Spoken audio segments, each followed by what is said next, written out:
And we are live. Welcome back here today at the UEL. Another exciting game. I'm Magna, and this is Exile joining me today. So, seeing the bots and the Cobras, you're obviously a part of the Cobras. You excited? I'm pretty excited, honestly. A very big game here today, being in the playoffs. Whoever loses this game is out of the playoffs. Whoever wins this gets to go and fight the Reapers next. Or whoever wins the Reapers v Ghost game. So I'm very excited for that. But before we get too far into this, we'll talk about a sponsor. Yeah. So a lot of you may see the thing that's right above me, that little SurfThing. Biggest PC company in the world, sponsoring the UEL. All the PCs that we use are from them, top of the line, best of all. We both, as players, can testify and be here to say that we've played every game on them. There has been no issues. They are some of the best PCs we have ever used, and it's here to stay. If you want to become someone like an end gamer, get a PC from SurfThing, and you will not have problems. SurfThing's definitely a great company. Check out their website, and they have a load of the games that they talk about being compatible with their computers, especially compatible. Almost all the games are amazing, and these computers run like butter. But, I mean, getting back into the game, right? I mean, bots v Cobras. Coming into this game, this season, the Cobras have a 2-0 record against the bots so far. Do you think that can change today? I don't know, honestly. Like, looking at it, because it's 2-0 over the history of the Cobras. It's not just this season. Yeah. The Cobras introduced last season, played the bots, won. Cobras played them again this season, just before the end of the season, won. And now they're playing for the third time in the season, their third time in history. It's looking kind of highly likely that, the bots brought out a strong lineup, but the Cobras, you can't sleep on the Cobras. It's impossible to. When you look at who we have playing today, we see the quality. Yeah, definitely, 100%. Both teams have a lot of great skill. Bots coming in with a lot of that legacy experience and skill, and the Cobras coming in with a lot of that new talent and skill. A team that's really picked up over this season, gone from being a team that didn't even qualify for finals last season or for playoffs last season, making it to playoffs and making it to fighting the bots after going 6-4 this season. So I'm very excited to see this. Overall, though, I mean, those of you who are new here, welcome to the Ultimate Endgamers League, where gamers go pro. Here, we have a 4-hour game, and we have 33 individual video games inside of it. We have a wheel that spins, and that wheel depicts what game we play. Each team will put in their lineup, like a baseball lineup, so everyone on the lineup has to play before the next person can play. And then we go in and play that game till the team gets depicted to win. So, the rule set wins one game, it's a point. And then we go on to the next game. So it's a lot of fun, a brand new kind of esports type, and we're going to go for our first roll here. And the first roll is going to be... I was really hoping when you said you were excited, I was like, I hope you're excited. I mean, you're one of the Cobras. I am a Cobra. Your team playing. You've been able to practice them, and you're someone who was signed by them midway through this season. Yeah. Halo, the first game, though. I actually like that. We didn't get to see that yesterday because Halo rolled first and it got respun. Yes. So if it's anything like yesterday and this gets respun, then maybe the wheel is going to be the exact same where we're starting with a fighter. So the first winner here today, actually, not winner, but... So we start every game with a game of rock, paper, scissors. It's a fun way to start every game, but it depicts a lot about the game. The RPS winner, as we call it in the league, has the ability to depict if they want to respin the first game or choose who gets set up first. Set up meaning you have to set up the game and get it ready, but it also allows your team to have a pick. So a lot of games need picks, map picks, game mode picks, stuff like that. And having first pick and that stuff is really helpful because you can only pick one or the other. So it's very helpful to get that kind of stuff. And it does look like the bots did win that first rock, paper, scissors. So I'm curious to see if they're going to elect to respin or if they are going to keep going with this. And I actually think they're going with it. We're seeing the setup timer. But a lot of the things with this whole rock, paper, scissors, it depends on how a game goes because seeing the Cobras here with a 7-man, you can't always play those 7 people at the same time. Yes. They're optimal games. Sometimes you don't go in for them. It's kind of like death by the wheel, like my commentary partner last night, Smeek, said, where you're just in for so many games, but you can't play for the ones that you want. But the bots are running a 5-man, so they're more likely to have their optimal games and be able to go in for them because the more times they get resets in between each setup phase. Now, the bots going through with this, who do you think they're going to send in? I'm assuming they're gonna anchor either Silver or Scant, being the heavy fighters on their team. Like you said with the 5-man on the bots, though, I mean, it's a strategy that Billy the Goat, their GM and head coach, has been inventing over the seasons, right? It's honestly like he made it. Yeah, he developed that 5-man from the ground up and started to develop a lot of the plans and ideas around it here. I'm sad there was no 3-man today. I thought we would see like a 3-man, maybe a 2-man. I thought there could be a 2-man at one point in this season. After that, 3-man. So obviously, I think you're right with one of Silver or Scants being the anchor. That is very smart, and that's personally one of my picks. But you also, I'm happy to see this kind of lineup that the bots can send in, because La Bamba is one of the top shooters in the league. Mordecai has been doing incredibly good throughout the season. Billy is just Billy. Like you said, if you talk about Billy, people know he's good. But then for the Cobras, TK, honestly one of the best players I've seen this season as a rookie. Hogeki, it just is Hogeki, shining throughout the season. Strix is the same thing that I can say. Just one of the key players. And then Rajan, who has honestly turned a new leaf with his shooting game style and has been kind of that main man. So it's obviously a very heavy kind of game for shooters today, and I like seeing this as we didn't get to see that many yesterday. But starting off with a shooter here, Halo being the first, I like to see it. Halo is a fun game to play. Now, what mode do you think they're going to pick? I don't know. It is the bots pick, so they could be having something up their sleeve. But overall, yeah, I mean, we're looking at the lineups here. Bots being a team that's way more predominantly strategy, and especially with this lineup, fighters, right? Silver and Scants being brothers who play really well together, right? And then on the Cobras being one of the more infamous fighting teams in the league, right? It's quite literally, when you look at the Cobras, you see the people that they have, and it's kind of scary. Yeah, Jekyll being the fighting game belt holder, LA, TK Bad Moon, Hogeki, Strix 2. It's scary. All of those players. Like, how can you have this many and you're still running a 7-man with other people in it? Exactly. I mean, the big thing is they want to get as much coverage as possible, right? And they want to make sure that they can get everything in those games. Now, if I'm the bots, so they did anchor Scants. Smart choice is between either Silver or Scants. Now, if a fighter doesn't roll, what game do you want to roll for Scants to, because he's forced to go in? What game would you want him to go in if it can't be a fighter? If I was the bots here and it's not a fighter, I don't remember exactly what else Scants is super specialized at, because I know he's heavy into fighters a lot of the time. But if I was the boss, I'm like, okay, Scants has to go in for something. I'd want to get a multiplayer game where I can get other people in there with him. Other people that could probably help cover what he doesn't know, or, you know, he can cover what they don't. So I think that's a balancing act, and a lot of that stuff is like, you know, with the 5-man, you want to have everyone with the ability to know at least all the games, and then have the specialists in those things so they can always be available. Now, I guess this is a good question to ask. Is there any game today for both teams, you can say for both teams, that is like a guaranteed win for either team? Do you think there is that kind of guaranteed game? Oh, 100%. I mean, for the bots, Billy the Goat being almost a semi-pro national level in StarCraft, thank you. Being massively efficient in those games, being probably, I mean, definitely one of the best players in the league. There's a saying, I say this every time I talk about Billy, there's a saying here in the league, the best team here in the league on StarCraft is the bots with Billy. Yes. The second best team here in the league in StarCraft is the bots without Billy. Oh, wait, really? And then the third best is the Cobras. So I think that's going to change, though, pretty soon. The Cobras are doing a lot and picking up here. So we're going to be doing oddball on interesting league. We get a strike. Oh, so this is a heavily contested game. Both teams being incredible league teams. Now, this kind of crazy thing to look at it. This rolling this early with league, Strix can't go in. Actually, yes. Because the 5-man and 4 people going in here, Strix can go in off of the reset. Okay. So he will be able to get in because it's a 4-man game here. So that's really good. We're gonna see here who's playing who. I like the idea of oddball. Honestly, that's a smart choice.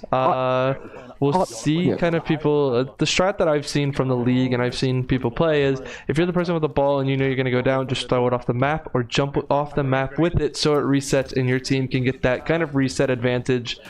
So I think the bots are going from up top and just kind of flanking here. Billy getting the kill and then getting the oddball, but he gets taken down actually early on. Yep. So for those of you who don't know how oddball is played, oddball is basically king of the hill with a moving ball. It's you have to hold this skull. Whoever holds the skull can't attack anyone. They can punch them, but they can't do anything else. So you're basically down a player, and it's keep away until your team gets to a certain amount of points. So it's a certain amount of time. And one of the bots has an overshield, actually. Yep. I can't see who that is, but they are pushing the oddball here. Looks like Hogeki does end up getting taken out here, playing the long game, but the oddball is going to be hanging up there, meaning that the Cobras are going to have to go for a unified push and get up to that tower. Good nade kill coming from the Cobras. And that's the Cobras coming in. Two of them coming in with great gameplay here. Oh, 1v1 here. He doesn't see him turn the corner. He's behind him. And he jukes him. And that is Cobras winning that fight. But the problem is that they did drop the oddball off the map here, making it reset back to the middle. That was a fake out of sentries. That was. I saw that and I was like, ready to go. Yep. Oh, so someone doesn't have their mouse bound correctly. I just saw him punch instead of using a grenade, because people will often change those bindings. Playing around for power weapons, 2v1 fight here, and then... Good kill coming from Silver. Do you know what? I don't know. All I know right now is that we are washing the bots currently. Someone does get the overload beam. Oh my god. That is some pretty good aim here by Silver. And the bots do get the oddball back, taking a like 6 or 7 point lead. Not massive quite yet, but that stuff can snowball pretty quickly. So you do need to play slow and do need to play methodically here. Someone does get the overshield. End up getting the overshield here. The oddball playing back in that corner. Yeah, overshield is down. He doesn't have anymore. Now, correct me if I'm wrong, Magna. Is it going to be 2 rounds here, or do they just play first to 2? Is it going to go to 200 or 100? This just goes to 1 round, and then it is over. Okay. If the good way to figure it out, if the teams are on an even playing field here, it's almost always going to be only 1 game. If it's a game mode where you have like Overwatch with push and stuff, then it's multiple games. So it's like competitive rules in a video game. Getting another kill. I kind of want to see the scoreboard after this just to see who is like kind of this kill leader, because Silver has actually been picking up a lot of kills using the pistol, that kind of secondary pistol, which a lot of people say to use. And I know someone like Ash, shout out Ash, is probably watching this right now. One of the best people that I've seen at Halo, getting to play this season as one of the staff team. Now, I use that pistol technically more than the primary weapon, because the pistol can just take people out pretty fast. 100%. The pistol has a lot of ability to be taken out pretty quickly here. It does have the highest TTK in the game to break through shield and flesh if you know how to hit your shots. So it is a better plan. You can see that the battle rifle just doesn't compare up to it, but... And so we're getting a perspective change to La Bamba of the bots. Bots still holding on to that oddball, but they're getting pushed by a great team kind of push from the Cobras. Cobras running in like a, you know, direct range with a formation, and the oddball's continuing to back off, but he's getting chased by 4 and he's by himself. This guy gets broken out again. That's La Bamba dead again. The Cobras are basically chasing this oddball. Cobras do get the oddball back and are going to start playing together here, playing back to where they were before with the bots. Now, let's see, can the bots take this ball back, or can the Cobras retake this game? Bots have overshield, or the Cobras have overshield here, about less than 90, or just around 90 point differential. Team push coming from the bots here. 2 are flanking from the right, and I think La Bamba is coming just through this upper left-hand side. Oddball's been dropped, actually. La Bamba picking up a kill. Could he go drop second? Drop the oddball so they can take a fight with 1 more person. He does end the second, and he's on for a third. And he kills all of them, and that is the Cobras down, meaning that there's going to be oddball back on La Bamba. La Bamba's holding the oddball, making sure that they can get as many points. And the second they get to, I believe it's 180 or 200, it's an instant win. La Bamba's just walking out in the open. He just took a lot of fire. Yep, and down he goes completely. Skull has been dropped here. They play up. Cobras get the oddball back. seeing hopefully that they could take back a little bit of a lead here. But they do see the oddball and do have a pinch on the oddball with La Bamba on the flank, spawning on the other side of the map. Does look like, oh, and down he goes. So someone picks La Bamba, Mordecai picks up the oddball again. And if they hold his ball for another 30 seconds, that does mean the bots win this first game here.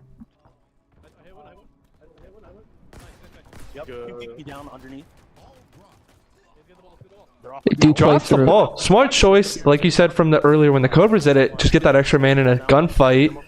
Does it again, ends up going down, but the bots are still kind of backing him up. They get the ball back, and they're just running away, keeping that point, and they're 15 off. And there's 10 left until the bots win this first game.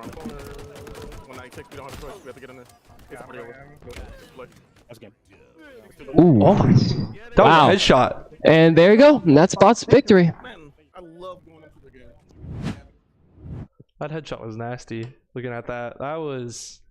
I think that was Mordecai who hit that. I believe that was Mordecai at the end. distance. Use that pistol like it was a sniper. Yeah, that was some really good gameplay and team play there by the bots. I mean, I saw a lot of great gun skills, as you said, the pistol being a very powerful weapon from a close and a far, not having much drop-off damage. But next, going into League of Legends, a game I'm excited to watch here I personally. am as well. I didn't get to watch it last night, and I'm just excited to watch it. I always like watching League play. Now, the bots, the five that they have today, obviously have to go in for this game, no matter the reset or not. So Scance is forced in, but same with the rest of his teammates. Now, LA, Jekyll, and the Bubbles all have to go in, but then Strix can go in for the full reset with one other option. Now, with that one other option, who are you sending in for the Cobras? So, knowing that the bots and the Cobras are the two best teams in the league, right? Two very strong players in the league. No pun intended. Like you look at this game, and this is kind of what we wanted this matchup. As you have kind of Strix, who is like that mastermind with this game. Strix is a very good player in this game. I'm assuming they're gonna go. I mean, they have LA, Jekyll, DeBubbles. They're gonna have Strix, and most likely Raging Cajun, I think. Oh no, they go for Hogeki. Okay, you know what? That's not a bad option. No, Hogeki's a very good league player, and they keep Strix out, opting for Raging Cajun in instead of him, probably anchoring Strix for other games that may come in that they need him for. Now the bots, obviously having a 5-man, they're going to play Scance, and that's going to be a reset, and then it's going to be Billy, La Bamba, Mordecai, Silver. So I think the one game that the bots played, I don't remember what game it was, but they had the game master at the game, Hollywood, pick their characters for them, and they did that. I think it actually might have been against the Cobras that they did that. Yes, it was. And ironically, they did that and ended up losing because of it. Yep. Now, showing that kind of bit of an confidence or an ego, but I liked seeing that because they're having the fun with the game, and it's just Billy, La Bamba, and all the players. They are like incredibly good at it. Like, it is no joke. And how we play League of Legends in this league is ARAM, so we're not playing with a jungler or a top or bottom lane.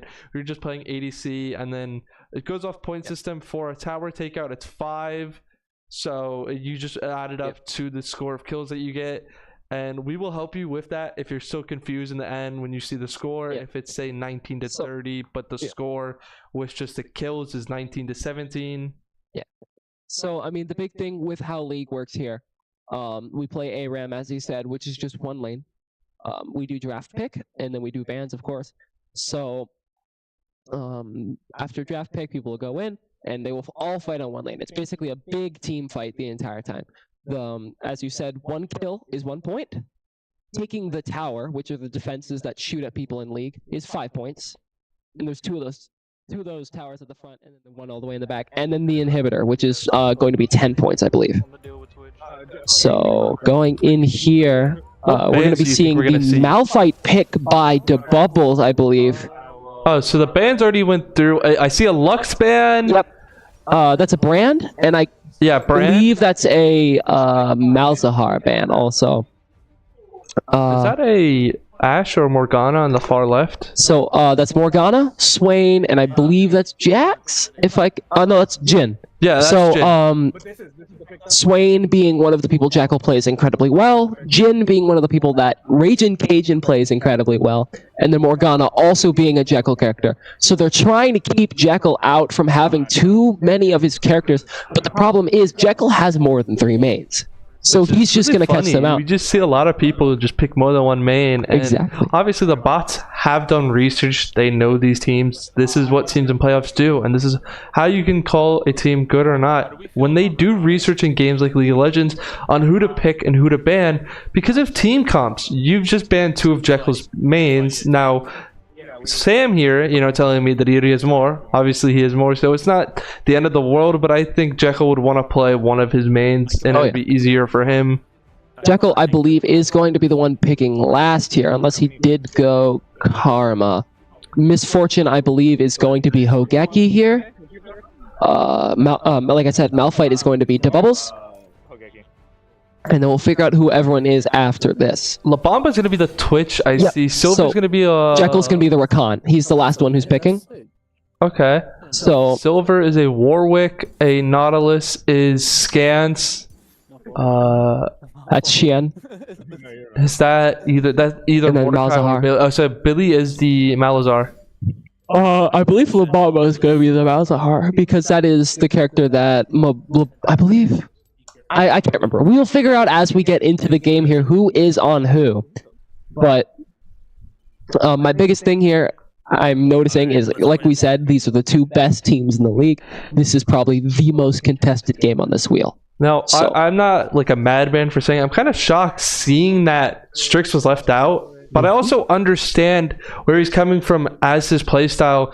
There's so many games that he's good at that if it rolls up next, he can go in and guarantee himself a win. So it's not like it's the end of the world that he's not playing. I just wanted to see him play because he's really good at this game. So it's always fun to see people that know League of Legends and that are good at it knowing what they're doing. Yes. And I mean, I will say that almost the entirety of the Cobras are knowledgeable in League of Legends. Strix feeling comfortable enough to not play is probably a purposeful thing here.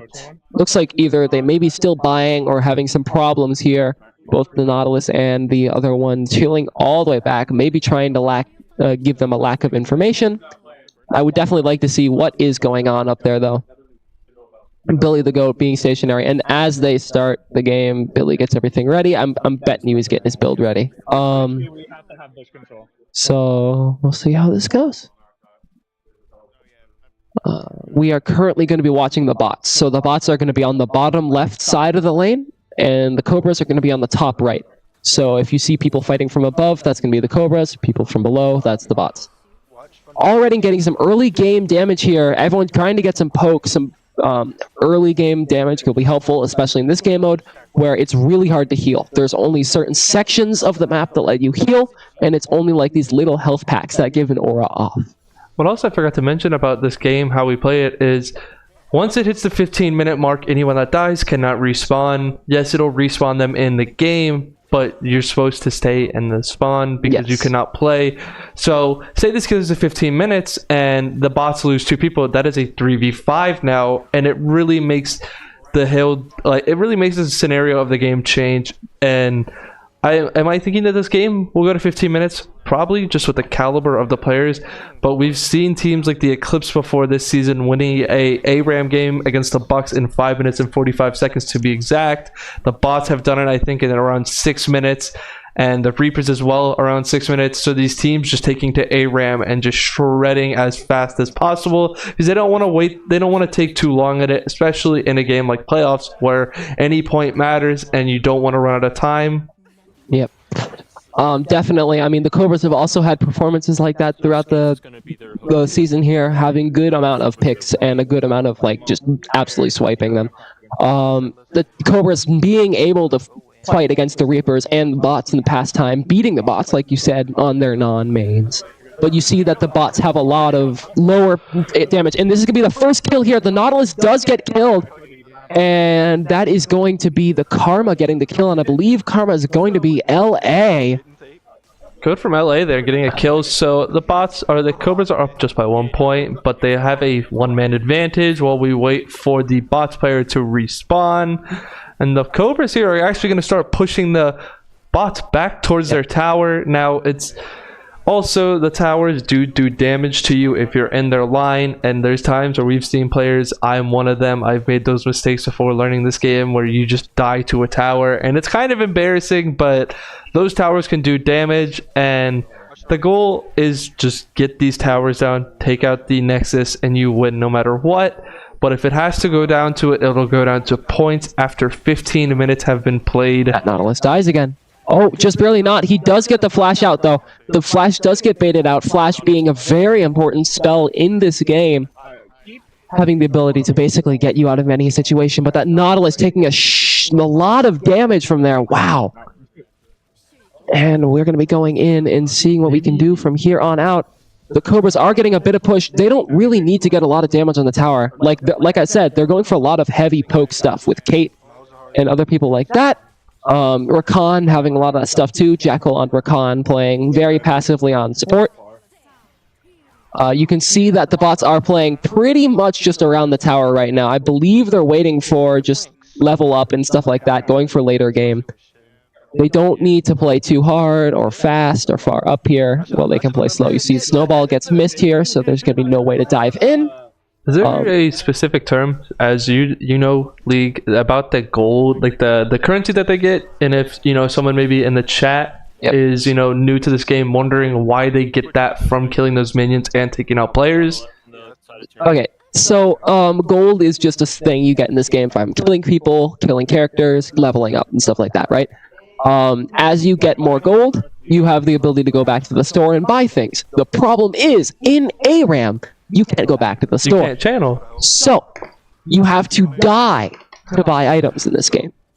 Meaning that it is very hard to buy items, but sometimes dying in this game mode is advantageous. And you'll see some teams, if they're in the lead or tied up, they'll go and run into the other team, kill themselves, then go back to spawn, buy items, and come back for a final team fight and just wipe the enemy team.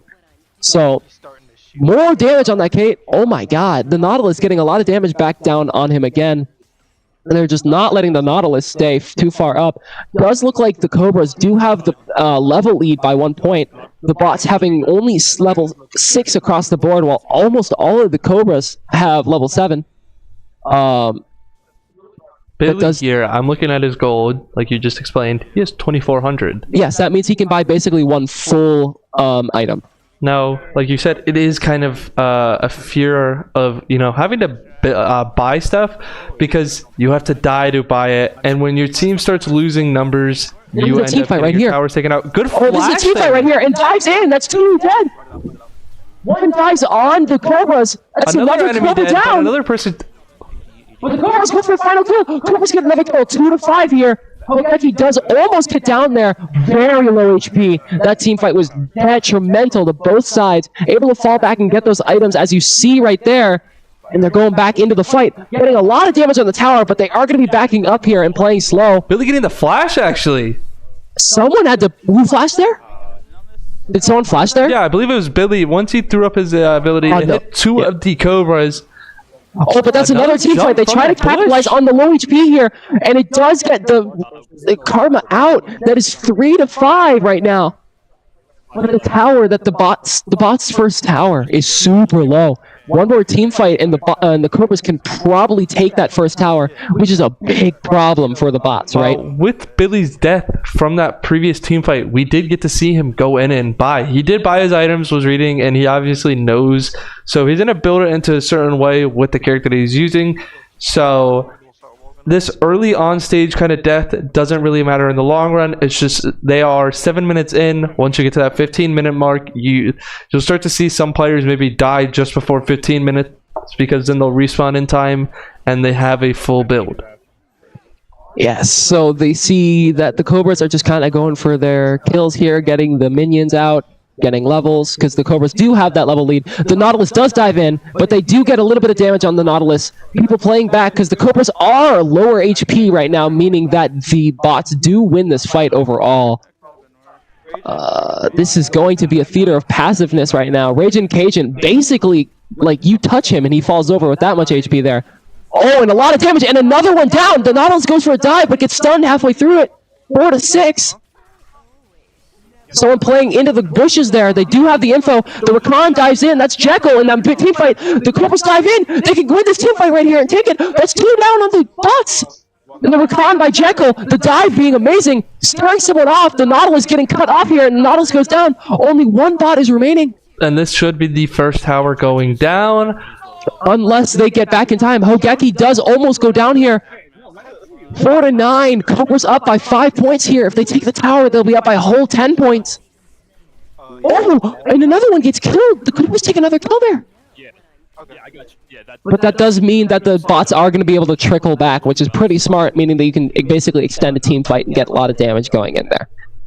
The snowball does get missed. They're probably going to play back here for the health that's there. You're going to be seeing the health probably get popped here pretty quickly because all of them were very low HP. You see that right there. If you're the bots here, what is your game plan to switch it up? Because we've seen multiple team fights where they have ended up losing and their first tower has almost been taken down. Yeah, so if I'm the bots here, I want to play passively and wait for them to make a mistake. I can tell that the Cobras are doing a lot of dive stuff, and I can tell that we have an initiate with the Nautilus dive, right? So I would wait for them to be down or lower HP. As you see right now, they are lower, but they do the Cobras do have a higher level, and level difference in this game is detrimental. So I would like to point out one thing right there. You saw how Hogeki dove into the crowd and died? That was because he wanted to go back to spawn and get items, because he hasn't died yet. Exactly what you pulled up came right to fruition. So this is what ARAM is like. Just if you have enough gold and you know you want to buy, you've already gotten yourself kills and stuff, just jump in, let yourself die. Yeah. It doesn't ruin the game. You can build and you'll be even stronger when you come back. Exactly, and sometimes that works in the long run, as you were saying earlier with builds. We are almost 10 minutes into the game, meaning 5 minutes to go before the spawns are locked and you cannot respawn any longer. The Malphite going in, getting damage. There's going to be another team fight right here. The Nautilus going down, though. Nautilus is probably dead. Oh, he doesn't die here. The Misfortune does get a kill with a massive Misfortune ult, and that's why Hogeki went back to spawn. He wanted to get something for his abilities. So do you think the bots here, this is how I'm looking at it, because there's 5 minutes from 15 minutes. Do you think they just wait till that 15-minute mark, and then that's where they kind of turn the game up and realize, look, you've had your fun, but we are here. I actually don't know, because the big thing here is after the 5 people die, the game ends instantly.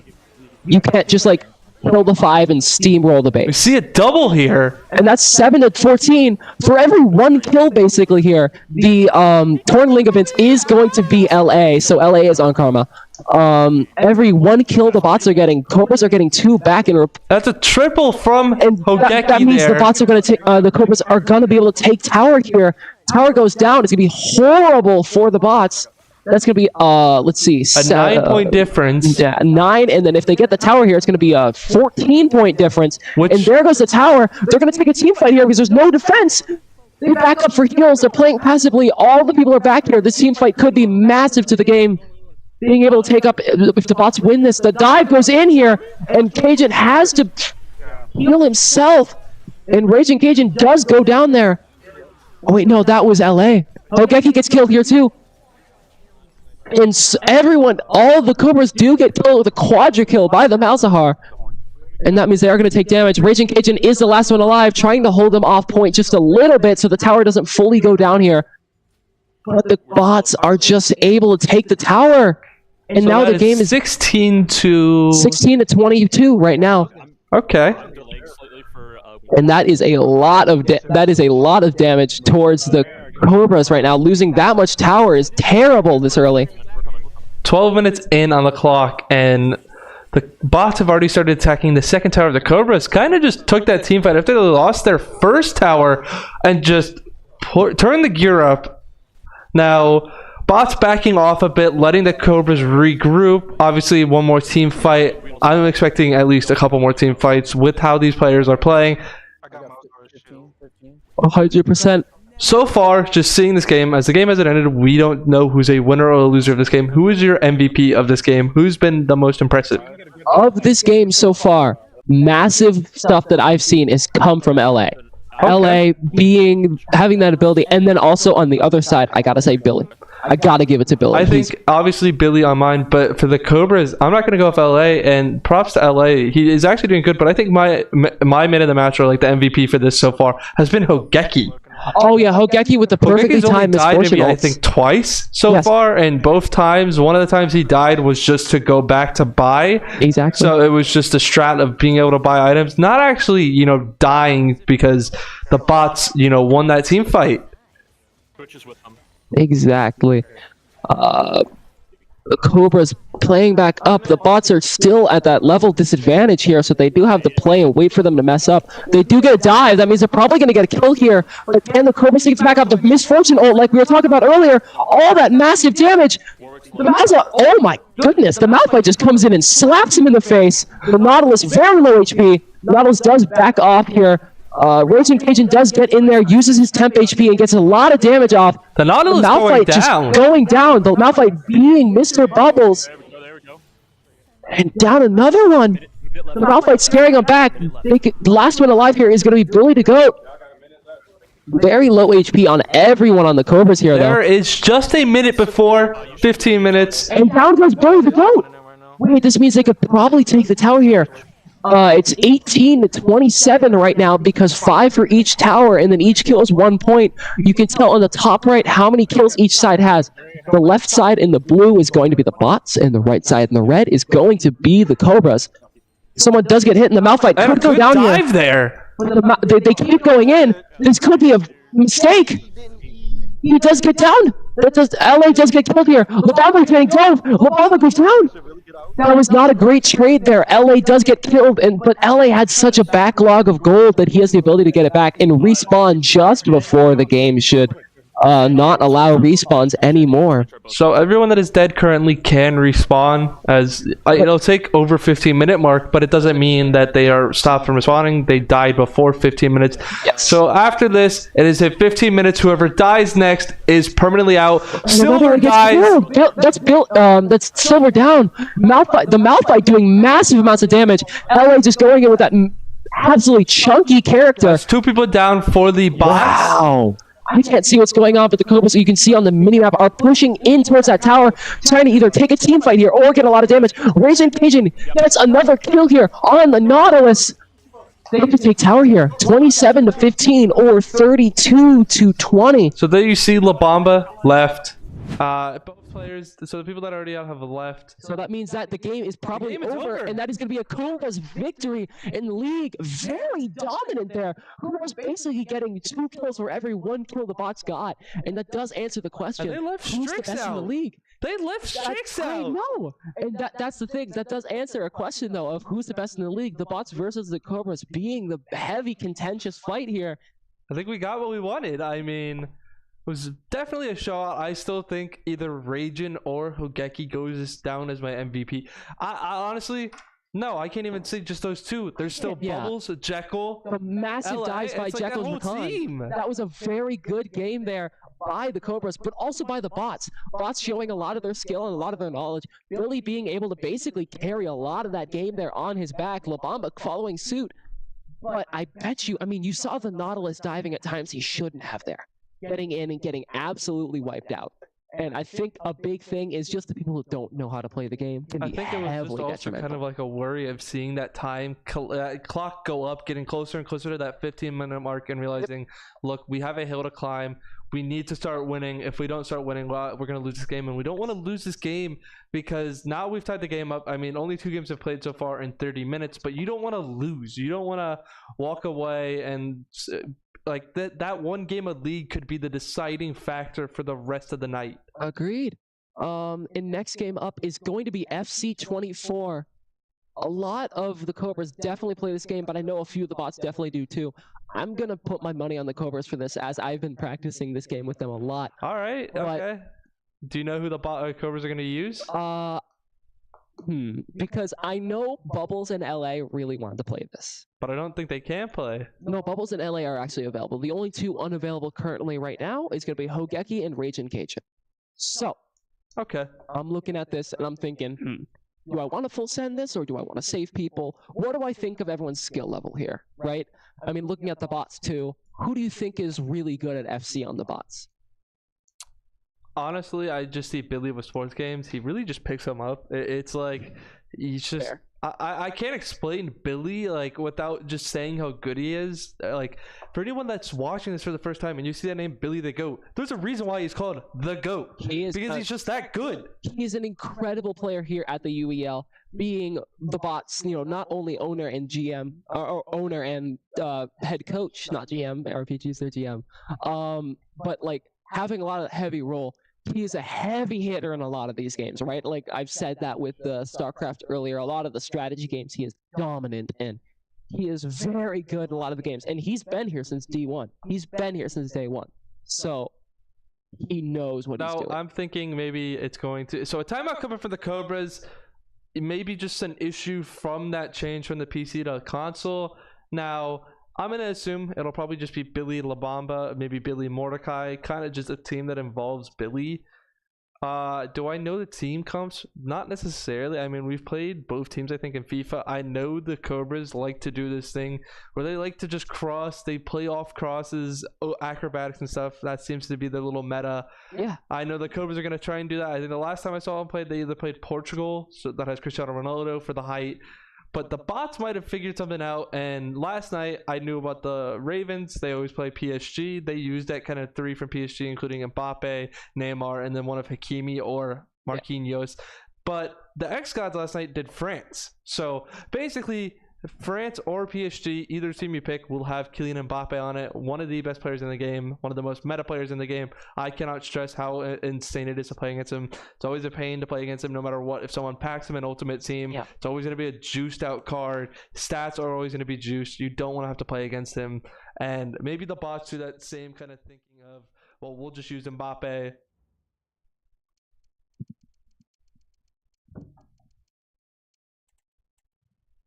So they're turning off auto crossing. They're making sure the switching isn't manual. So PSG versus PSG here, actually. I was wrong, but so we're seeing the PSG now. Are they going to change their lineups? Madden 24 up next. Ooh, Madden up next with both Jekyll, Strix, TK. A lot of the people who know this game definitely are able to go in. So we will see here. I believe we're gonna get the Mbappe, Marquinhos. There's Dembele, and then Hakimi or Marquinhos. They want to do Marquinhos. They're taking out Barcola there. You're not gonna play Barcola. He's like, I think 20 something. I don't fully know. They're putting in Mbappe, Dembele, and Warren Zaire-Emery, who's like 17 years old. It's kind of crazy. So this kid's around the same age as you, Magna, and he's on FIFA, but you're also an endgamer, so we're better. Hey, let him know. Black is going to be, do we know who is? The black is going to be the Cobras, okay, and the Cobras white jerseys are going to be the bots. And white, not a bad choice. Now, the bots were the one who picked Warren Zaire-Emery. I don't know why. I'm confused on that pick, as it's not like meta like that, but... So we see the Cobras going for the cross. There it is, the little crossing strat. The bots get the ball back. They're on an attack. It is a no walls map, and they just missed a chance that they could have used to score. Another cross. Kind of that same lobbed pass back and forth to your winger, the person who's drags out. And that's the first goal of the game coming from Mbappe. 3 deflections and it goes in. Just really just that pressure being put on the defense. But it looks like we may be getting a second goal here. These flick ups to try and get yourself open for an acrobatic finish. Oh, okay. So they kicked the ball back out. That ball went to another stadium in that arena. Yep, gotta make sure. Oh, and that's a weird goal. I need to see the replay on that. Back heel. It was a little back heel coming from Mbappe there. Oh my gosh. Sleight of hand or sleight of toes, that back in there. If you're the Cobras here, you're doing your strat, you know it's working. Why would you stop? But if you're the bots, you need to start and fix that problem. You need to really counter this. You need to work on it fast. 100% here. They do get the deflect, but it does look like there was a penalty there, so they are going to go back to grabbing it. Cobras get the defensive position again. Bots still on the ball. Like I said, it is a weird pick picking that Zaire Emery. I just don't personally get it as someone who knows the game, knows everything about the players, just from me at that standpoint. But hey, if it gets him a win, then fair enough, and I will pick him when I play PSG. But it doesn't matter because of a back heel cross straight to an open goal. Picking it up, passing it over with a leap kick. That was a back heel pass, by the way. He chipped it up with a back heel. I like I was saying, I knew the Cobras have been cooking some stuff as I played with them yesterday, and I saw this incredible skill. Let's see what we can do here. Open goal, basically. That's gonna hurt. Send him off. That's a foul.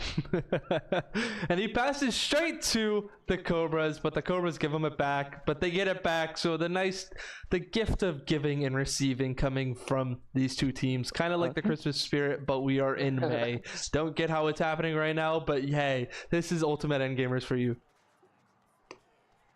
If he goes for the ball, he gets it, plays super aggressive, and that is the ball but bouncing out, and that's gonna be blocking to the Cobras get that because it just barely was open goal. He could score here. He scores here on the open goal. 2-2 in the game.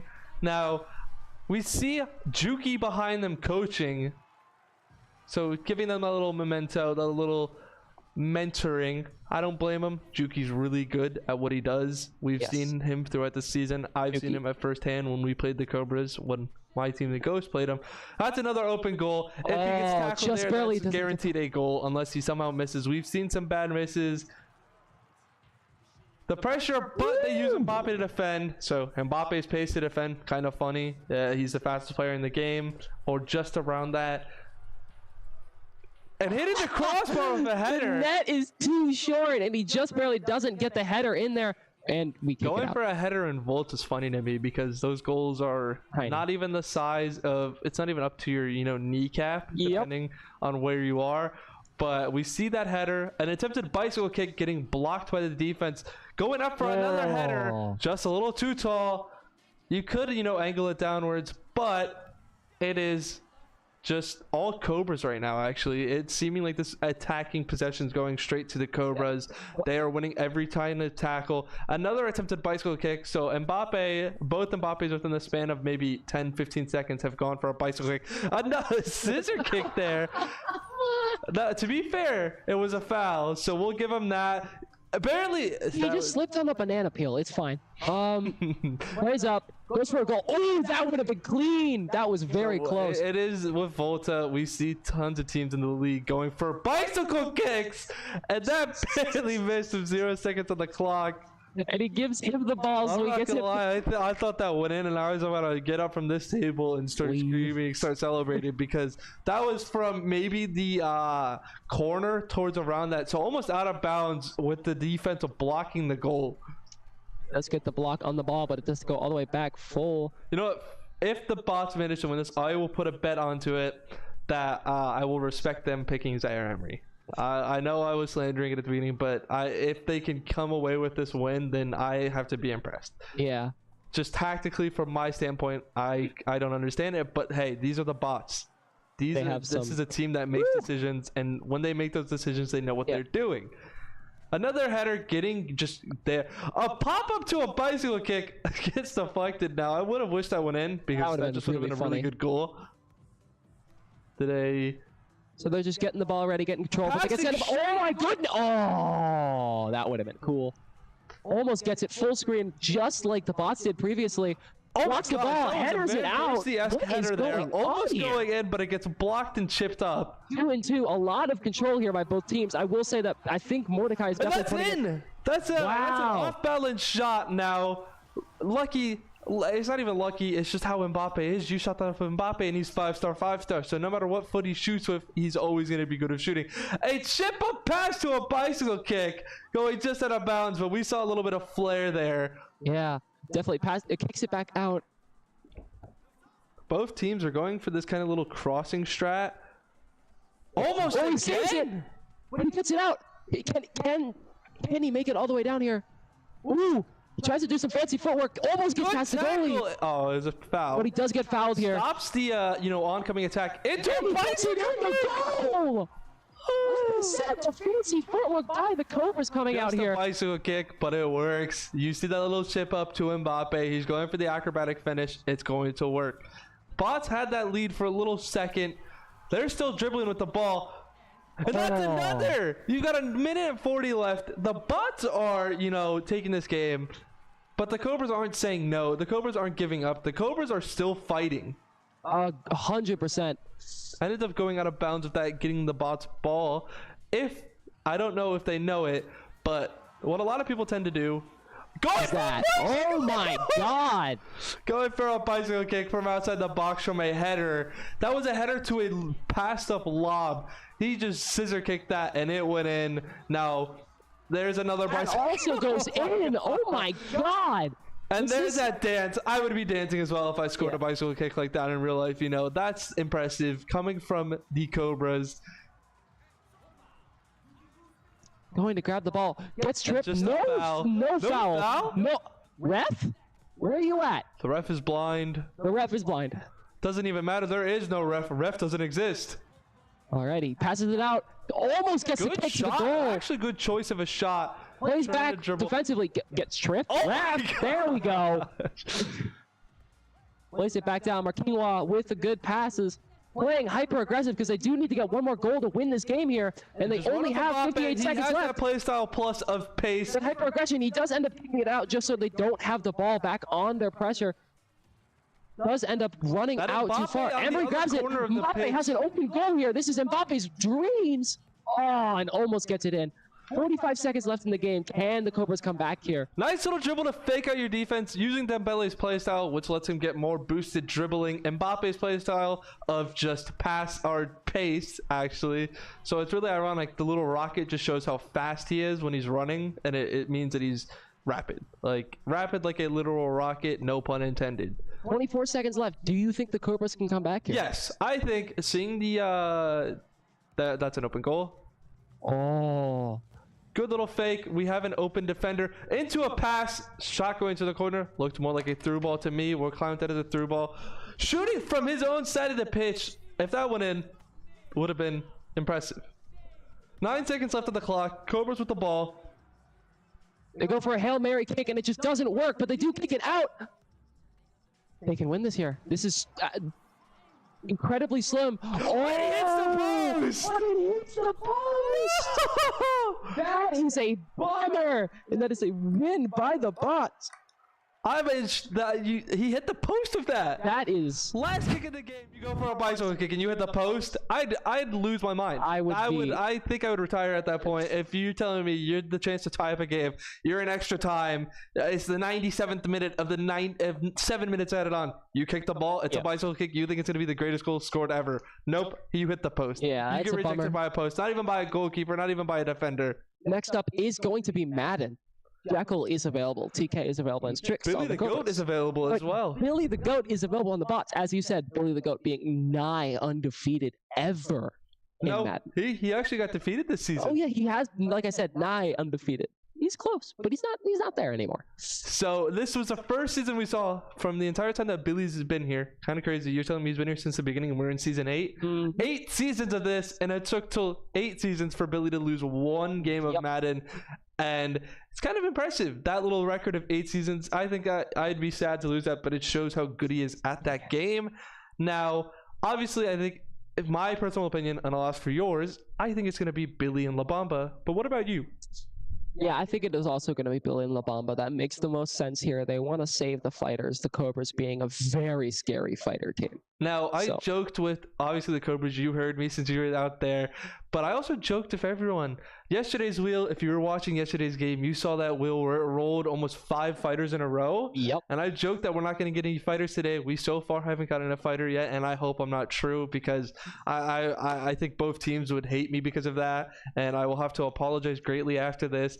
But seeing the caliber of fighting game players that we have just here in the playoffs shows how good these teams are. And it's always nice to see it in the playoffs because this is where games matter. So it's like you're seeing people hit their peak, hitting their ceiling, kind of just going for it all, not really risking and so I'm ready to see Madden, but I'm talking about, fighters. I really hope a fighter can roll. Now, if a fighter doesn't roll next, what do you want? Next, if it's not a fighter, I want to see another shooter. Another shooter? You know what? I'd like Not to see bad. Fortnite, You are maybe. one of the known shooters in the league. Coming to the Cobras was your move. They knew about your shooting talents. Everyone's seen it. It's not like it's been hidden. There's clips of you everywhere, no matter what. Wreckfest. So not even a shooter. Ooh, We get Wreckfest next up. Wreckfest. Wreckfest being a very heavy 50-50 game. It is a game of all time. It is. I love it. It's fun to play. Now, I talked to Ash, another one of our commentators. We talked about this, and I want to talk to you about it. We've always wanted to see the couch play. We want to see people pick the couch. We want to see people pick the lawnmowers, but we haven't seen it yet. Can someone today pick it, please? That would be hilarious. So we're seeing the Ravens versus the Ravens. Ironic, we didn't even see the Ravens last night pick the Ravens in NFL, which is really crazy to me. But Ravens versus Ravens, 3-minute halves. They're just making sure all the setups correct, turning off accelerated clock. They almost went through with it, but they did not. Now, are we sure if Billy's the quarterback or not? I'm assuming Billy will be the quarterback here. Billy being probably the best for that job, being experienced and knowledgeable enough to just figure those things out. Now, let's see what he can perform here.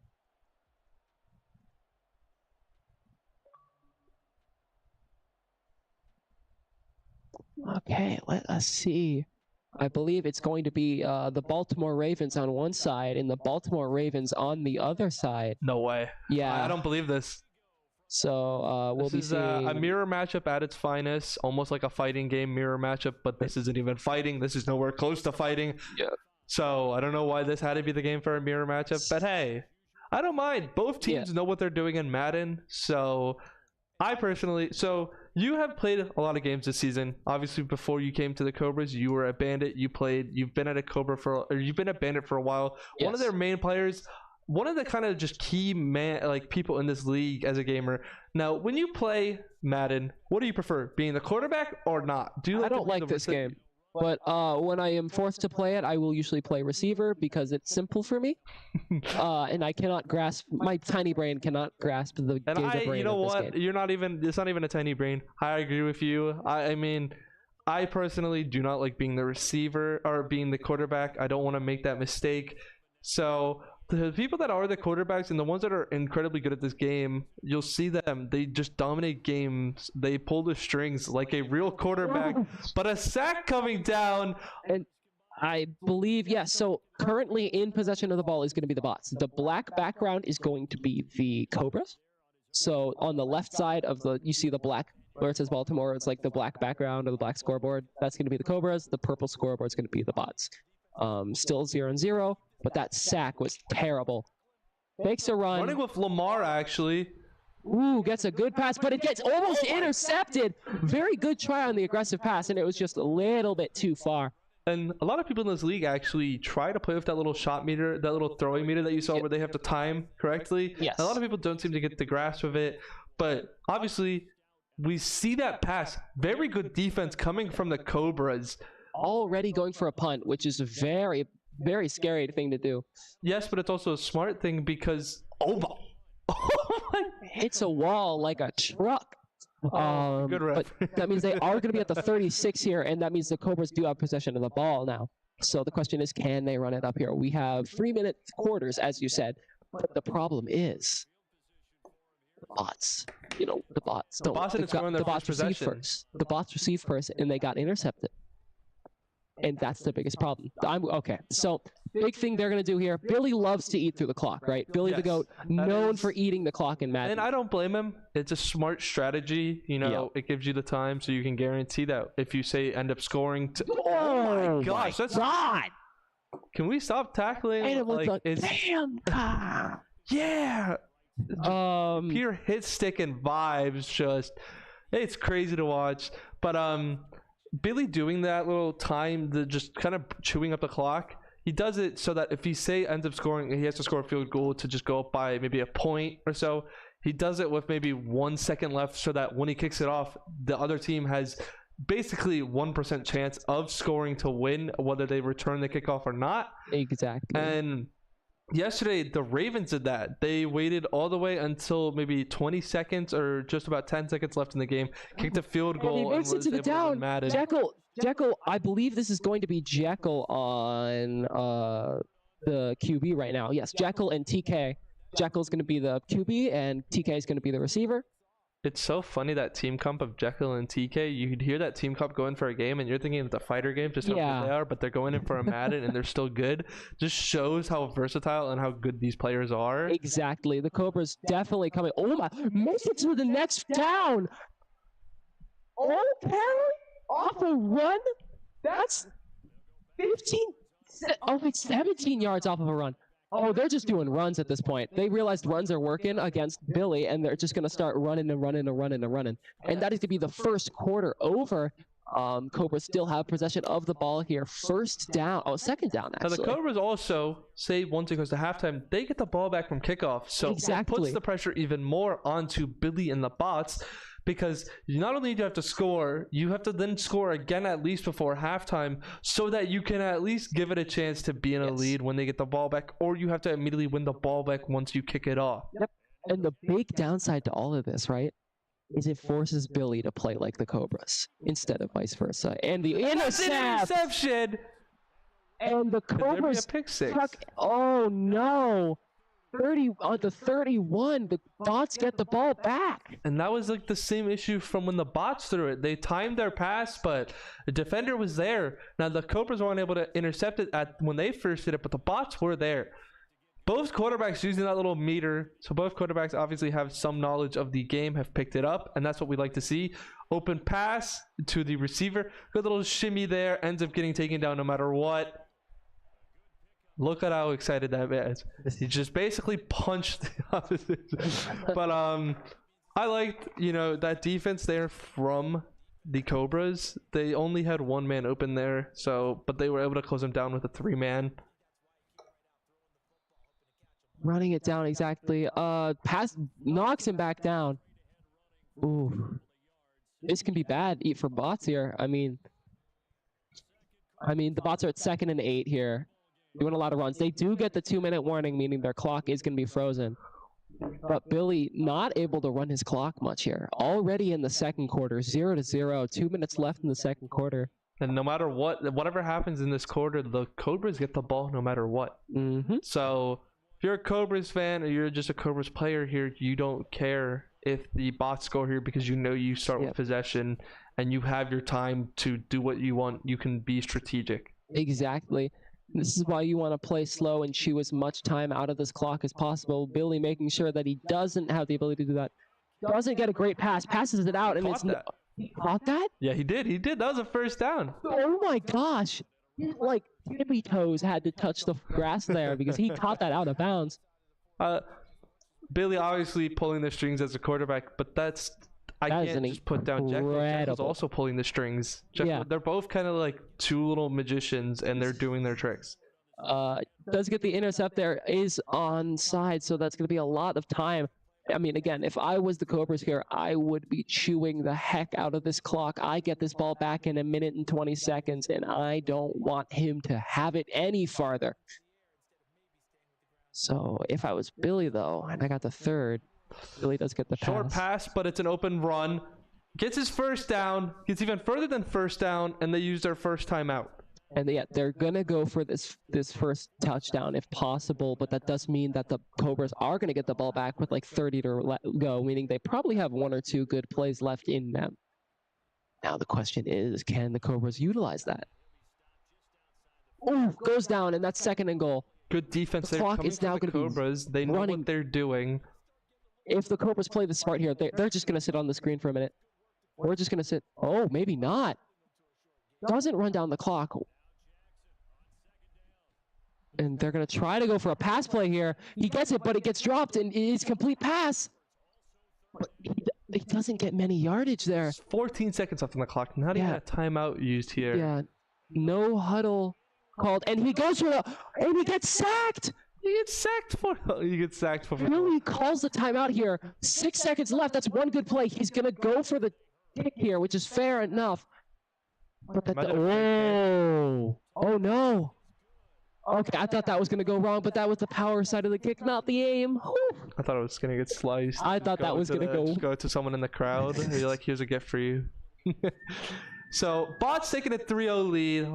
Obviously they can kick it off here. So they're just doing one kickoff to go into another kickoff. It's just warm up. You know, they're getting Tucker's leg ready. Tucker being the best kicker in the league. He's gonna grab the ball now. The question is he's gonna running run this it. play. He's running the play. Wait, no way! He ends up going down. He had an opening. He was open. He had such And an. that's Jekyll there. You see him throw his head back in shock. And all he knew that they had an opening there to score, and if they scored there, they would have literally gotten the ball back for free. Yup, that would have been hilarious. Now we are going into this half 0-3 with the bots up by 3 points. Not a massive lead, but definitely It is not a a bad lead that thing. they want, but they want to extend it even further to give the Cobras a harder time. They're gonna do it again. Yep. They realize that there's very obvious gaps in this. They do make it to the only the 21. I thought they made it to the 30. Oh no. Do you see running plays being the Cobra strat since they threw an interception, or do you think they're going to try these passes again, these long throws? The problem is a lot of people go for way too long of a throw in Madden, and the goal here is not really to go for absolute dingers. It's just to run the clock and get as far as you can, right? So you don't need to go 30-yard passes. You need to get a 10-yard pass, 15-yard pass, play it safe. Especially with how little time we have, there's almost no room for error in the league. Yeah, and it makes it even worse when it's the playoffs, because one simple mistake can cost you your trip of going to Michigan or not. Exactly. So it's like, whatever you do it with full confidence. Don't make a mistake. Exactly. And if you do, just own up to it. But Cobra's still on the ball here, running. Running again. They almost to the first. 3rd and 1. 3rd and 1. They're gonna run this again. They have 2 more plays to run this shit. So where are they gonna run this stuff?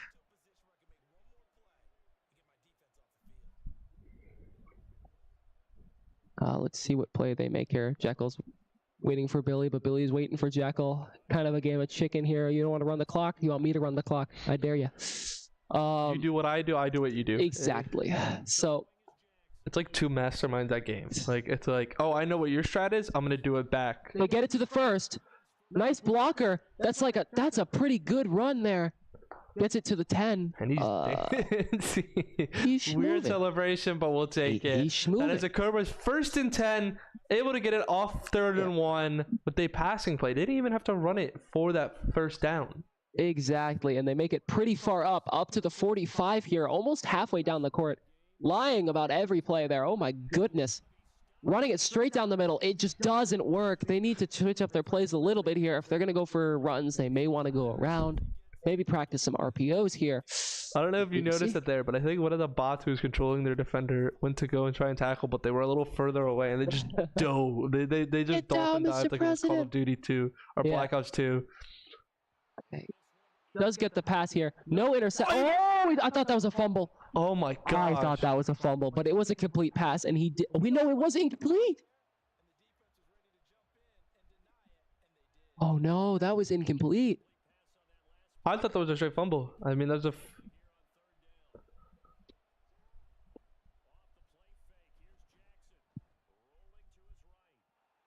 Does get it. Running all the way around. Is he going all the way to the first? He tags through and makes it to first. And that's smart to run with Lamar. He's probably the best quarterback at running in the game, if I'm not even mistaken. Now, Cobras still have 50 seconds left. It's gone down to 37. In the quarter, not They even. still have a full quarter after this, no matter what. And really, the bots need to take a defensive down. They need to get this possession back and get themselves a touchdown at least. Exactly. So then, if the Cobras don't score at all, they would be up 10-0. Yep. So they are going to go for the run here. Gets the juke. Gets no yards off of that. And back at the line of That's going to scrimmage. be the end of the third quarter, unless they... Yeah, that should be the They end of the are third gonna run quarter, the going clock into the through this. fourth with 3 minutes left over. Yep, they do play the clock through this. And Meaning that... Jekyll is doing what Billy does best. Chewing the clock. Exactly, and that's a big thing I bet you Billy is probably concerned about here. I mean, we have 3 minutes left in the game, and Jekyll just needs to get 50 yards. Billy, on the other hand, He needs to get the take him whole- down and at least get a touchdown in he return. needs to get a TD to win this. So they need to play this incredibly safe. Now we shall see what occurs here, as the Cobras do have the ball. They are going to be going for a pass play here. He's just going to run it, though. That was not a bad idea. 4th and 4. Uh-oh. Is he going to go for a field goal? In my opinion, it's actually fair. You have the best kicker in the league. Yeah, it is Justin Tucker. He's the best kicker in the game, so you want to go for a field goal. Gets an absolute dinger, and that should go straight in. Justin Tucker being technically able to get a kick from the 60. So tied game, but have the ball back. So Billy gets to do what he does best. Chew the clock down as the quarterback. Kind of a scary thing to think about with 2 minutes and 50 to go. Exactly. But that was the gamble the Cobras had to make there to see if they could get this. Exactly. It was like a gamble. So you said it correctly. You said it right. I totally agree. So a run again. These teams are not just taking... No way. Okay. And it goes down. Woo, I thought that was going farther. Good at kickoff returns. Oh, I know why. It's because these teams are good. I didn't even have to ask that kind of question because it gets answered when you look at who's playing. Exactly. Very, very good on both sides here. Now let's see what we can get. Can you imagine if they just chew the clock down to 1 second and kick a winning field goal? Does he make it to the 3rd? He does, but he gets pushed out there. So time does not chew down from that. Yep. So obviously will be a 2-minute warning coming in at this after this play, quarter. probably. So it gives the Cobras even more time to make up a stop and not have to worry about the clock ticking down while the ball has not been in play. Exactly. I think that's what the Cobras are hoping for here. If they can just run enough time overall, doesn't get any yardage off of that run, that can be the downside or the upside to a run at times. See what we can get here.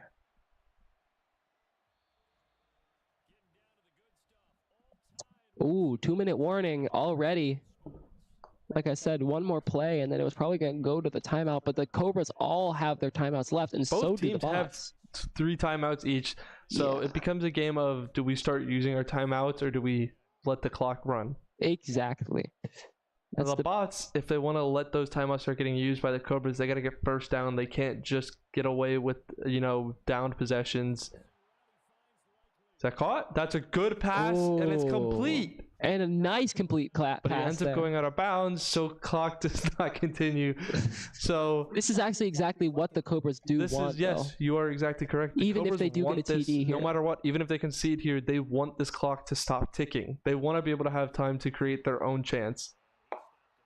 Does not let the run get any yardage. That means Billy's probably going to switch back up and go for a pass play. Yeah, Billy went for the pass play there, I'm assuming. Billy locked in, sitting on the camera. You can see him there, Jekyll focusing, seeing if he can figure out anything on the plans of Billy here. See, Jekyll is going to be the one in yellow, and TK Badmoon is going to be the one in green. So, TK goes for a block. They get 3 yards off of that run. And that is the first time out being used from the Cobras. The Cobras are, 1 minute and 9 seconds away. They did stop the Bots, but... Can they keep stopping him? Looks like they are again going for a run play. No, they're going for a pass play. But can he make it to the second time? He doesn't. But he doesn't get much yardage off of that. That's only 1 yard. Cobras call another timeout here. This could end poorly. Are they going for a kick here? They get I think they should guarantee your points because the Cobras only have 1 timeout left.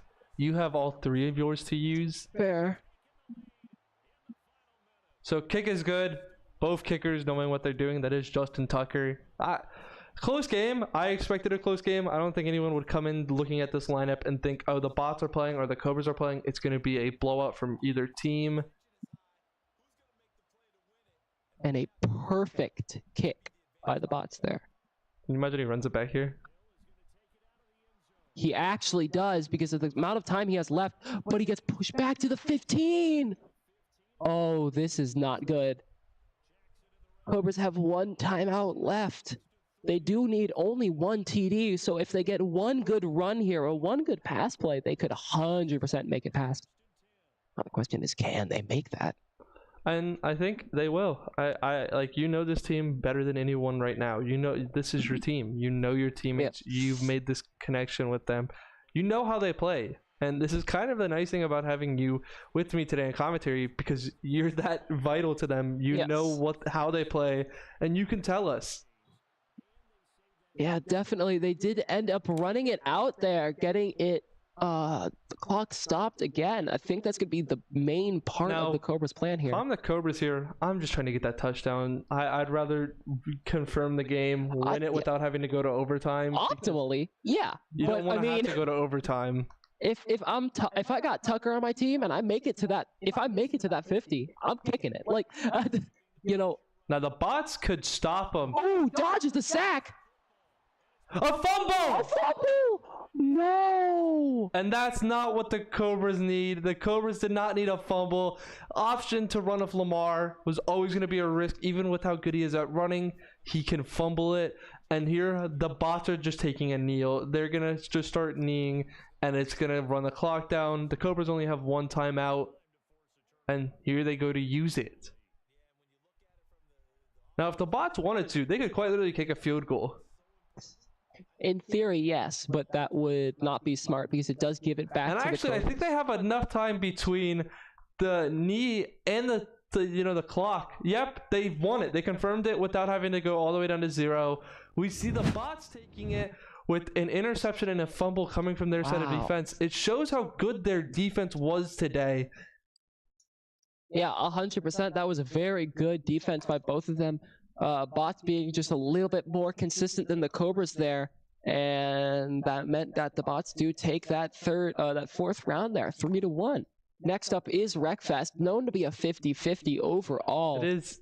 It's just chaos, but I love it. I love how it like brings that little chaos to the game, because you can't go into the game thinking, oh, we are guaranteed at winning this. Now you may be good at it, but no matter what, the aim of the game is just crash into people. Exactly, and race. And race as well, which is funny because you see these buses. We see most of the league pick buses where they just ram into each other.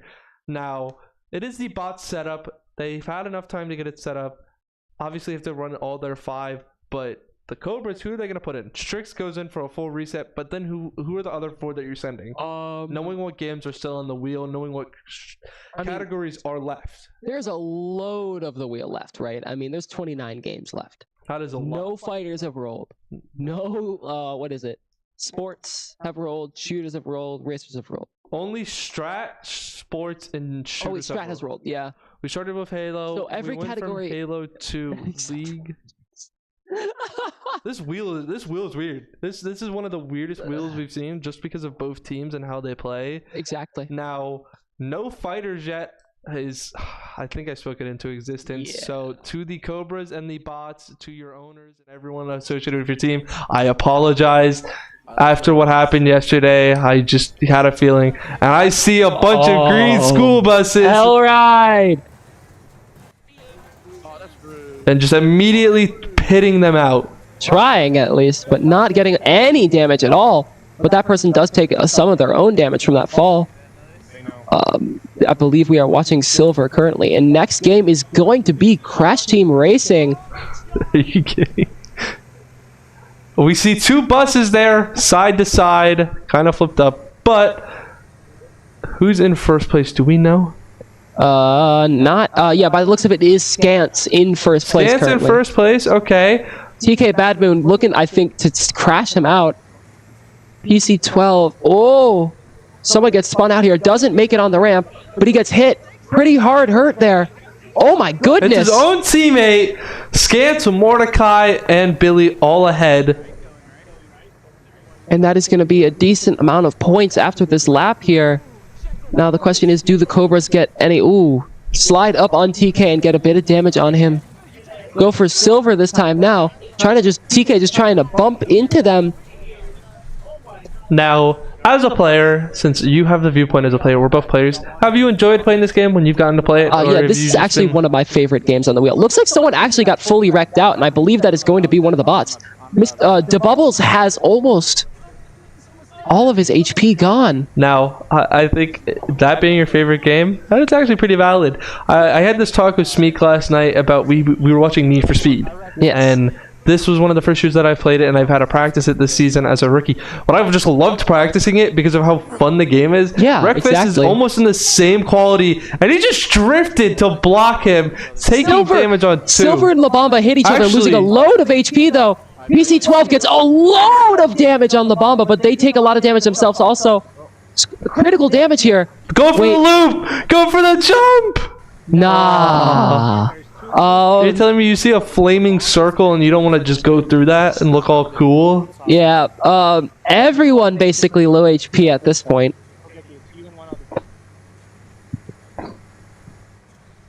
Oh man, I mean, what are you seeing here overall? I'm seeing really good performance from the Cobras here. They I think have taken out 2 so far. So that leaves a 3-man running against a 5-man. Hey, 3-man go dummy. And unironically, that 3-man gets to go in. Yeah. So the bots in a 5v5 game have a 3-man currently. It's like they would have wanted it anyways. TK on that account is pretty low.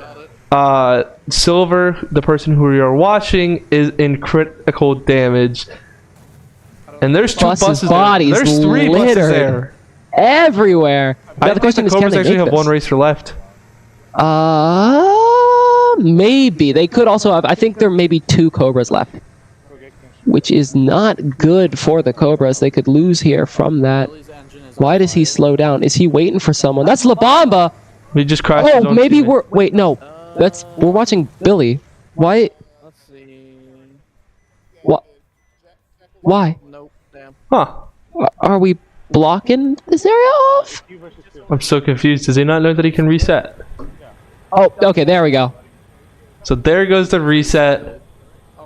He's on 18 health. So there are 2 buses there. He jukes that one. It's living for just a little bit longer. It's just, I think it's TK Badmoon's the last one alive here. No, I just don't. I can't think of like how to. Oh, man. Coming towards you. Use your side. Just lightly back them and make them into something. La Bamba, getting wrecked out. Mordecai is the last one, I think, left. Besides Billy. TK, Billy, and Mordecai. Your way. It is a 2v1. Alright, he took the Yep. opposite entrance. Let's see. Alright, he's. They are playing up. You can see that red chevron up ahead. And I think the red is the bots, by the way. Oh, no. He stops in time. Wait, he wrecked out TK. It's game over. Is that? Yeah, it's game over. Yes. Okay. Wow. So that's I mean, that game being a heavy 50-50 makes sense. Yeah, that it's like you took a coin to flip and you just said Yeah. game. Like Yeah. you just said, but this time when you flip that coin, you are racing with buses and wrecking each other. yeah, and no the coin pun you're intended. flipping is the bus's body. So So it's another game Wreckfest is played where we don't get to see couches or the lawnmowers. Someday we'll see it. Someday I will spearhead a team too. I just want to see it someday. It's just a dream. mhm. Up next, do we have? Next game, I don't think we have seen yet. But we will get that to. Oh no, it's Crash Team Racing. Oh yeah, So CTR. Okay. Well, while we wait for that setup, I think it's a perfect time to re-talk about the thing that's above my head.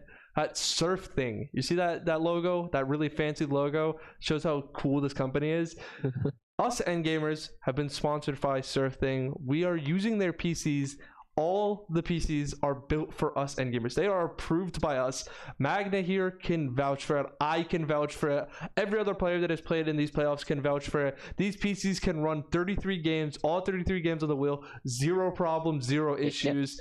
Best of the line, top of the top. So shout out to SurfThings, and it's greatness at hand. This is greatness in the form of a PC. yeah, definitely.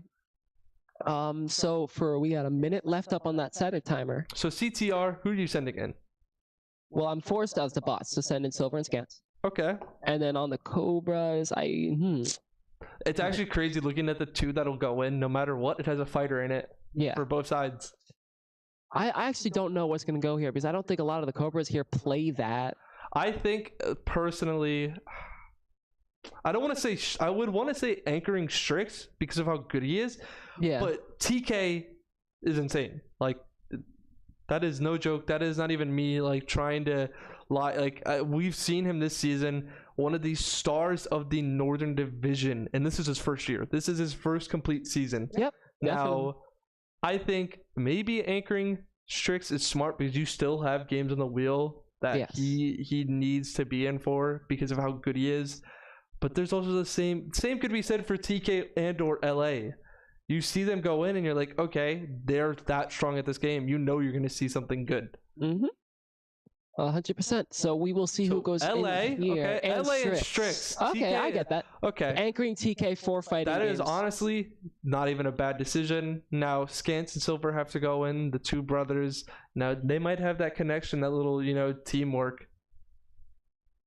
Yeah. That was spooky. What the so setup timer's out. We will see CTR. Now, do you have a specific cup that you like to play? Because I know you are incredibly good at CTR. You would definitely won games in CTR. I saw you this season. Yeah. Do you have a favorite map that like a favorite cup that you know you'd want to be playing right now? Man, I don't know. I mean, I like stuff like the I know the Cobras like to play more not basic cups, but like base cups, stuff like that. But this is for you. This is how you get to play. I genuinely am bad at names, so I can't remember. Do you know like the number? I don't like. You can just say cup 1 or like cup 2. Like I'm thinking cup of 1 being the first cup like whatever. I'm thinking of the one with the tubes, like the underwater tubes and stuff like that. I don't know the name of it, but I know what you're talking about. I'm just like you. I don't know the name of maps. I forget them because it's hard to remember. But personally, I've seen you this season. You know what you're doing in CTR.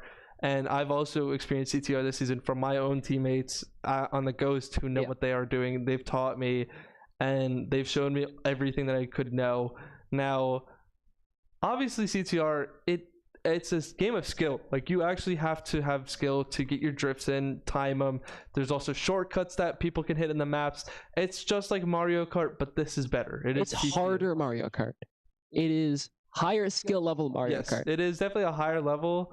But it's just like racing, and I like it. I do like the characters and stuff, so it's fun to see it roll today. We saw it yesterday, but I think only one race was raced before a team forfeited. So hopefully that's not the same case here. Hopefully we see all 4 races go through and we see a close game.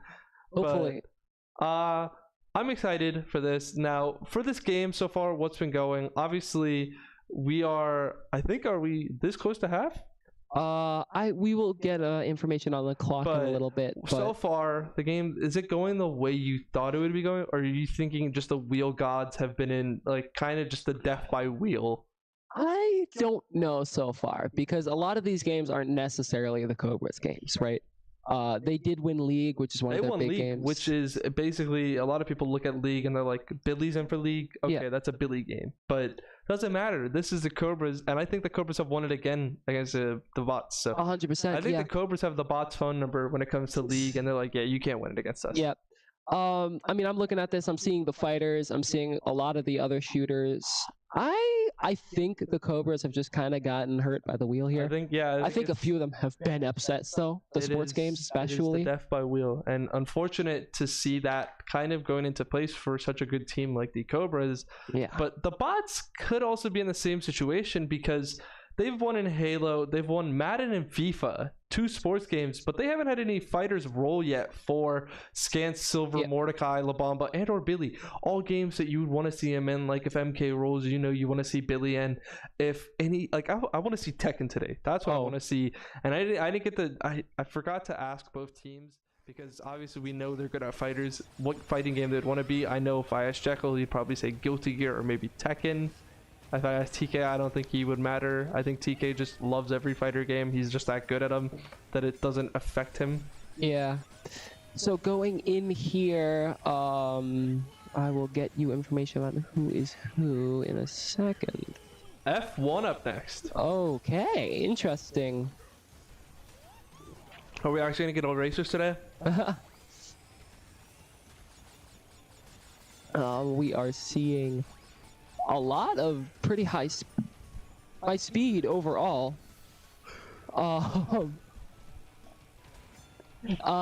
People are keeping that speed up. Okay. So And someone's in 4th place. Yep. They might not know too much about this map setting, but I'm also seeing someone going the wrong way. I don't know what is going on right now. not quite sure myself. I don't think you want to do that. I don't think you want to go an opposite way that you were told.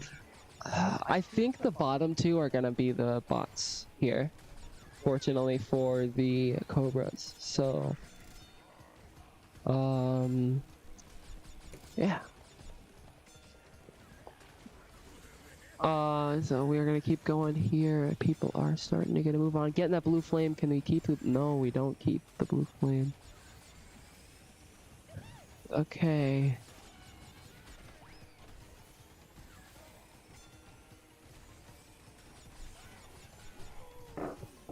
So they are. Have you had confirmation yet as to who's who? I have not. We will figure that as we go along. Okay, but for that's now, fine. I believe the bottom 2 are going to be the bots due to their skins and that they normally play those skins. Okay. So that's what I'm going So to one assume. of the bots is in 1st place, and if you're saying the bottom 2 are the bots, that means Yep. the other one Is in 3rd. Bottom is in 3rd place. Yep. Ooh.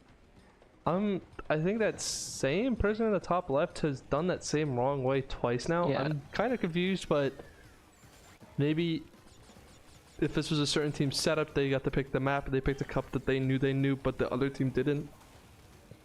Yep. Definitely.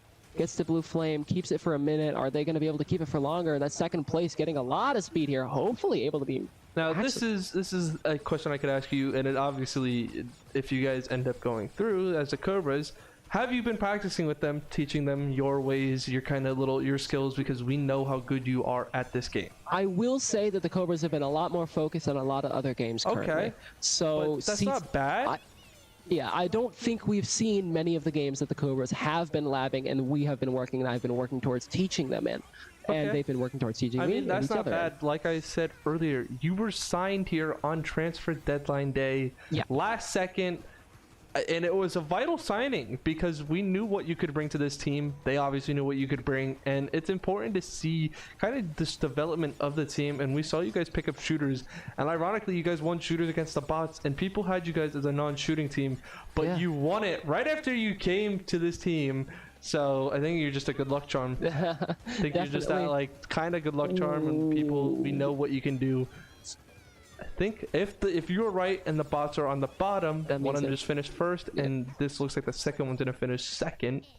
Yep, and that is going to be very bad for the Cobras.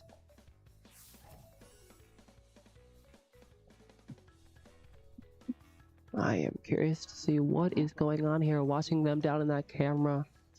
In the bottom middle here. Oh, yep, and that looks like it may have been a forfeit. And that is a bummer. Do we know who that was? I believe that was going to be the... That's the bots. Okay. Yep. So big up to Scans and Silver. They won that. So a 5-1 lead. Now, if that clock is correct, that would mean there is 3 minutes before half. With F1 going in next, meaning TK Bad Moon has to go in for F1, and it's unlucky. The one time he gets anchored, it's not even a fighting game. It's just that kind of luck. Seems like the wheel gods have, seen yesterday and knew that coming into today, they knew that both teams are stacked with fighters and said, no, you're not having fun. No fun for you guys.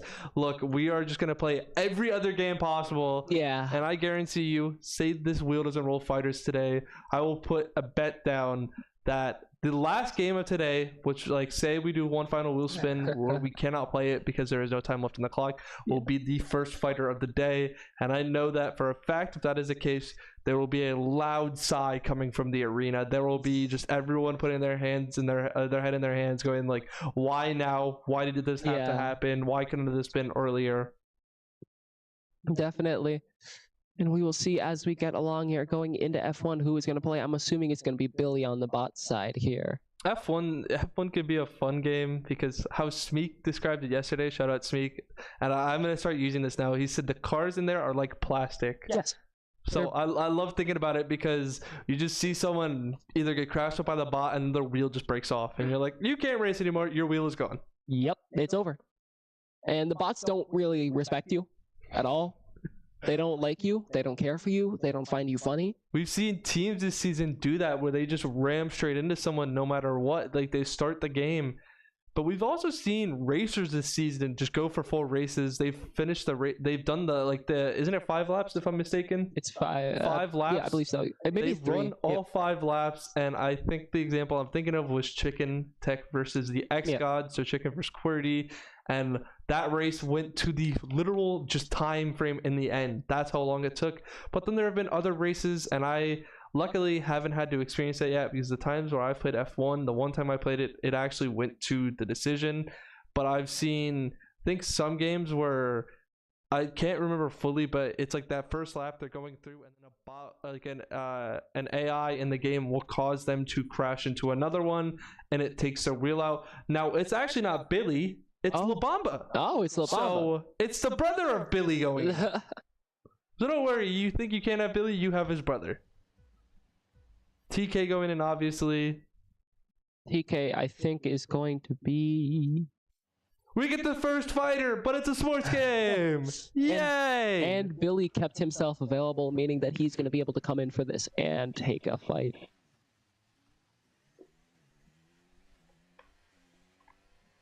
Verstappen spawning in first place on this map. Very unlucky. Already getting some heavy speed. He's pulling to the back of the group here. I'm assuming this is going to be TK on the bottom. And that's a smart strategy because you can race your race with no mistakes. Whereas if that's Labamba in the top of the screen, that means he's already taken damage. And he's already taken one hit to that front bumper. And I think... Oh! And you've been in the league long enough. You know that when that front bumper gets damaged, your car does not... Oh my god! That is... He just wrecked someone out! This is not Wreckfest! Get that man away from the wheel. Now, if whoever that is, either Labamba or TK, they are in 5th place compared to 19th, going down to 8th. Now, he could get crashed out here because the AI in the game are causing him to drive kind of recklessly because of how close they are getting to him, and at the pace that they are going, it's that much of a risk. Yep. Definitely. That's why playing in the crowd is a massive risk. Oh my goodness. He's just losing more and more of his car. Next up probably is his tire. And oh my goodness, Labamba's letting himself get passed by everyone. He's smart. Yeah. But the problem is, does he know how to brake here? He does seem to know the map by the looks of it. Now, whoever is on bottom is just barely behind. Yeah, exactly. They're there. You can still see them, but this race is now a race for position without anyone wrecking. I think the person in first realized the farther up you go, the more of a risk it is, and that's not what you want to do because of just nerves. Especially in a playoffs game, that is nerve-wracking. Exactly. Looks like another car may have been crashed out there. I still am thinking about how the person at the top wrecked that one car. Yep. That was... Good call to Wreckfest. Shout out Wreckfest. Yeah. We still think of you every day. Even after we play you, we still think about you. The big thing here is TK is going to have to play a little more aggressive, right? But the upside to that, right, is he has more car. I mean, Labamba has lost a load of his vehicle as he's gone along, but TK has managed to keep his entire thing completely intact here. And TK is able to play up. Does he? Yeah, he gets the corner fine and is able to play up. Labamba being very short ahead of TK, but TK needs to be careful because Labamba may be going for a brake check here. Could you imagine? That would be... I think that would be the cherry on top of how this F1 game has been. Personally, very sharp corners. Yep.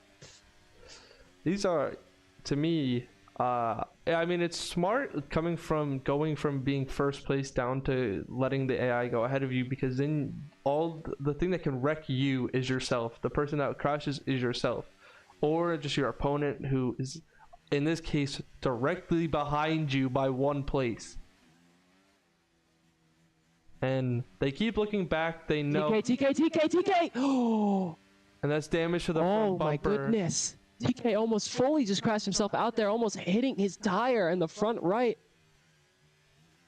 Now, can he catch up there after that massive bit of damage? Became red, which is not what you want. It is. Yeah, that means it's gone. It's that no means longer there. it's harder to turn. Your controlling is even worse, and you're more prone to mistakes. His turns there are having to be super wide. That's also not saying that Labamba, who if he's in top, Labamba has more damage. Besides that front bumper that TK just hit with, Labamba has had damage to his side and I think just around the back of his car.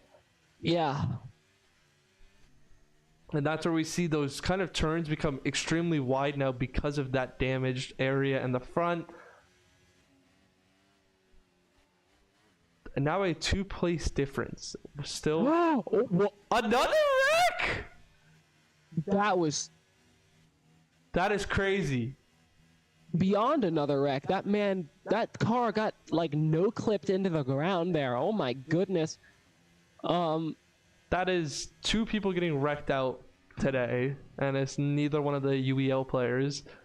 Yeah. It's just an AI. Both of them on Labamba though.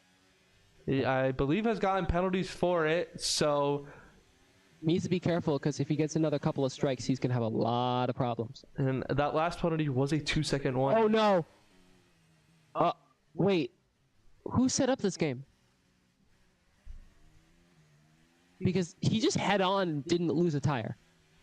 You saw that, right? Whoever built that car deserves some form of respect. Oh my goodness. I was focusing on the top, trying to make a call on the time, because you see his lap right now is 1:44. That's his current. And then you made that reaction of saying, oh my god, and I look down and I see the wall being hit. If you hit a wall going 100 miles an hour and you walk off without a scratch, good job. I'm proud of you. TK just getting to his 4th lap, so there's now a sizable distance. Now it's not just the placement of 17th and 18th. There is a good distance to catch up, and currently it's looking very favorable towards the bots, but the bots have also picked up penalties, so if TK can finish this race, he could actually take it through just time. Because of time allotted from the penalties, 2 seconds to more, really it can change how you play. It can change everything from whether you win a race to lose. 100% here. And you don't want to get penalties. Like I said, you don't want to get penalties because you're throwing it away yourself. You're costing yourself. Instead of racing cleanly, you made the mistakes, and even though you finish before them, it goes into time you lose.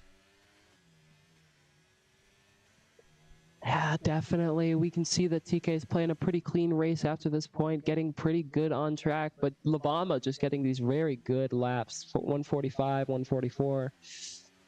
The question is, can TK keep up with that? Obviously, some map knowledge coming from Labamba here, showing that he was a smart pick for F1, even without Billy knowing that UFC 5 would be up next. Yeah, exactly. Now, think of the odds of that. We're going to be able to see Billy versus Bubbles, actually. Most likely, yes. So the matchup that we wanted to see, the matchup I wanted to see, I liked it. You guys played them last time. It was that same matchup. So I don't mind. This is the matchup. I always like watching UFC. We watched it last night. And Labamba here on his final race. Same with TK. But Labamba is 30 seconds into it, whereas TK is 14 seconds into it. Now the question is, can we check the times at the end of this game to make sure we know who won this? Because I'm really curious. I'm also curious because this doesn't look like a race going out to just destruction. Oh, you lost your wheel, you cannot race. This is looking like a race going down to you cross the checkered line. I think that's what it's called. Yes.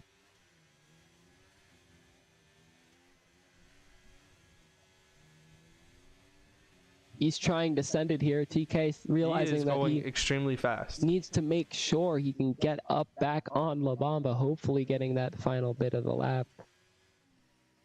Getting back That up his is a speed. very fast car, and ends up going. His turns are extremely wide now because of it, and that's the kind of cause and the effect of crashing with the damage being in this game. You don't want to lose damage or make damage on your front bumper, or even. Do you know if it's the same with the rear? I don't play this A game. little bit. The rear are a lot more powerful. Okay, so it's not so gonna it's the happen as front much. that's more of like built like plastic. Yes. The front wheels are still having the drivetrain and the steering on it. Mean they are like, oh, TK wrecks himself out right at the end. And that is a bummer. Oh my gosh. So you see the wheel literally getting taken off just like that. Gets completely taken. Actually, that Wait, was a no! win. That was La Bamba crash. TK was Verstappen! Wait! And that means the Cobras get another score here.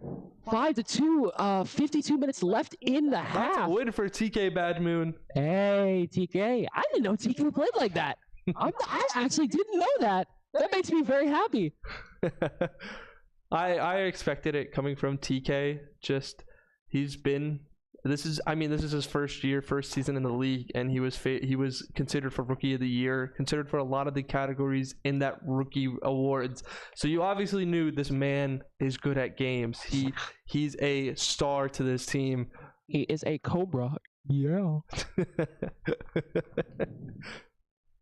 Now just about 15 minutes left in this half, so we did get it confirmed. We are just under the hour mark to the first half being complete. UFC 5 next. Bubbles is looking to be going against Billy. Yep, exactly what I wanted, and I think I know the fighters are going to go with if Billy gets a choice. Now F1, besides obviously La Bamba crashing out there, any takeaways kind of just from what you watched from your teammate? That was an incredibly good race from TK. Okay. That was like, I mean, it wasn't like playing in first place, playing aggressive, but TK got that lead, right? He played Verstappen to get that first place position. Yes. He then got up and got his range, and he knew his course. And then after he got to that point, he slowed down. He pulled back to 18 out of 19, right? Yeah. And then it was just impossible. It was just racing for his La Bamba. race. That's all he had to do. Exactly. Literally just all you got to do. You are by yourself now. Just play how you play. Do not worry about anyone else. Now, TK did crash out with 2 AIs, which is kind of crazy to me, but it didn't Yeah. matter because La Bamba wrecked. Hey, that's But why TK didn't drive here today. Look, That's why TK didn't drive here today. He got drove here today. So look, that's crazy to me. I mean, we saw it, but hey, it didn't matter in the end. He still won. He confirmed his win. He raced his race. So I can't even downplay him on that. He won that race. exactly. He won the points for his team. Now, UFC, a game that I like to watch and I like playing. I obviously came into the league with my little thing, my little draft thing as a player, saying how I beat Nexus in UFC. And it's true, I have, but he's also the best UFC player in the league, and he has definitely given me nightmares. Now, wheel spin coming in here. Is that Need for Speed? NHL. Oh, NHL. Are we gonna get any fighters in this half? Can we get a I fighter? jinxed you guys, I'm sorry. Can we get a fighter? Literally, both teams want to see it. I'm sorry, everyone. I'm Why sorry. do you do this to us? This had to be the day. It had to be done. Alrighty. Well, going into this game here, do you like giving people hugs? Do you like punch them in the face better? Punching. No, I mean, fair. grappling's fine. A lot of my, one of my favorite fighters in UFC and real life is Charles Oliveira, and he's one of the best at, grapple game. His takedowns and everything is just what makes him so good. Unfortunately, he lost in the last card that he's faced, but hey, that doesn't stop him from being the GOAT. That doesn't stop him. Now, if Billy is to pick the weight class he picks, a little key information. The person that Billy will pick, his name is Brian Ortega. Yes. And the reason why this is so important, he always picks Brian Ortega, is because Billy has trained with Brian Ortega in real life. Yes. They have trained together for MMA. They know each other. The UEL knows someone inside the UFC, a literal professional fighter being trained with by Billy the Goat. And so Billy always gives the shout out, always plays Brian Ortega, no matter what the issue, no matter the case, is Brian Ortega versus Brian Ortega. So Bubbles giving it back to him. So I don't know if Bubbles has any inside experience, but maybe just the mental game of knowing you're going up against the person that you train with. Maybe Billy told him to do it. Yeah, definitely. I mean, we will see here Brian Ortega being a very good character, 16-3-0, meaning he's never lost. We will see what goes on here. They gonna touch gloves? Are they being respectful? No respect. No respect. We ball. So we're both wearing blue pants. Who's the red gloves? Best way to tell who's who is gloves. Yes. So they obviously picked the same shorts. This is mind game. I believe that missed. Oh wait, this was set up wrong. Because it has the. It was set up wrong. Was this bot set up?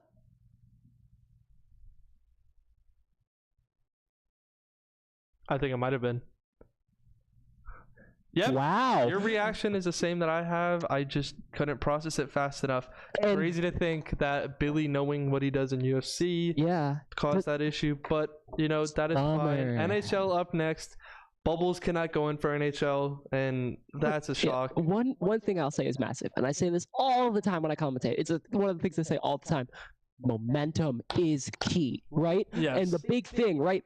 This is where you don't want to. This is where you don't want this. I mean, you're still 45 minutes away from half, and you see the Cobras taking two back to back, with one of them being a forfeit because you messed up setup. Exactly. You don't want to do that, especially during playoffs where this is the difference between you winning, you take home money, you lose, you take home 0. And the biggest thing about momentum too, right?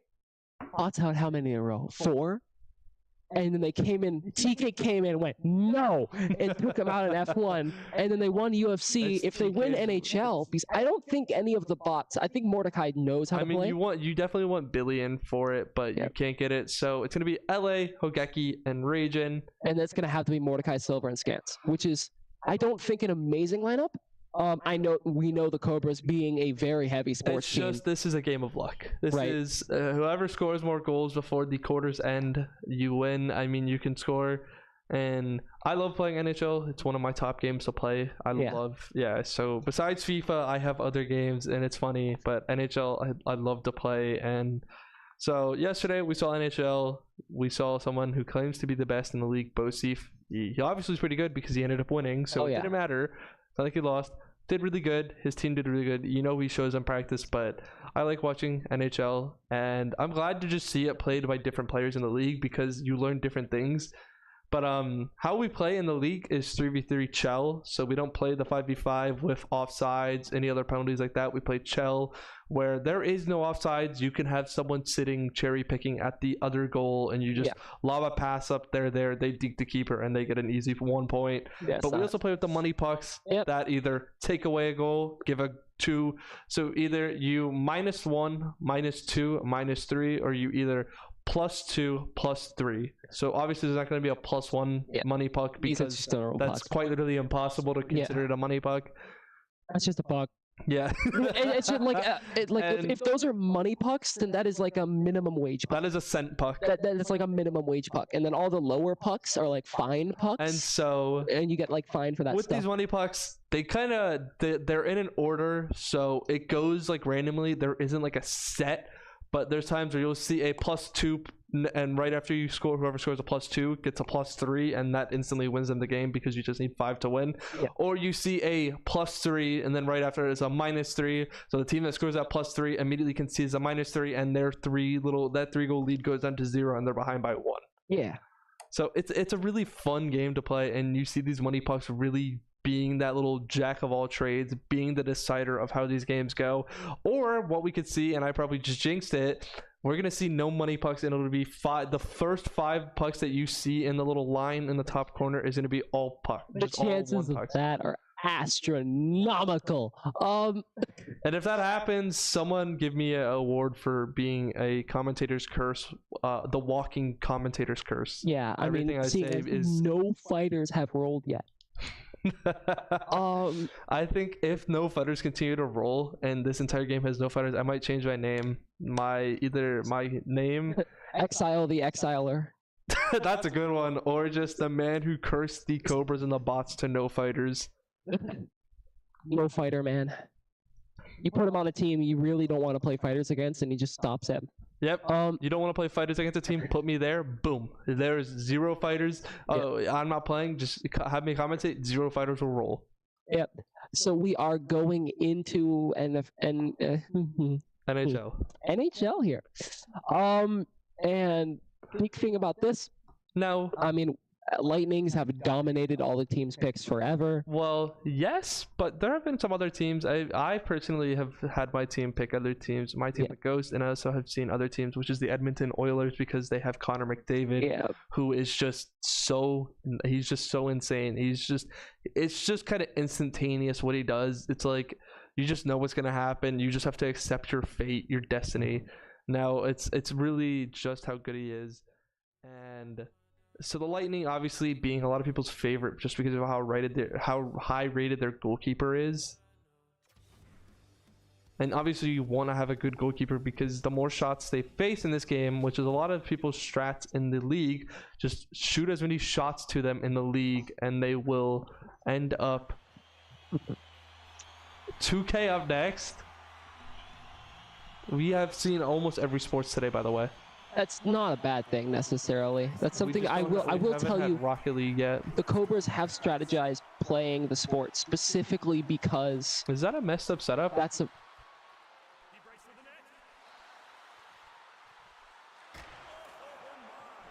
Is they're not supposed to have that? That's not supposed to be a thing. Yeah. Wow. That is the passing meter, which is what helps people. So back-to-back messed up setups, not what we want to see, especially in the playoffs, because you've had a whole season to focus. But I've also made those same mistakes, so I'm not going to hold both teams accountable. It happens. Just pick your head up and go on to the next game. You still have 2 hours and 40 minutes. It is not like that was the last. Like, it is not like you had 1 minute. Like, you are perfectly fine. And the Cobras, it doesn't matter because they had that momentum to win 2 straight. They can do it again and again and again. I know the Cobras team. Exactly. I've watched my team face the Cobras twice this season.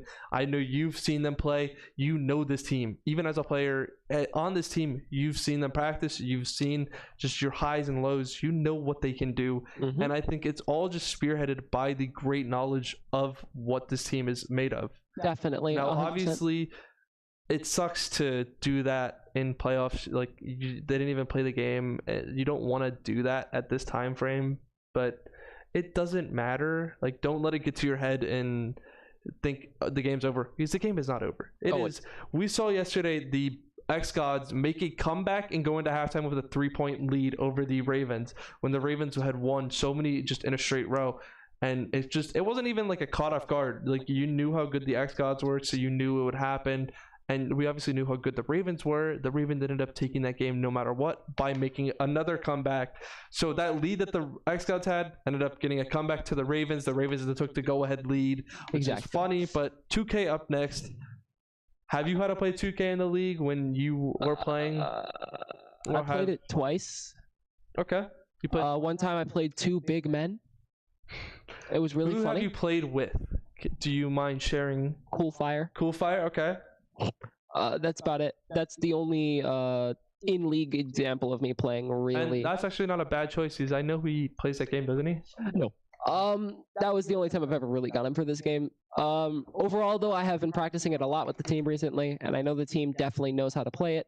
Jekyll and Strix going in for this, anchoring TK again for those fighters, making sure he is available and ready. TK, I need you to get a fighter, man. I feel so bad if I jinx you. I know I'm going to walk out of this commentary room after halftime get with flamed. no fighters rolling, and I'm going to get shunned. I'm going to get They're gonna point at me, and I think I'm gonna do what you told me to do: change my name to Exile. The Exiler would be actually pretty funny. Exile And the Exhausted. you cook something up, and I gotta respect that because I didn't even think about that even when I made the name Exile. It's just funny. Yeah. But with 2K, with NHL, we didn't actually get to see much, which I mean, it sucks to not see much as someone who enjoys watching NHL because I just like seeing NHL play. It's hockey. You see people hit check each other, and no matter what, and there's no penalties given because they just drug each other. But NBA, I also like watching NBA. I just don't know too much about it. I don't know what the I wouldn't say like the meta of it is because you can beat the meta if you're just insanely good at the game. And we saw that yesterday. We saw top two. We saw an insane game coming from the Ravens and the X Gods. So we saw the Ravens take that, but all season it's just been 2K has been one of the top games to play. We've seen a lot of people come into the league as rookies, just love playing it. Definitely. A lot of the stuff, the NBA being one of those, I don't say easier, but one of those games that's like, high skill, high knowledge, low skill level a lot of the time. And it also provides high reward from it. Yes. When you're good at it, you always have a good reward. Mm-hmm. And I mean, a big thing is with knowledge, like you said, there's no real meta actually in the game. There's because you're always going to want to pick the best of the best. So you're going to want to pick all-time teams. It's hard to claim a meta in sports games, and I know I talked about it with Mbappe and FIFA, but if you ever go into FIFA and you run up against a team, an ultimate team, and it's just ultimate team, they're gonna at least have an Mbappe, whether it's his team of the season or his best card. Yeah. So it's kind of this. It just depends on how good someone is. So Billy and La Bamba going in against Strix and Jekyll. I'm curious to see what this is gonna be like. COD is coming up next. That is something that you don't want to miss out La Bamba on because of how good he is at Call of Duty, which is it's an unfortunate to it, but they're getting the camera and everything ready. Yeah, they are actually getting their jump shot. A lot of people turn off their jump shot meter and they just drain their shots, and that's what I like seeing. Is we play on pro difficulty. Yep. So hopefully we will see what goes on here. Got 2 minutes and 36 seconds, 2 hours, 36 minutes left in this half. Definitely can see a lot more games here. I'm gonna go down the list because we've only played 9 games. This is our 10th game. This is our 10th game out of 33, and we haven't rolled a single fighter or more than 2 shooters. I'm gonna get in trouble. You're gonna get in trouble. You're gonna walk out that door and you're about to get flamed. I know it. I feel so bad. They're gonna backcourt and get the game set up again. So I'm looking at teams here. So we got LeBron James. Is that Kobe or is that? Okay, they're backcourting to get it to the right side.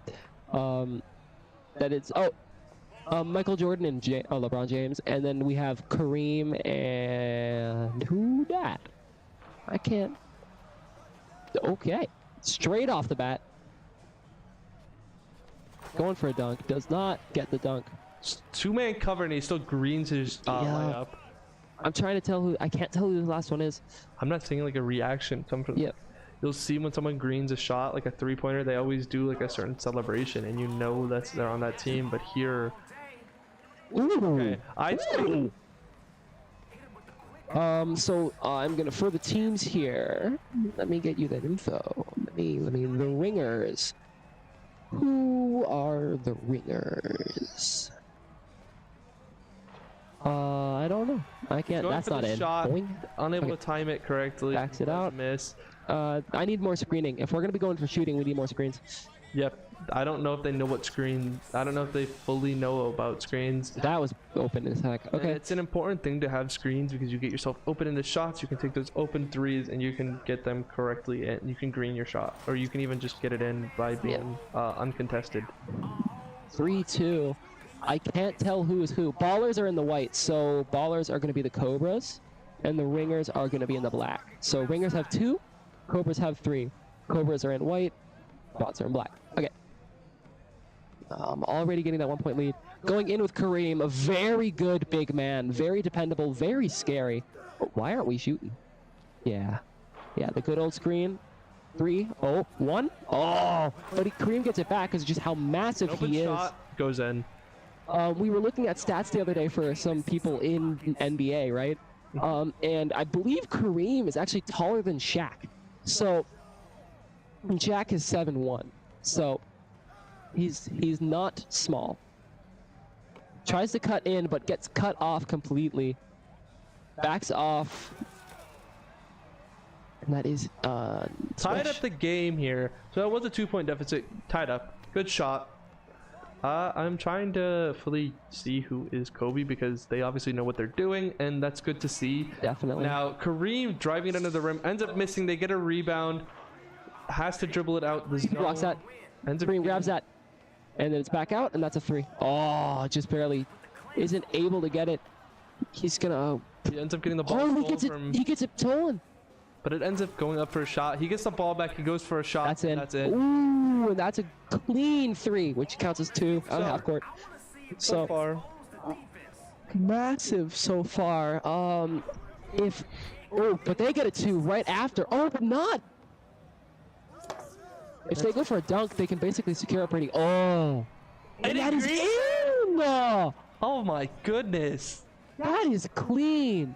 That might be Jekyll doing that. I don't know. I'm a Jekyll or Strix if that's the Cobras. Yeah, Jekyll being. That's some good. People see Jekyll as a fighting game player. And he gets blocked. Oh my God! People see Jekyll as a fighting game player, but what people don't realize is he's also a really good sports player. You gotta remember, Jekyll has played for. Jekyll won this championship last season. So Yeah. he obviously has to pick up games. That man is insane. Jekyll is amazing and has an incredible ability to learn throughout this, and that is nowhere near a. Okay, Kareem was the right pick here. He's so big, and that's a reach and foul. He's the GOAT.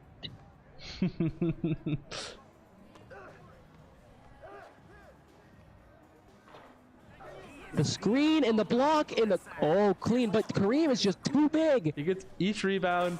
Yep. Like I said, why would we? Okay, never mind. Ignore what I am saying. 6-point lead. I think the ballers are in white, correct? I am right on that one. Yes. Okay, so that was a good 6-point three. lead cut to 4. Very good. Once again, the bots are in black and the Cobras will be in white here. Doesn't matter because Kareem goes up. Kareem is just too big. They went for I don't know why they went for LeBron, and I think that's Kobe, right? That is Kobe. I'm not too sure. I don't know why they went for that. Overall, I mean, against Kareem too. Kareem is just so massive. It's so hard to fight around him. And I mean, you see him getting all of these rebounds here so far. That's not. Whoa, air ball. I thought that was gonna at least contest the rim because he had his takeover. He had his takeover. Runs around, tries to cut in, sees LeBron with open. it. Oh, that was really good, but doesn't get it just barely enough because he had a little bit of coverage, and that's a shot, and that's in.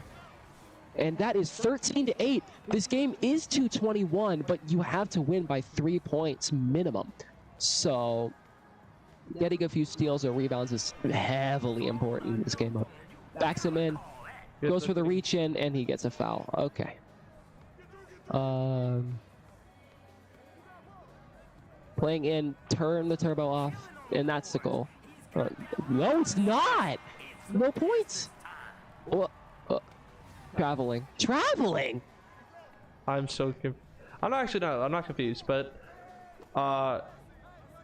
bots possession again. See a kickback out to LeBron. That's blocked. Goes for a 3, gets a 3. That was clean. 3-point lead. Good screen usage coming from the Cobras. They've obviously picked up the idea of knowing that they can get away with a screen because the bots don't know how to counter it. Kick back out to an open man. Open 3, green. 15-10. Getting some consistent 2-pointers here by the Cobras. Bots are not stopping a fight though. Kareem back on LeBron. Passes it back out. I believe one of them is Jordan here. Trying to get an open 2-point. They have to get 2, right? Because the whole thing is they're gonna Oh, that's and in. his foot was on the line, actually. No one was on that thing. Oh, actually, no, it counted. I thought he had jumped over it, so it counted as a 1. But that's good shot. 3-point lead. Bot's still in this, Jet. They're still having to climb. Both of the Cobras have their takeover. Shot going out of bounds from the Cobras. Bot's position again. If Bots get another 3, they go to a 1-point. They cuts the lead down to 1. And I think that's what they might try to do. We're taking a lot of shots they just don't need to take. Contested shot. It's going to get rebounded Kareem by is just too big. He's just too big, and that's a dunk. Yeah. And that's 16-12 here. Back on the Bots.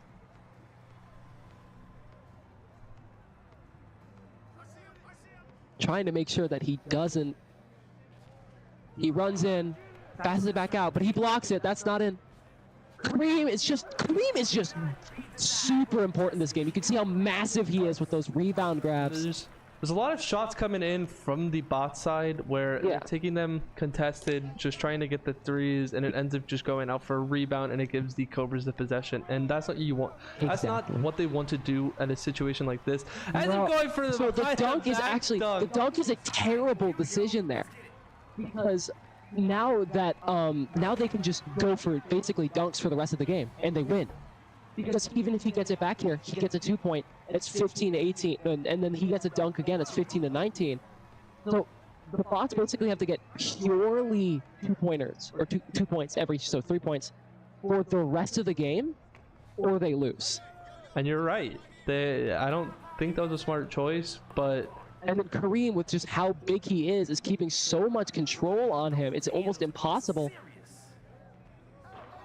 Because all the rebounds. That's gonna, rebound, and Kareem grabs it, backs it out, because it's half court, so you have to back out. Oh, whoa! Where are we going? Fades out, gets it again, 19-13. Just now, 1 2-point coming from the Cobras, and that is a win. So the problem is, the Bots need to get rebounds here, right? Or they need to get coverage. But they just don't have the big man for it. I don't know why they did this. Now maybe it's just lack of game knowledge when it comes to 2K, but the Bots have still put up a fight, so. What are we doing here? What? Do you see Billy hold his controller in the front, just pressing buttons? This is not a game I think they play. Oh my God, Kareem is just massive. This is the Kareem game. This is a Cobras. There's very slim chance, even if they do get a goal here. Cobras, watch this. He's gonna run in for a dunk. Watch this. Cuts in. Oh, goes for him. Oh, backs out, and that's in. And that's a Cobras win. Yippee! They're celebrating. That is a good win. That is a very good win by the Cobras. Now, 25 minutes left in the half. Up next is Call of Duty, and there's no La Bamba for Call of Duty. But the Cobras have TK, and then they're gonna get a full reset, and then they can put. I've been teaching Jekyll in this game. I know Hogeki's pretty good. Strix knows how to play this. Cajun's very good at this game. So I definitely think a lot of the people in this lineup currently can definitely play this game. For the Cobras. Over on the Bots, like you said, La Bamba not being available is detrimental. I'm gonna assume it's gonna be Mordecai Silver. That would make sense. Mordecai being a very good shooter and everything.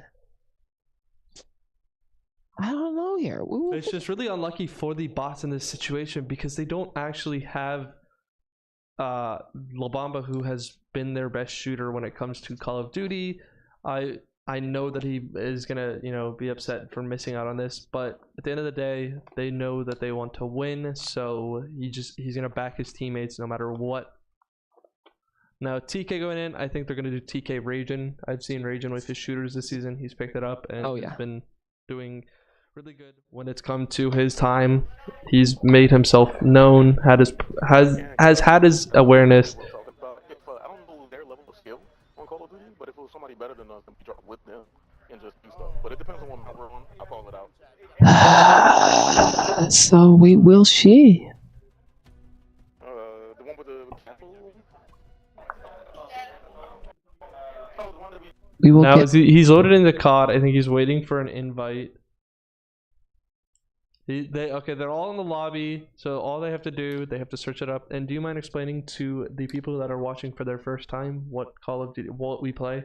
Okay, so we play Call of Duty in a very weird way. We play Rebirth quads 2v2. So, it's quads game mode, right? And 2 people from each team are chosen. They all go get in the same lobby, and they go into Rebirth. Rebirth being the game mode where you can respawn after a certain amount of time as long as your team is alive, right? And the goal is to get the most points. You can get points by kills or thousands of damage. So 1 kill is 1 point, 1,000 damage is 1 point also. Okay. And overall at the end, whoever has the most points cumulatively wins. So we shall see. I know Hogeki's also, very good at shooter, so he may have gone in here. Yeah, it's Hogeki, and obviously it's going to be TK on LA's account, I'm assuming. This is probably the easiest game. Oh no, it is TK and Cajun. You were correct. And then Mordecai and Scans. So we shall see what goes on here. I find it funny just being a commentator when like the you haven't actually dropped in yet, and you're just in that part where you can die and nothing happens. Yep. You just see people just falling from the sky, and you're like, what just happened? Like, it's always confusing. Yeah. So definitely. Call of Duty, and you've definitely been one of the best that's come into this league to play Call of Duty. I think I've seen you get. Have you gotten like 13 or something? During the Bandits game, I got 9 kills the last time I played. So that's actually a good number. That's what you want to do. So you know how to play.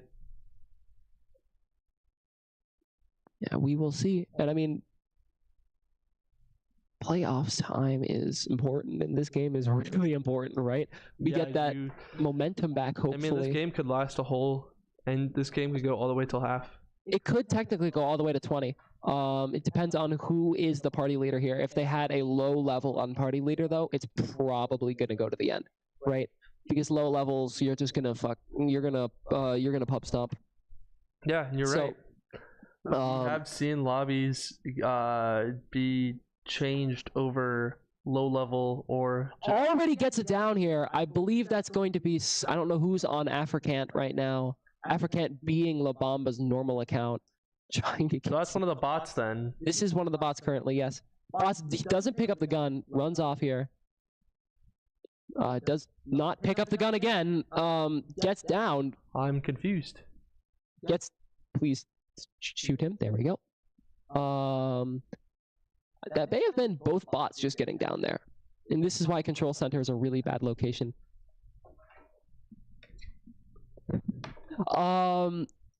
So it looks like, yeah, both bots are dead here.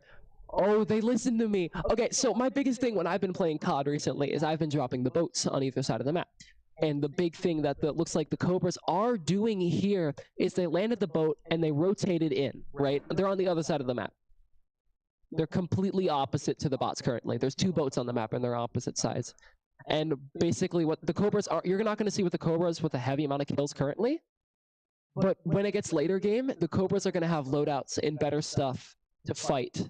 And that's the strategy that you actually want. A lot of people don't think about getting their loadouts, but you want to get your loadout. You want to have the guns that you set up, because if you play this game, you're going to have loadouts. You know what's not necessarily the best gun, but you know what's better for you. Yep.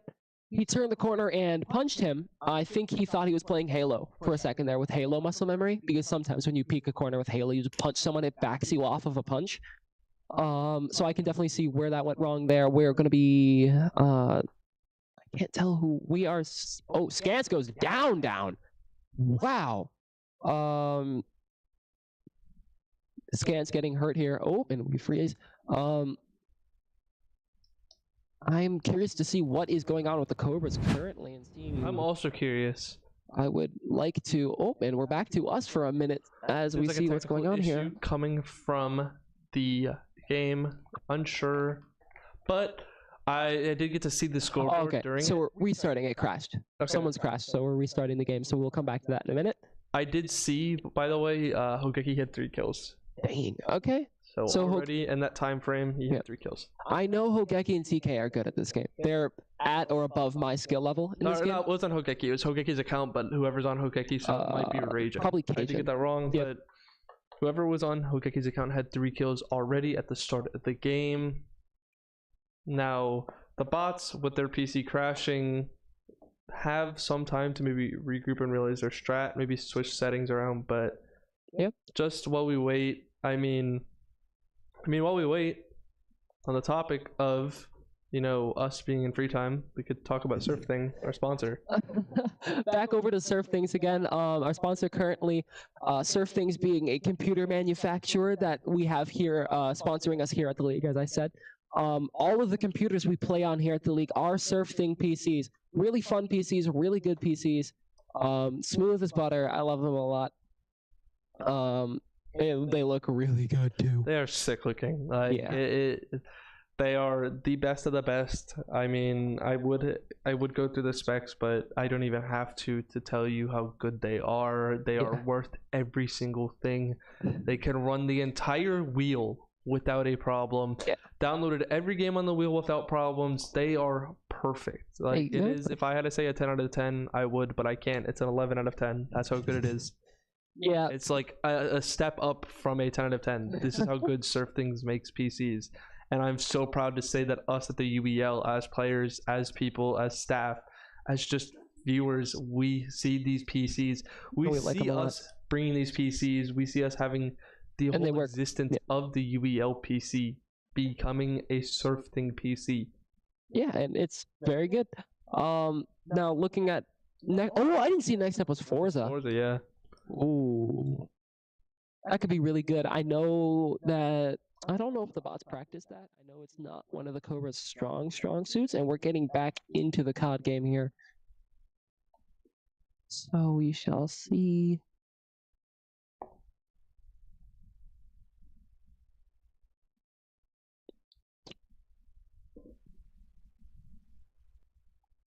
Okay, looking at this.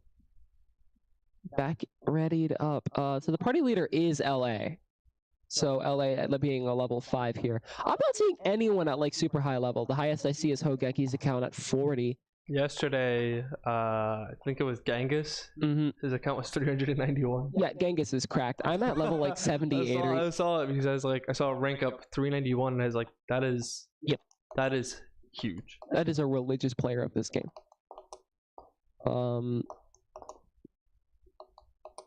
So going into this, we're still on Rebirth Island. I would love to see what is going on with the bots here. I mean, with the Cobras here. We are watching the Cobras actually currently. You can see that they're communicating to each other on the top left there. Everyone's in the chat and getting ready. Looking around.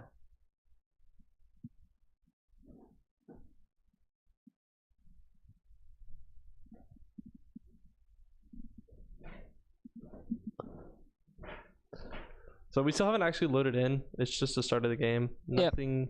It's not one of the. It's not like they're already in. So we do see that settings change. The keybinds change. That's what it was. Now we are watching the POV of Scance. I'm excited to see if he. I'm excited to see. So he's actually hitting his shots here. Knows what he's doing. Proud to see that. Yeah, that was LA you were just watching there on, or whoever was on LA's account. I'm going to guess that is going to be TK Badmoon. And that's not a bad shout. I mean, I'm actually, fine with TK being in it. I think he's actually done really good on shooter games. He's a very good COD and shooter player overall. TK being one of the most amazing games he is in shooters is probably going to have to be Gears.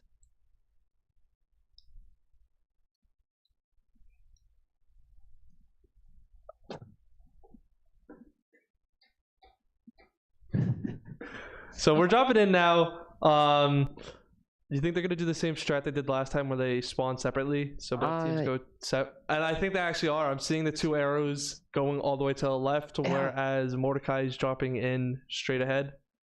Yep, for sure. I mean, you see him on I'm trying to figure out who we're watching currently. I believe this is gonna be is it Scance and then it was Mordecai probably. Yes. So Scans and Mordecai's Mordecai. So Mordecai's our POV currently picking up. He's running with a Deagle right now.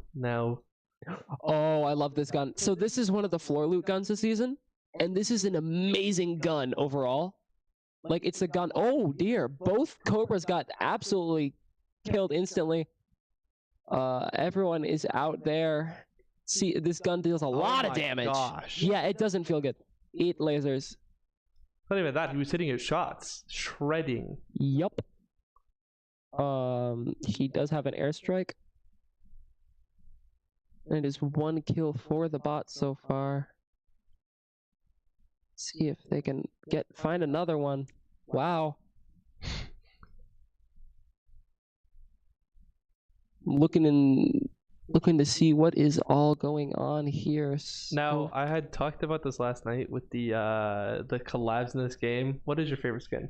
God, since I know you do play this game, you're a top player at this game. I personally haven't bought any skins in this game. Okay. However, my favorite one has got to be the Shimo one from Godzilla. It looks so clean. It's like a icy ninja with scale armor. It's really good. I don't know, the fact that there's Snoop Dogg in this game is sick to me. Like, I just love that collab. There's a lot of cool people. I do like the Godzilla collab just because of the kill emote where they just chuck them across the map, and it's just funny to me. I wish someone in the UEL had it and we could see an execution. Yep. Now, someday we'll see that, and I hope we do. Maybe just what I actually want to see is a win in Warzone, where the two teams in Warzone actually end up going to win. Yeah, finishing the game end over. the game as the number 1. The highest I think we got was, I think Scant. Woo! That was clean. He gets the headshot, but he's probably not going to get the finish on him here. But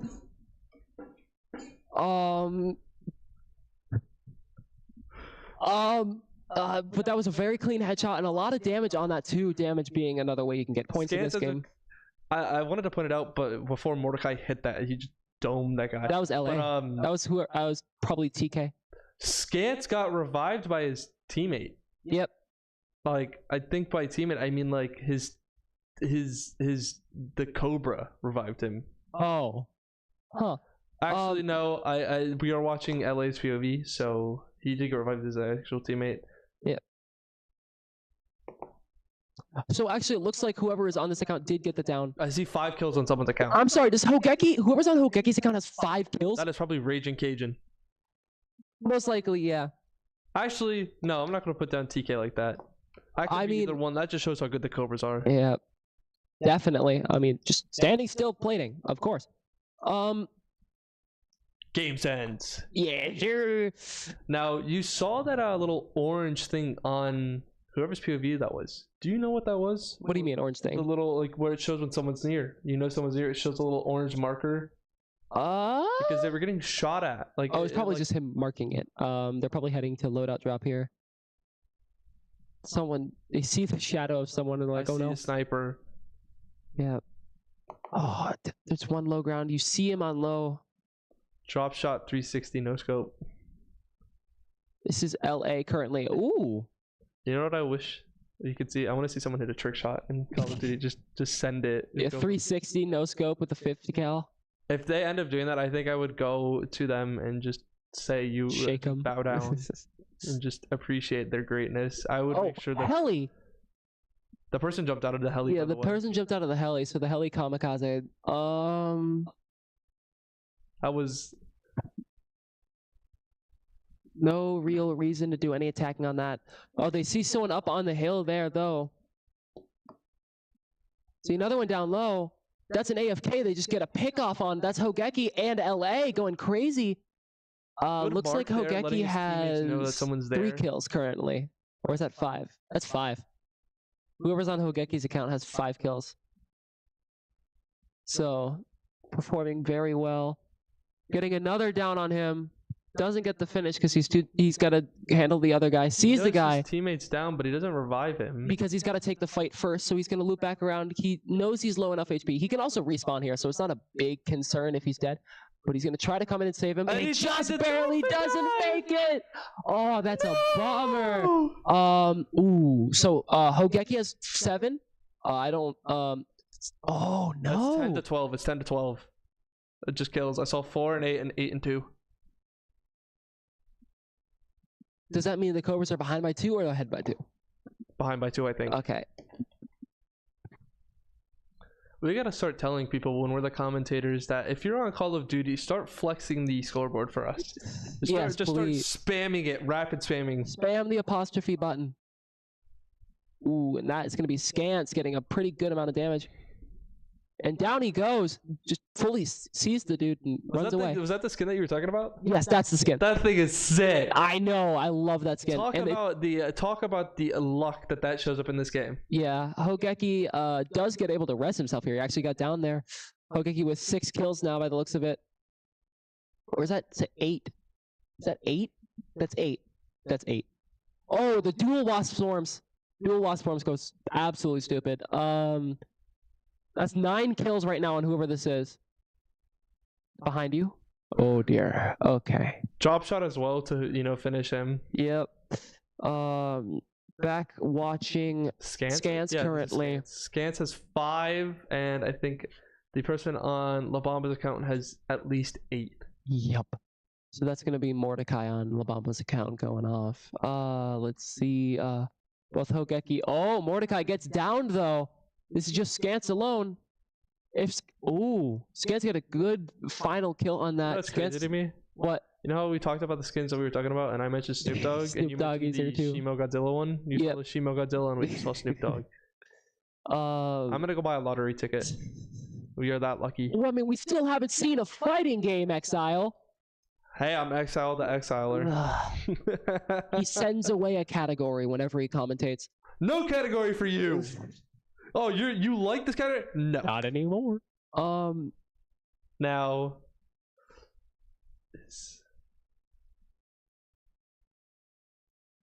Oh, and Scans he gets tries to get the drop abs. shot. Woo! He's stuck in the ground, by the way. His body is. Okay, Scans is 6. African. And that's 11. So that's 14 to 11. Damage is way more too. So it looks like the bots are gonna be winning this game.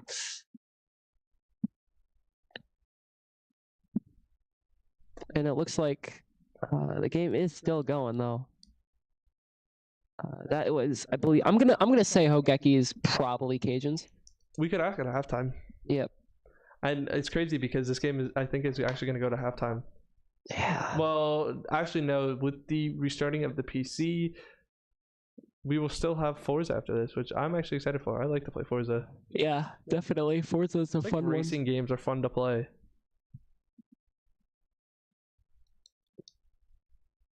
Oh, this is TK right now. TK's on LA. Cajun is on Hogeki. Playing almost together here.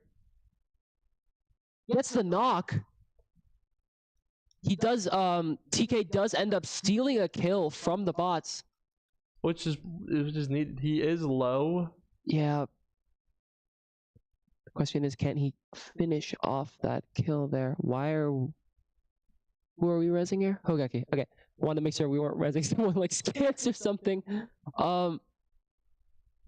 Looking around for heals right now. Scans just to try and win the full game. Looks like he never got a finish on that knock here, TK.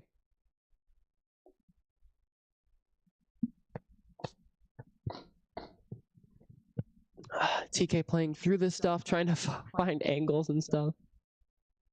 Call of Duty.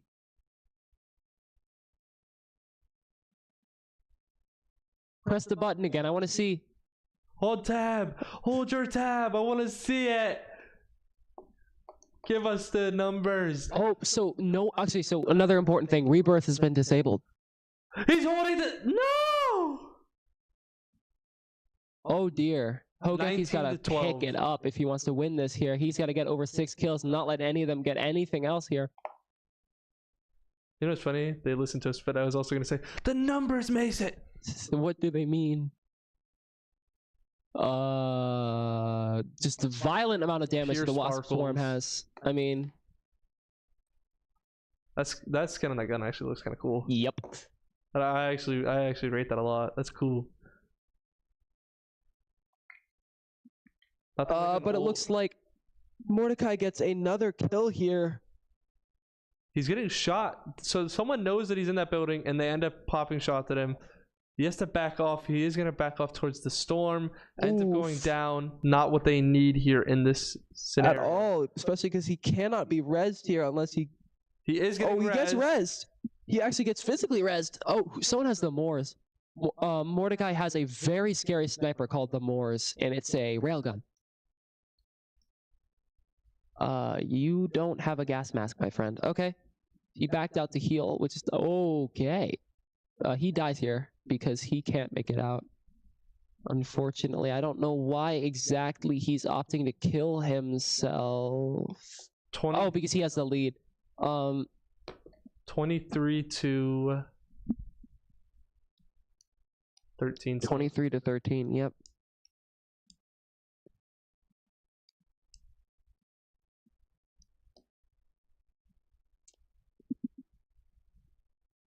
Beyond that, actually, because they have 8k damage, so it's more like 30 to 15 or 30 to 18.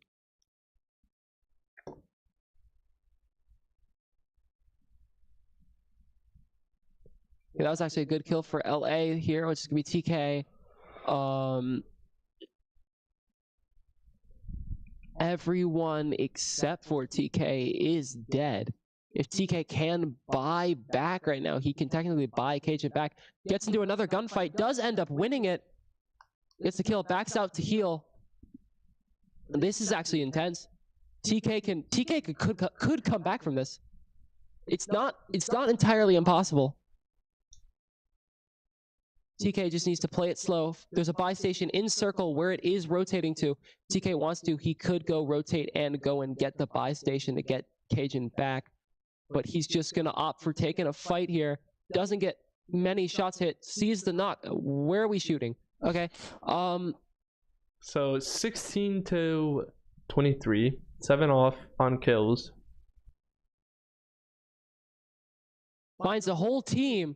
Definitely cannot fight that. Gets a Shimo out. Plays around to the next person.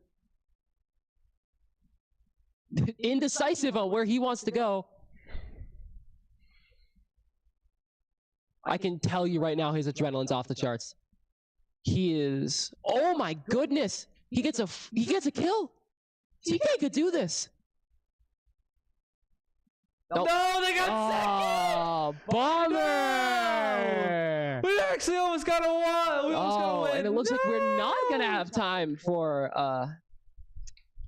That's a bummer. No! Yeah. 8 and 11. 25 to 18. Unfortunately, it looks like fortunately for the Cobras here, looks like the bots have won that one. The Shimo Godzilla won! Yeah! Yeah, well, I mean, that was a very good first half of the game. We will see if we're going into the next one in a second. And yeah. I mean, that was very fun so far. 7-4 is not difficult for either team to take away here. I mean, the Cobras can definitely come back and take a victory here, especially because none of the fighters have rolled yet. Hey, man, don't blame me. I'm blaming you. No, yep. It wasn't me. Yep. It wasn't me. Yep. So, Forza up next. Now, we did have that pause, so I think we actually might have enough time for Forza, if you ask me. Maybe we will see. Overall, though, really good performance in this first half. Definitely. Let me get my notes down correctly. That game of COD was amazing. Mordecai getting over 16 kills. That's insane. I mean, that was a very good gameplay there. Halo, FIFA, Madden, Wreckfest, CTR, NHL, COD, League, F1, UFC, and 2K have all rolled so far. No fighters. No fighters. None. No fighters. And one strat. No fighters. No fighters and one strat. And that one strat was League of Legends, so I'll take that. That's the thing that you want. I mean, League was definitely one I wanted to see. It was probably the most contested game on this wheel here today. The other contested games I think are gonna be a couple of the fighters. It's 3-person games, so there's no guarantee they're gonna be in here. Bots are using the timeout. They do have enough time. Oh, so they are gonna try to play this. This is fine. Okay. Forza, I like. Do you have a certain map that you like? Or do you think they're gonna?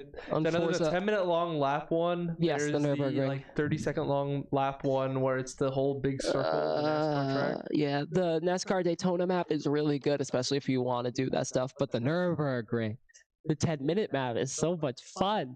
That's the map of pure despair. That's like psychological despair. It's psychological torture.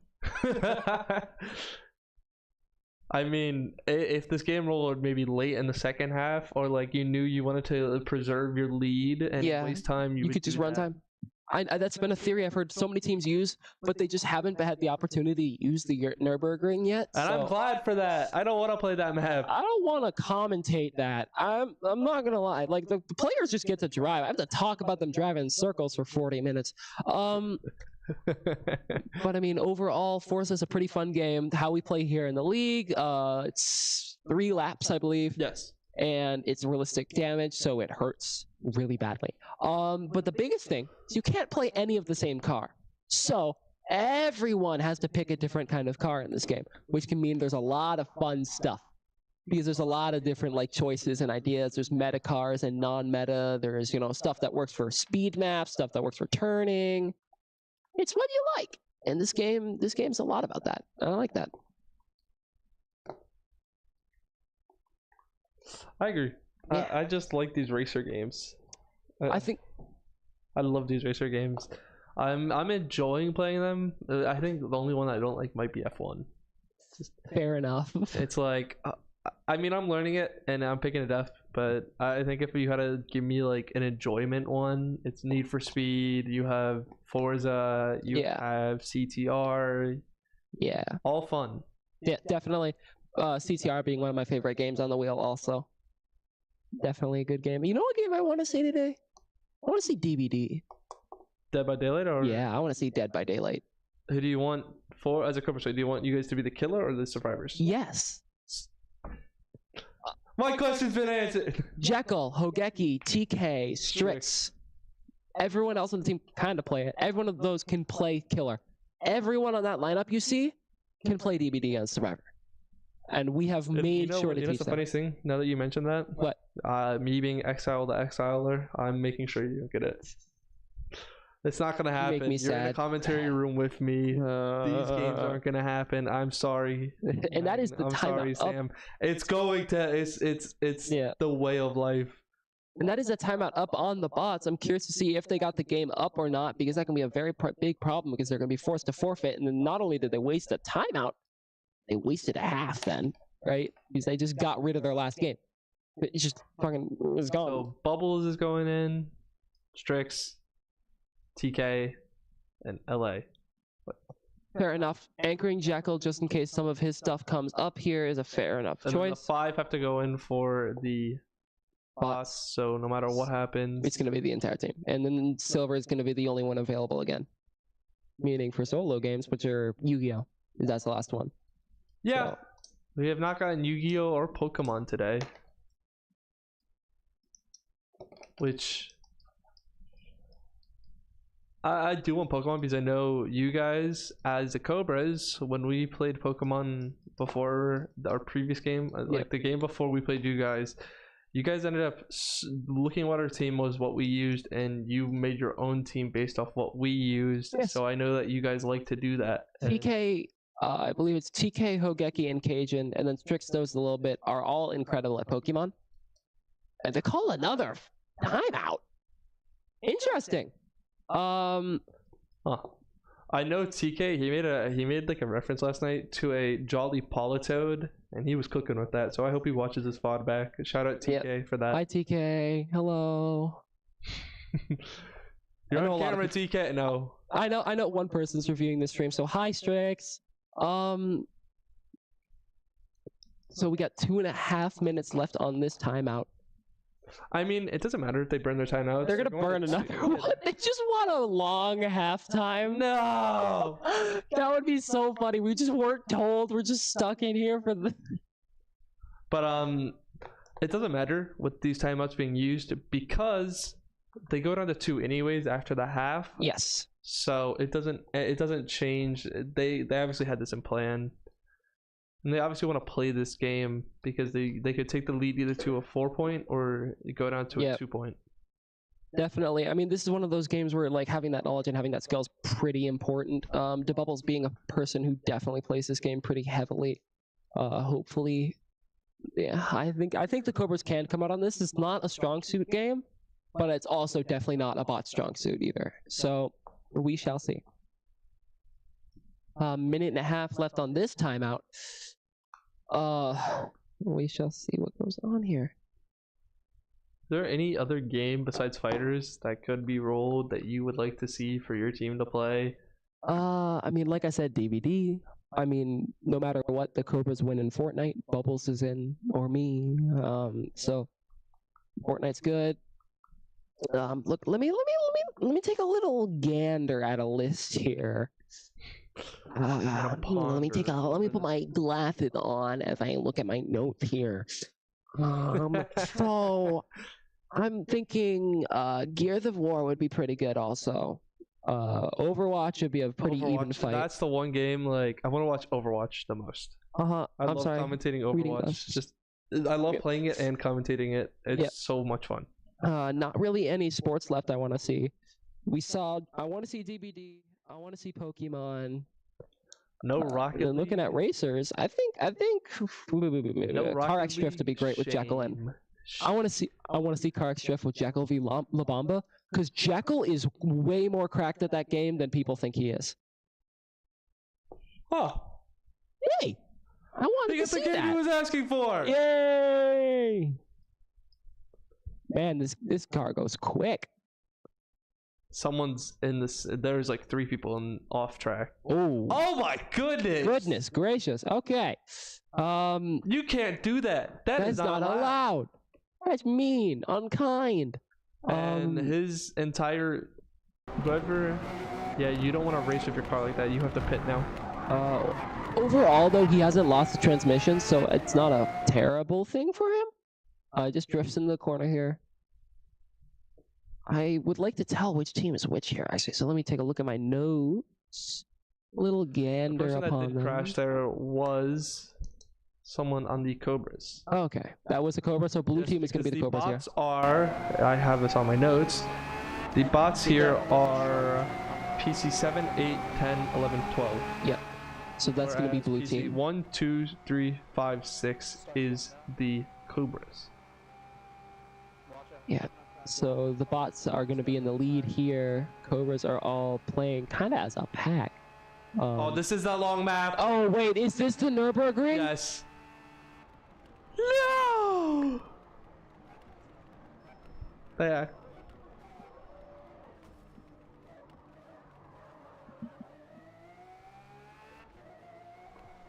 This is the... We talked about this map. Oh my gosh. Okay. Hey, listen to us! So the Nürburgring, for those of you who are unfamiliar, is a 10-minute lap. Well, it can be a 10-minute. I think there's a shorter track version of it, but it is just a straight line for half the race.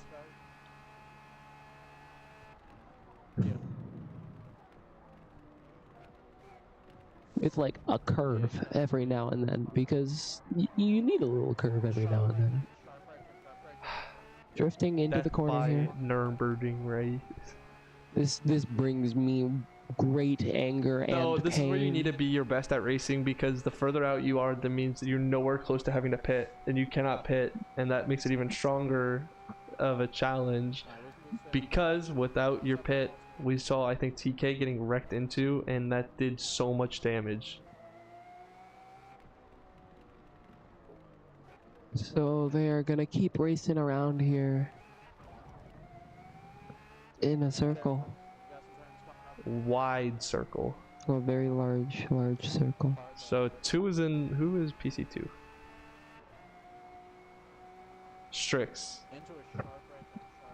Oh, PC2 is Strix. That means the Cobras are in the lead then. But the rest of the Cobras are in 6, 7, and 8. No, so how how it works in the game is the team that's in the lead gets it says them on the top, so all 5 of them would be on the top. The team that's in the last place is going to be at the bottom. So it's not placement, it's more of time overall. So PC2 is Strix though. Yeah, PC2 is going to be Strix. PC5 is going to be LA. It looks like the teams may have been a little bit messed up here, but we can always figure that out later after the game.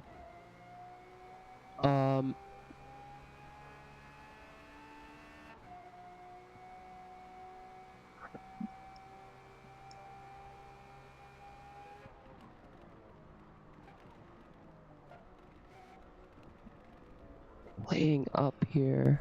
This is really good driving. This is kind of the driving that you want to see on a race map like this. PC11 has a 2-minute 70 pen, but they're in 2nd place. Yeah. I believe that's 2 seconds, 70, yeah, 2.7 seconds. Currently PC11, I believe, is going to be Billy the Goat. And that's a 4-minute lap, by the way. Yep. It's not over yet. So that means this game's gonna take 12 minutes. And this is the pit. Now, it's your time to pit or you're done. Okay, well. You missed the pit, but you surely didn't miss the wall. No penalty! No penalty! This game's penalties are so weird. Okay. PC3 and PC2 are both Cobras. They overtook Billy. So at the end of the game, we'll have to take a look at all the times and points because it's a little bit iffy on that stuff at times. So it looks like it's a 4-minute 50 per lap here. So I can tell you right now that this was the bot's choice. Billy looked at them with like that mischievous cackle smile. You know what I'm talking about.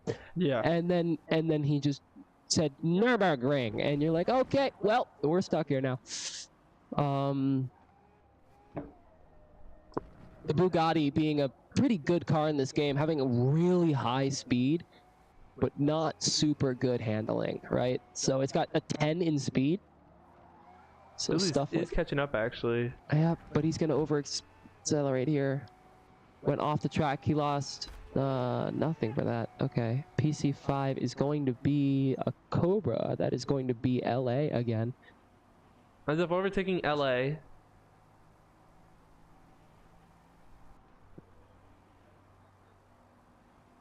We will see what happens here. This is basically just going to be race car ASMR as we do watch this stuff and the car goes vroom vroom. I mean, it's hard to really react to this kind of map, just how long it is. I mean, it's a cool map, and this is where the players need to know the map and everything about it, and need to know that if they take any damage or they run out of gas or they use up their gas, they're gonna DNF on the race. This is how far this track is. Yeah. And here comes the fun part of the Bugatti. Look at his speed. 210, 215. Yeah, he got to 215 miles per hour. Right before a curve is crazy.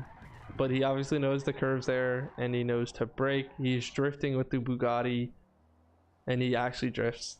I mean, of course. Nice little sign of CarX drift before CarX drift Real. from Billy there.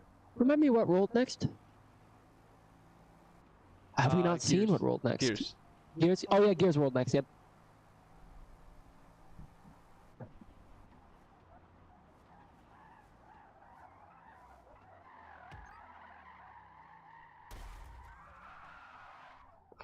And he crashes Billy. there. And that means Billy's actually going to get passed by someone else on the red team here, or just barely not overtaken.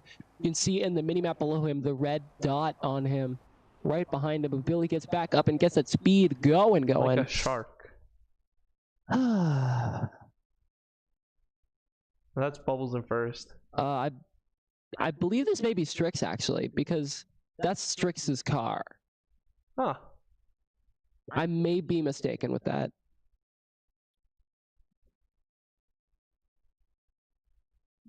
Moving around here, he's getting some good speed. The nice thing about this car, it's got massively amazing downforce, so its handling is amazing.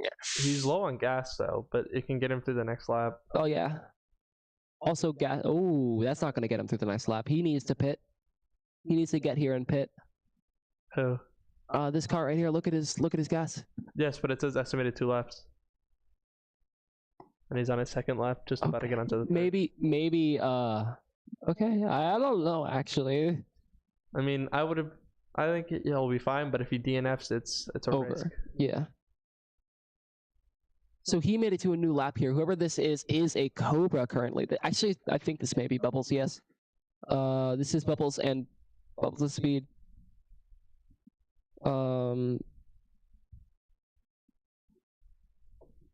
So going up ahead here, I mean, this person has a pretty decent lead. PC1 also having a good lead here. I think they all are in the lead, no matter what. Yeah. And 1 through 5 is going to be the Cobras, by the way. And sorry, 1, 2, 3, 5, 6. 4 got lost in the war. Now we gotta find out who. Well, this was the bot setup, so the bots picked this map. Yep. 6 and below are the Cobras, and then 7 and up will be the bots. So that's a good way to tell who's who. And you can see in the top 4 right now are all Cobras. And they've all made it to new laps now. New. So whoever this is making incredible time. I believe this is Bubbles. You are correct. Oh, wait, never mind. I was looking at PC11. PC11's one of the bots. Oh, PC11 did take up space there. A lot of space. But he does have a pen. Oh, but he got back down. PC7 though. PC7, is that one of his teammates? No. Yes. PC7 and PC11 are gonna be on the bots here. Now PC1 has a pen.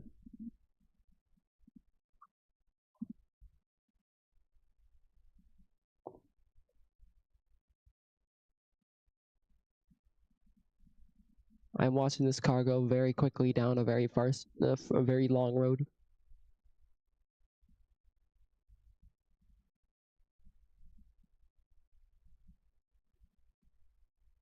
His gas is so low, it's actually kind of making me nervous. That's kind of scary, but he is on the last lap and he's halfway through his last lap and it has not gone down enough for him to lose anything.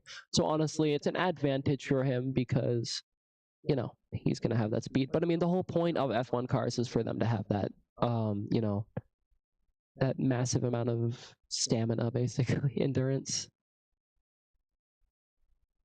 Bubbles drifting into the corner. Drifting with an F1 car is wild, but you know what? That's what we're all here for. This is what we like to see. Yeah. I mean, no one in sight of Bubbles. He is so far ahead of everyone.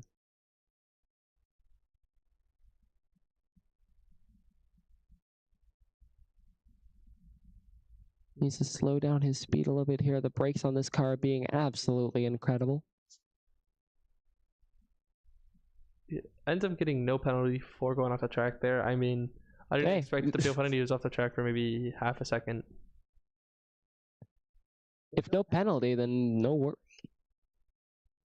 He got a -1 second. This lap is incredibly fast for for Bubbles. Mr. Bubbles. 1 minute left basically, and then Bubbles will be able to finish his lap here basically. He's getting pretty close to finishing. You can see another one on the red team coming up closer to him. So we shall see what occurs here.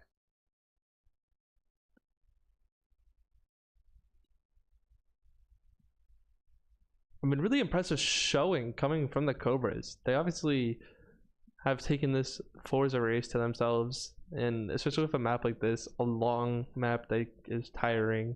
Yeah. But they really have shown the bots why they are better than them at this game. Yeah, definitely. I would like to see the scoreboard at the end before I say who is the winner and who is better here. But I definitely think Bubbles is showing a load of skill in this and keeping a lot of speed.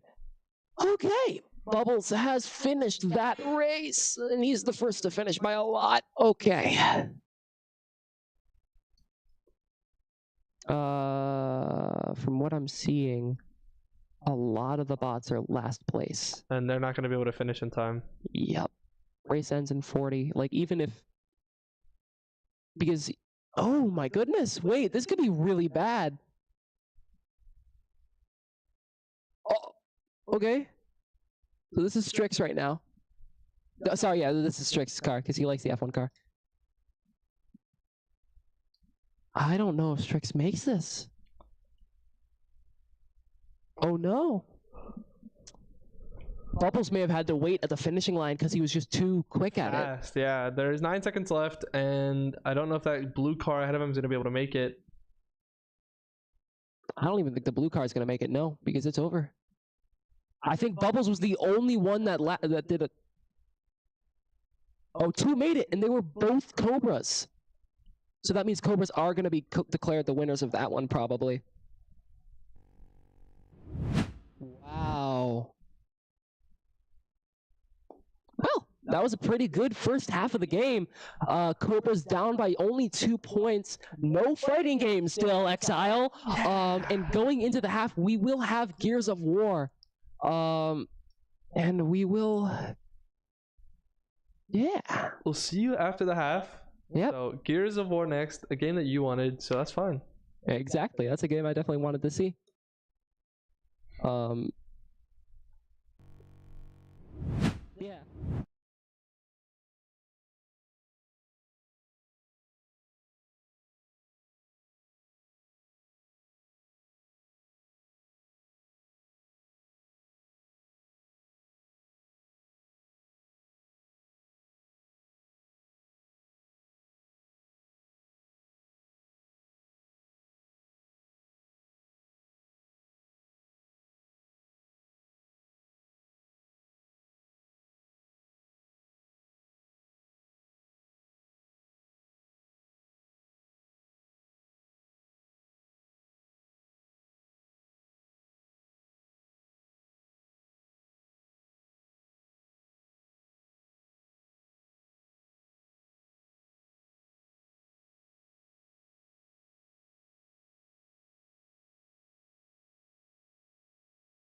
logging in games, we lit the squadron. Ballin', dodging, these moves they hit, we got them. Falling, groveling, we lit in any room, server or camp. Though when they see us, we stamp. We never lead till we end, lead till we champs. Once we logging in games, we lit the squadron. Ballin', dodging, these moves they hit, we got them. Falling, groveling, so we lit in any room, server or camp. Though when they see us, we stamp. We never lead till we end, lead till we champs. Beat them advance. We do we think for the win when we in it, we kill it and leaving no chance to hell reclaim. That's not how we move in the wheel of games. Ultimate gamers and still the change, shaking the industry. Plenty G's winning our team, we some killing bees, killing these news while they still we replenish. We load the artillery, hold the hostility, boosting these trophies. We win, we in it on land on the grind, opposition and misery. Leaking they dwell, call us the winners cause we never fail. This is the team that's making a wave on the streams, growing and hanging below. Ultimate end gamers league 1,000,000 degrees, and this is where gamers go pro.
very big chance to win this game. Hi!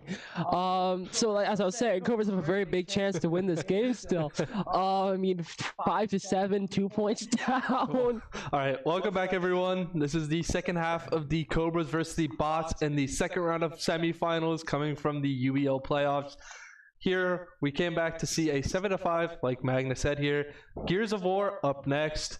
You know, a good game that you did call before half, but scoreline 7-5. Been a pretty solid day so far, the wheel, besides the no fighters. So sorry to the Cobras and the Bots. Sorry to Magna Sam, my commentary partner, who has created a name for me because of it, which if the truth goes through, then that is that. But with about 1:40 left to go, Gears of War, I think we're going to be seeing Control and something else. Yeah. I mean, big thing here, it's going to be King of the Hill, which is basically Control Point, and then it is going to be on Nexus. A big thing about this game that I want you to watch out for, the Bots are definitely people who've been playing this game for a long time. They have a lot of experience in this game. However, we have players on our Cobras have players on their team too that have a lot of experience in that stuff. People like TK, people like Hogeki. So I believe going in here is going to be TK, Hogeki, Raging Cajun, Jekyll, and the Bubbles, I think. I can't remember. Just cooked. Yeah, we were just cooked. I was literally just talking to them. You just I was in their huddle. So yeah, I knew. Get the pot out, bro is cooking. Yeah. So biggest thing here that we want to watch out for is, you know, like I said, TK. He's going to be the big one. I'm actually excited to see TK. I know he's like an insane at this. Like I know he's a different level. He's cracked at this game, and if he has a team who plays around him, like in the Cobras do, then he makes him gets unfair. amplified. That's why he's so good. He gets amplified by the Cobras a lot of the time and stuff like this. Can we nerf TK Bad Moon? No, don't nerf my teammate. He's too good. But seriously, I mean, 15 seconds going into this setup, and then Gears go in. Gears being one of the more finicky games on setup. Oh, definitely. It's a hassle at times. Yeah. I've experienced issues from my team end when I've played. I've seen other teams have that same issue. But that's not the issue here. You know why? Because we have SurfThing PCs. We don't have those issues anymore. Yeah. What's the next game? Make it be a fighter. If it's Apex, I'm gonna laugh. Oh, Need for Speed, not a fighter. Well, technically, you are fighting against Robert. You're fighting crime. You're fighting cars. It's Wreckfest, but this time, crime. Yep. Now, Strix is the POV we are looking at. I don't think Strix is in this game. So I think it's going to be No, it's going to be I don't know. I don't know. We shall figure that out though. So it looks like the Swarm is going to be the Cobras, and the Cog is going to be the Bots. King of the Hill Nexus. For those of you who don't know how King of the Hill works, you sit in a circle and it gives you points. First 180 points wins. It's one round here in the league, and we're gonna ball. Big thing of this game is going to be power weapons. I know the Cobras plan here is going to be to do a push to get the power weapons, and then a push to the King of the Hill. Okay, the Bots are sweaty. They're all playing the smallest hitbox character in the game by like a centimeter. That's really funny. I actually believe this is a Cobras POV.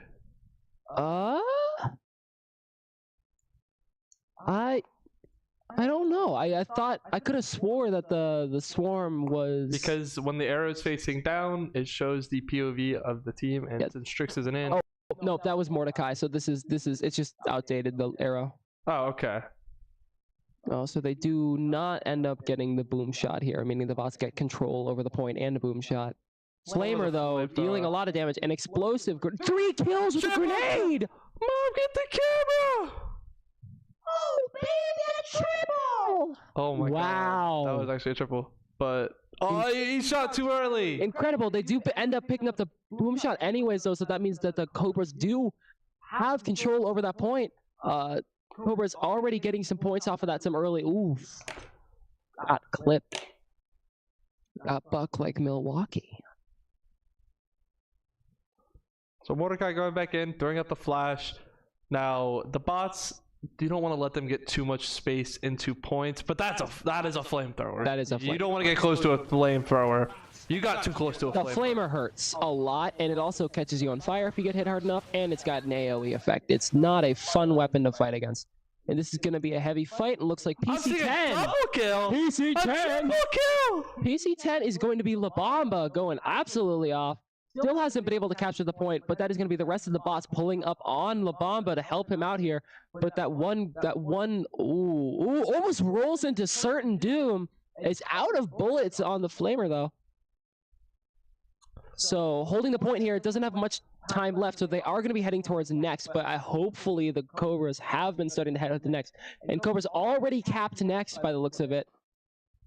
Ooh, Oh, that's another kill. Obama hitting some pretty clean shots here. La Bamba getting knocked, Revives his getting his knocked teammate. teammate down. Oof. Now let's see what they can do here. It looks like the Cobras are a little bit disjointed here in their team play. A little bit separate. They need to stop funneling in completely and start seeing if they can get a group here.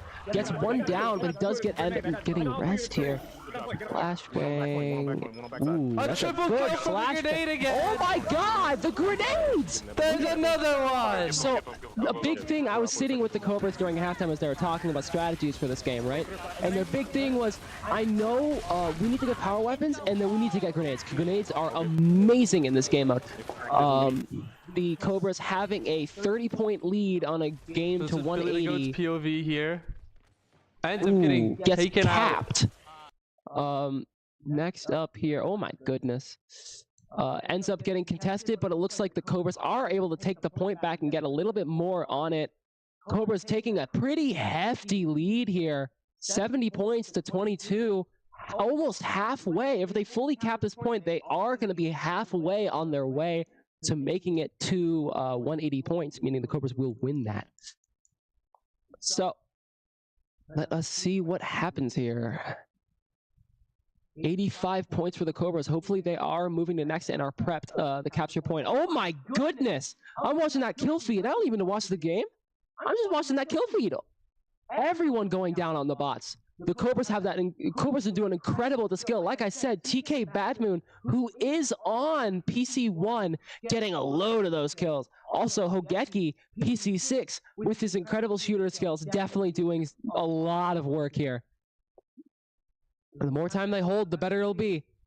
100 points here for the Cobras, but the Cobras do have to back off of point because they are getting overwhelmed. Did I see 9-1 on that scoreboard, or am I crazy? Oh.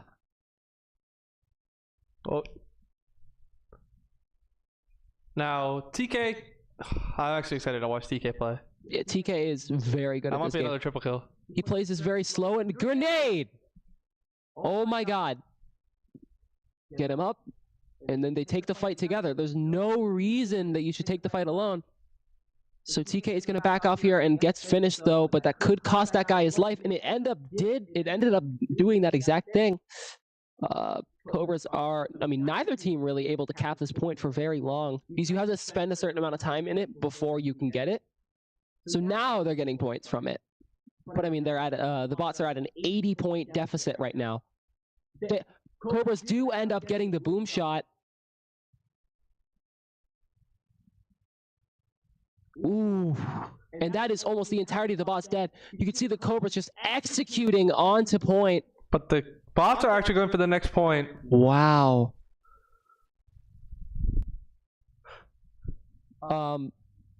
So they're going in here. Cobras take the point again.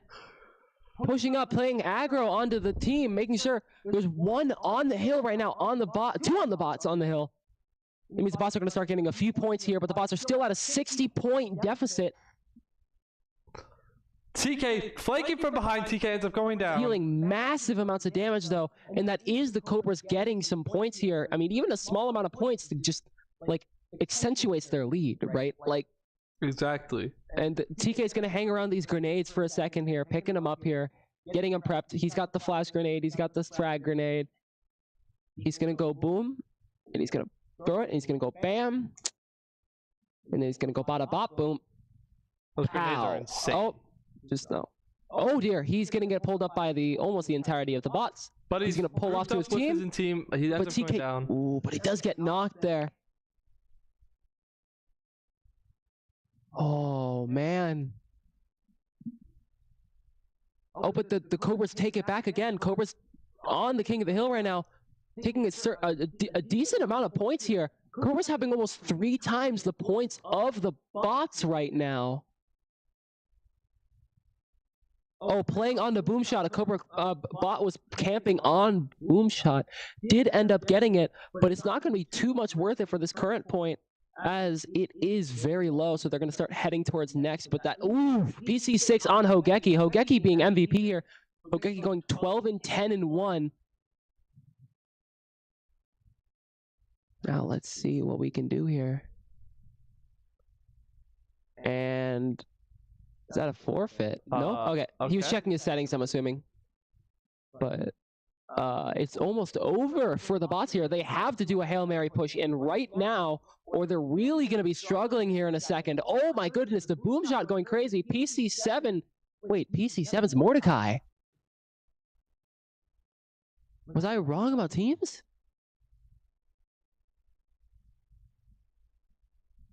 No, I think I'm correct. And 3 points, and it's game over, and Swarm wins here. Wow. And that's GG's. That was a dominant game by the Cobras. Absolutely amazing. Wow. That was really good. That was really, really good. So, how did you think of that? I like that. I mean, I expected that coming from Gears. It was a good Gears match. You wanted Gears, you got Gears. So that was fun to watch. I mean, pure domination, basically. Grenades, I saw double, triple kill grenades. That speaks volumes. That's insane. That was incredible. I believe those were by Jekyll, too. Because PC5 was Jekyll. So was it who got those? Was it PC5 or 3? I'm not sure. Whoever it was, I'm going to have a word with them after the game, because that was amazing. Need for Speed. But Need for Speed is next. You were right. They did use power weapons. I like that use of the power weapons. Yeah. So it was a smart choice. Yeah, Smart definitely. to use their abilities, stuff like that. I'm trying to think what else. I mean, it's just a Cobras domination. That was not much dominant, else I can say. yes. It was Cobras. Cobras doing the Cobras things. 100%. Now, going into the next game, Need for Speed, would you like to explain how we play it? Yes. So we play 4v4, cops and robbers. One team picks cops, other team picks robbers. One of them becomes the most wanted. The most wanted, you want to get out. You wanted to take out, like if you're the cops, you want to bust them or destroy them, make them DNF, which means you arrest them and you win, simple terms. If you're the robbers and you're the most wanted, you want to escape. Once you hit a certain kind of range, I think it's like 500 meters away from the cops, it creates a cooldown. Once that cooldown hits 0, you escape, meaning you win. Yes. Now, there are abilities in the game, like you have boost, spike strips, EMPs, and jammers for the racers. For the cops, you have spike strips, roadblocks, and EMPs. So one less than the racers, but most of the time, cops just damage. They will just ram into cars. There's shortcuts in almost every map. And this is a bot setup, so I think the bots are going to take the cops. I believe so. Cops being a very advantageous side, because the difference between the cops and the robbers, right, is one failure on the robbers and the game is basically over. Comparatively to the bots. The cops. Where, like, they can have 1 or 2 fall behind, and they have a good catch-up mechanic. So it is a little bit more cop-sided than it is racer-sided. Yeah, no, you are definitely right when it comes to this. I think when it comes down to cops and robbers, what do you prefer as a player? What do you prefer, being the cop or being the robber? I like being the cop a little bit more because it's a lot easier. I think a lot of people will agree, and I'm one of those a lot of people. Like, yeah. I definitely prefer to be the cop because you could ram people and you're definitely more favored, like you said. And now there are certain maps that kind of favor the racers, or there are maps that favor the cops, and I want to know if the bots actually know those kinds of maps. They have an idea of what those maps are, or if the Cobras actually know and the bots have no idea. Yep. I mean, so I'm looking at these lineups. What does each team not want to see? Okay, so the cops don't want to see a map that favors the racers, and the racers don't want to see it. Yeah, I'm talking about like bots or Cobras here, like lineups wise. I don't know the map names, but I know the specifics. I just forgot the map names. But there is a map that you can immediately start as a racers. You immediately take a right, and it's like a shortcut that goes through, but most of the cops don't realize it because it's so quick that they don't see the most wanted turn, and they just keep going straight. Because of that, it gets you out to the most wanted, like the escape, the cooldown, like almost within a minute. Yeah. Whereas the racers, there's a lot of maps that have just only like curves with like the barricades around them, no shortcuts. So that makes cops' jobs a lot easier because they have a straight line to hit, and the more times they get stopped, the more damage that adds up. Or they just get into that little time zone where it's like busted and it, like the bar goes up. Yep. And we're gonna get into the game right now. TK is the most wanted. PC2, yeah. So actually that's gonna be LA right now. That is LA that is most wanted, or whoever's on PC2. Yep. We got a fighter! We got Guilty Gear too. And I think, wait, is Jekyll not available? Jekyll's playing this right now. Wait.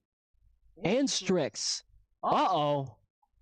Is TK available? TK is a very good Potemkin. I would argue the best Potemkin in the league. Silver's available. Scans and Silver is available, actually. And they're going to put probably La Bamba. Oh, Mordecai in, actually.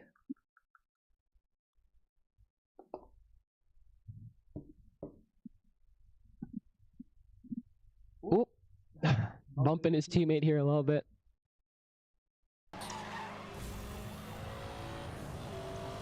One cop's on me, one cop's on me. I'm right behind you, LA. I'm right behind you. It's them EMPs if the cop. I'm in the back. No So cop, just no simple cops racing. passing If you see the little blue corner, the little nitro bottle, it builds up each time after you drive in and out. Like it builds up after you use it, so you can always get boost back. But the way to do it fast and get it back like guaranteed is you want to drive in and out of opposite lanes of traffic and kind of recklessly without crashing. It'll boost it up faster. Yes. Cops have caught up here. But the cop makes a mistake and actually gets put into a cutscene, I think, right there. So that cop is stuck. I mean, as you were saying, LA with is the in boost, the Porsche now. Porsche is the Boxster the Speedster. base vehicle, Yes. right? It's one of the lower tier vehicles. However, it's not a bad car. It has pretty good acceleration and it has really good abilities. Overall, the cars in this game all have different amounts of abilities, different kinds of abilities. Good little green color showing support for the Cobras. Nice. EMP locking on. Probably calling out for a jam here. Yeah, jam you see got popped. You can see on the left, bottom left there. The cops. He takes the corner pretty hard. I don't know why we're playing on the Crown Vic. It is the worst cop car though. He's gonna have another EMP. Hopefully someone calls it out and helps him here. Nope. Nope. He It gets the actually ends EMP up getting hit. confirmed. Interesting decision there by the Cobras. Oh, PC12 got actually crashed there. That PC slows down. Oh, gets bumped in the back. Get speed. Oh. This is incredibly close here. I mean, the most wanted is basically alone right now, but that cop tries to crash into him and just doesn't get it. He does have spike strip. He's gonna try to pass him with spike strip, but it ends up just hitting his teammate. The EMP from the cop. Oh my God! This is his friend's EMP hit him. This is chaos. So they're still catching on. He turns around. They try LA to use a jammer. I honestly could not react fast enough to what was going on, but I'm glad that you're here for me because I was trying to watch it and trying to make a call. And next thing I know, I see EMP getting locked on, jammer hitting, and then the most wanted turning around. And that's why having 4 minds on one of these games is good, because you really do have to trust your teammates in a lot of these games. He doesn't have spike strips, but what he doesn't realize is even playing ahead of him is not doing much. He's not dealing damage. He's not forcing him to play slow, really.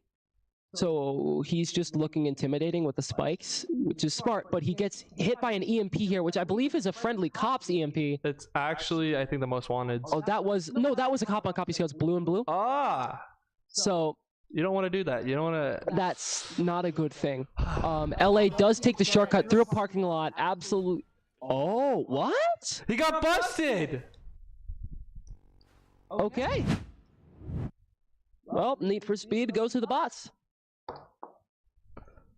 And I don't know what happened there. Mr. Jekyll, the man that was talking to me during halftime, you cannot play. Wait. Oh, wait, no, Jekyll can't play. It's just Bubbles who's not available. So then Scans and Silver are going in. Okay, so I'm going to say this now. Jekyll, besides maybe Dev, we don't know this yet. I know he's your teammate, but I'm really sorry. I'm about to say this. Jekyll's probably the best in the league at It's really funny Filthy that Gear. you say that, because I was talking to Jekyll about this, and he's told me before, because he lost to Dev this season. He said Dev is one of the only people that can beat me. So Dev beat him, But barely, because he's beat Dev this season too. but still. I don't know. I know that everyone there plays this game. I'm looking at this lineup. We didn't The get only no fighters today. the worst option is going to be someone who's like floor 6 or 7. Yeah, So definitely. I don't think this is gonna be a problem. Strix plays. Strix is. I don't know what Strix may do here. But I mean, Jekyll obviously probably gonna go in with the, the Axle that he plays so much here in the league, or he may pull out some secret other tech he's been cooking. We'll see. So Scans and Silver get to go in, but Yes. I think it's gonna be Scans, Silver, Mordecai. That makes the most sense, Mordecai's the only one fighter of the honestly. year, so Billy likes to anchor himself, especially for the threat inside of StarCraft. yeah. So, looking at that lineup, I think it's going to, like you said, Scants, Silver, and Mord. And then overall, I think on the Cobras, we're going to see Jekyll.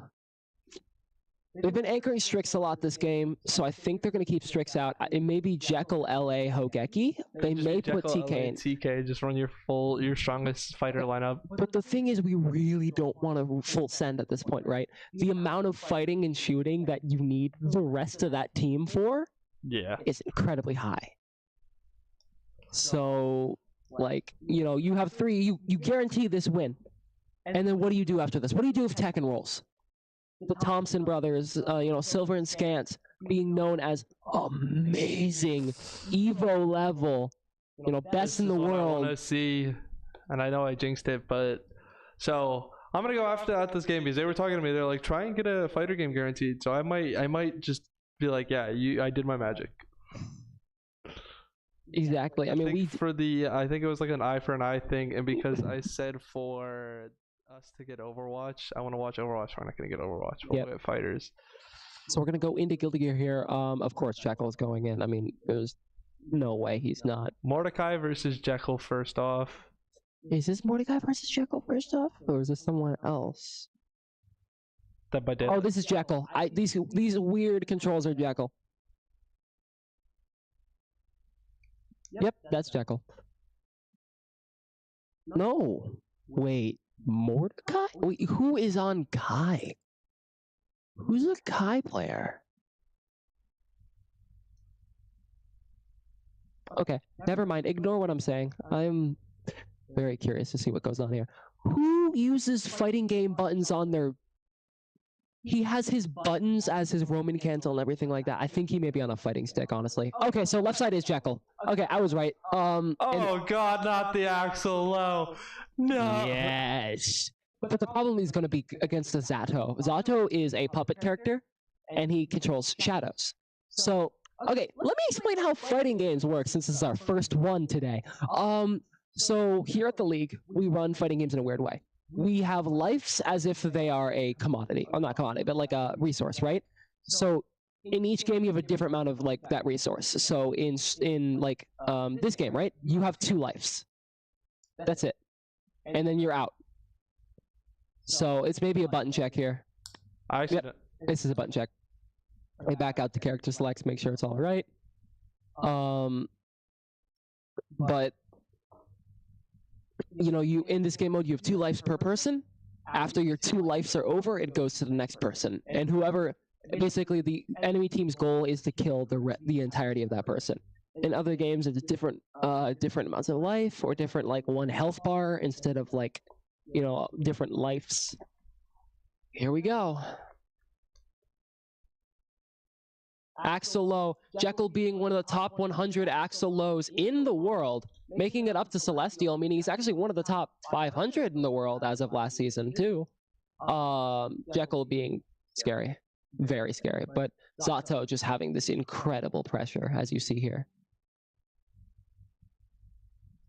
And this is the wonder of Zato. That was 2 combos of HP. Oh, but Jekyll gets a massive amount of damage off the TK bomber.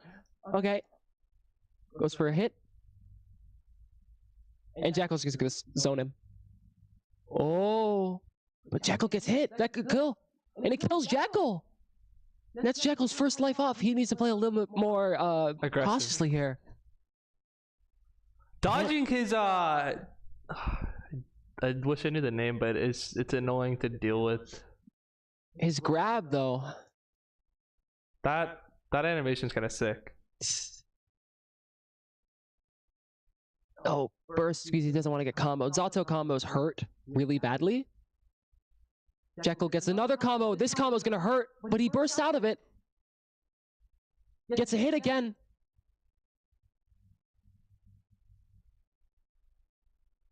Faultless defense is the super here.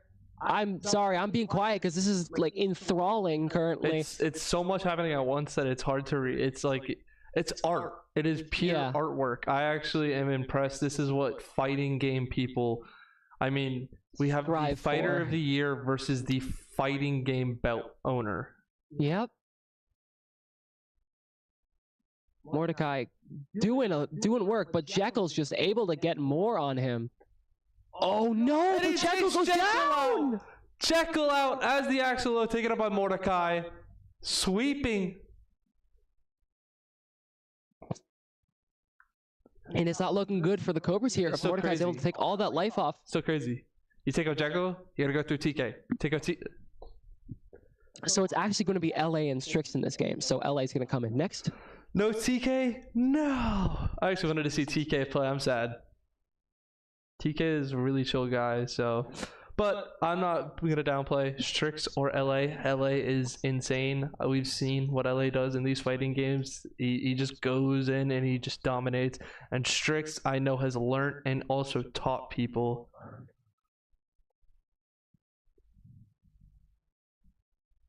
LA deliberating on which one of his maids he's going to play. Going in for Elfelt. If you don't know how to fight Elfelt, you're going to have a lot of problems. Oh, wait, sorry. Scance is active currently, not Mordecai. That was Scance. Oh, is Scance that too? Okay. I mean, this is the power of Scance.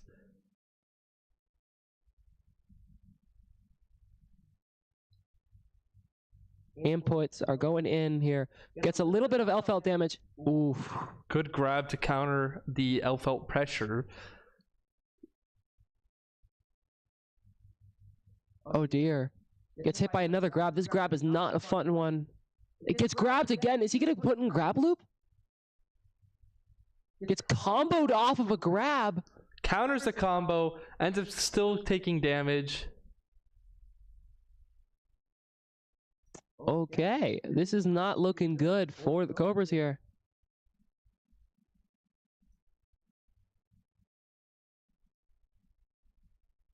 Here we go. Here we go. That's a bit of damage. Now that's a lot of damage. And down goes another bit of the Elfelt's health, but that's Zato just taking a lot from that original Elfelt combo. Here comes another one. Goes for the... Wait, he could get a wall break here. He could kill him. This is almost it. This is almost the first life off of Scance. LA is in right now. LA... Oh, gets wall broken. A wall break to wall break. That is actually something I didn't think I'd... He goes for the our Roman cancel. Interesting. LA does have a burst here, but so does Scance. But the question is, oh, Scance jumps up, and Scance is down. That's one life down on Scance. Can LA take out Scance here on this? LA just changed the entire game. That was insane. That was a incredible first round from LA. And you said this is one of his mains. This isn't. I mean, most of the Cobras play a load of different characters. So another I mean, look wall at that break damage. coming from LA.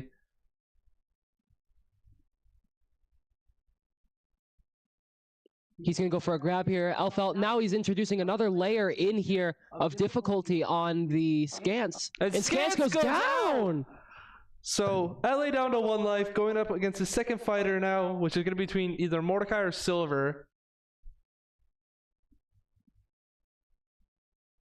You've got this.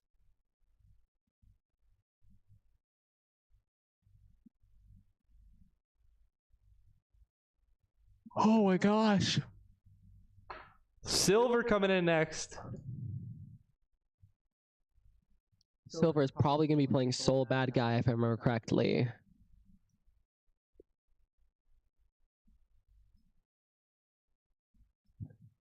LA absolutely saving the game there. I'm not going to lie. That was exactly what he This needed. is the LA show.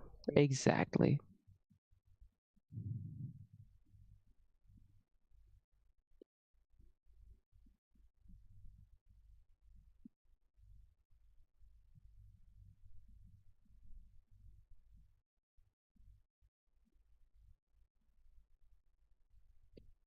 Looking at this, yeah, it's going to be Soul Bad Guy, so you're going to see a lot of high damage combos here if LA does end up getting hit by things.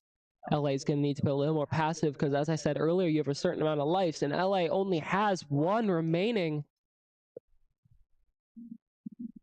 I'm actually excited to see this, to see how LA tries to counter, because Silver gets to go into this knowing that LA only has 1 life. Yeah, 100%.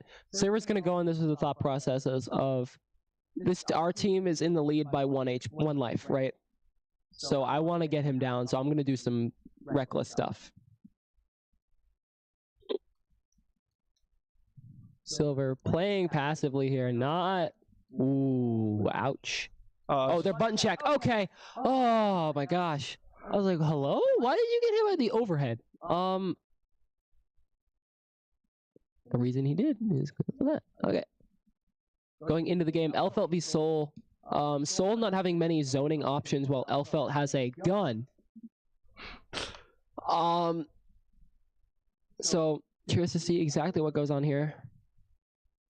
Oh my goodness, gets a combo already, gets a bit of damage, forces out burst early in the fight.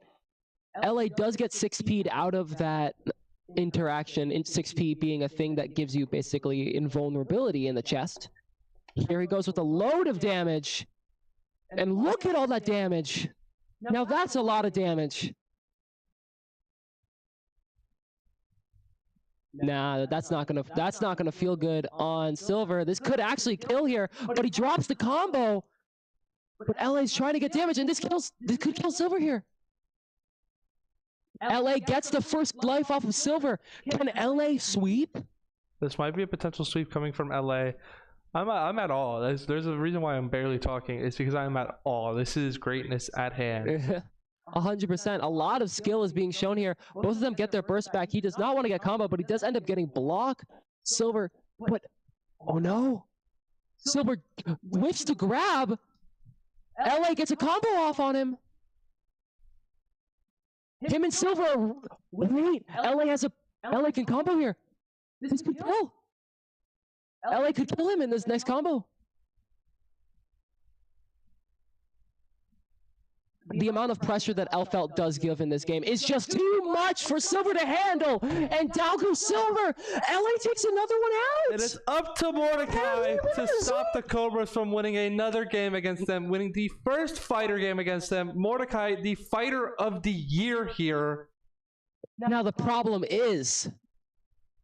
It's LA and then Strix. Strix being one of the most analytical players in the league. I can guarantee you right now, he is sitting behind LA, reading every single move that each of these guys are doing. And he has a way to counter it now. And now, this round, no matter what, Mordecai is showing what he can do, right? Against LA. Because Mordecai doesn't want to take him unseriously and lose. Is he playing Chip? He's playing Chip Zenith, a very quick rushdown character in this game that's really difficult to play against, having a lot of weird damaging combos and a lot of just speedy things that you have to be careful about here.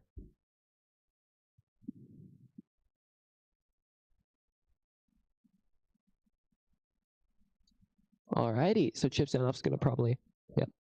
Pretty good early game neutral. Oh, button check. Okay.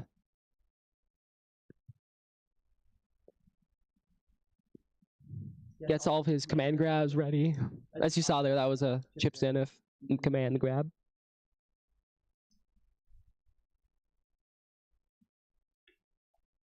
So now, even if LA takes 1 life off, all Strix has got to do is take 1 life then, right? So, watching this, I mean, Chip Zenith has a lot of those, like I said, high damaging moves, high... I mean, I'm just impressed because this is fighting game quality. This is... I jinxed the first half, which is funny, but we actually got a fighter. Oh, okay.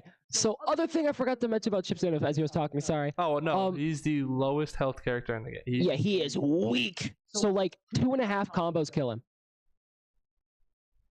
He is a squishy little guy, and look at all that HP already going off. LA going absolutely crazy. Here I thought it'd be Jekyll, but LA is just oh, okay. This is why we jump. Yep, there we go. Gets another combo, and this should kill if he doesn't drop it. He drops it! Can he burst out of this? Or is he saving his burst? He gets his burst hit. And he gets a little bit more chip damage on the chip. Wait, this could kill. But it doesn't. He gets the burst on him. He gets the wall juggle, and LA takes the life of a Mordecai. Sweep! An LA sweep? The LA sweep. Oh.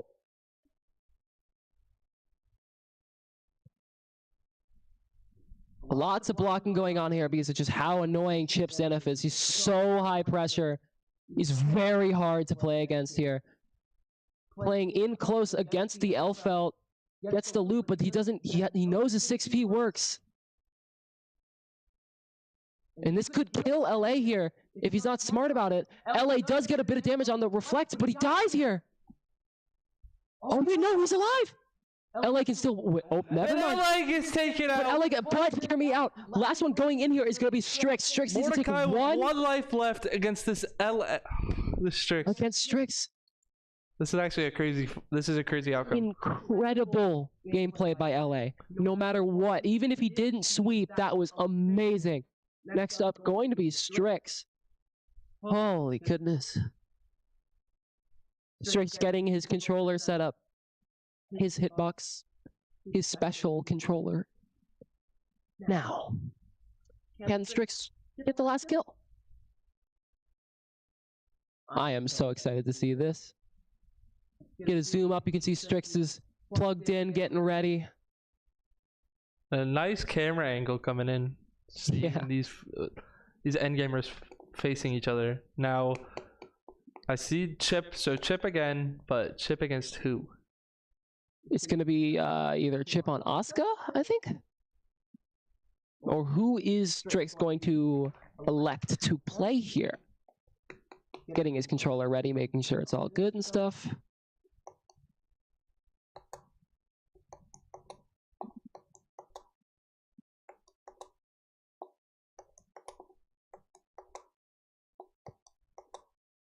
Alrighty.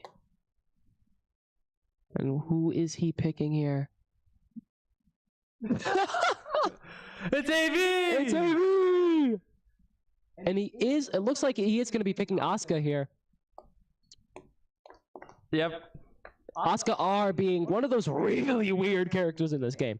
He's got magic and the power of friendship. And he shoots cubes at you that have different abilities. Now Strix is going to start shooting cubes at him. He's also playing Yu-Gi-Oh! As we go. He's collecting the heart of the cards. Strix did end up panic bursting there, I think, a little bit. Oh, that's button check. That's why. Okay. Oh my goodness. This game is having you in a worry. Yeah, it's difficult watching my team play here. I mean, seeing as this is a playoffs and very important game, and not only each of these victories matter even more than the last, as we keep closer to that final minute of the game. Now let's see what Strix can do.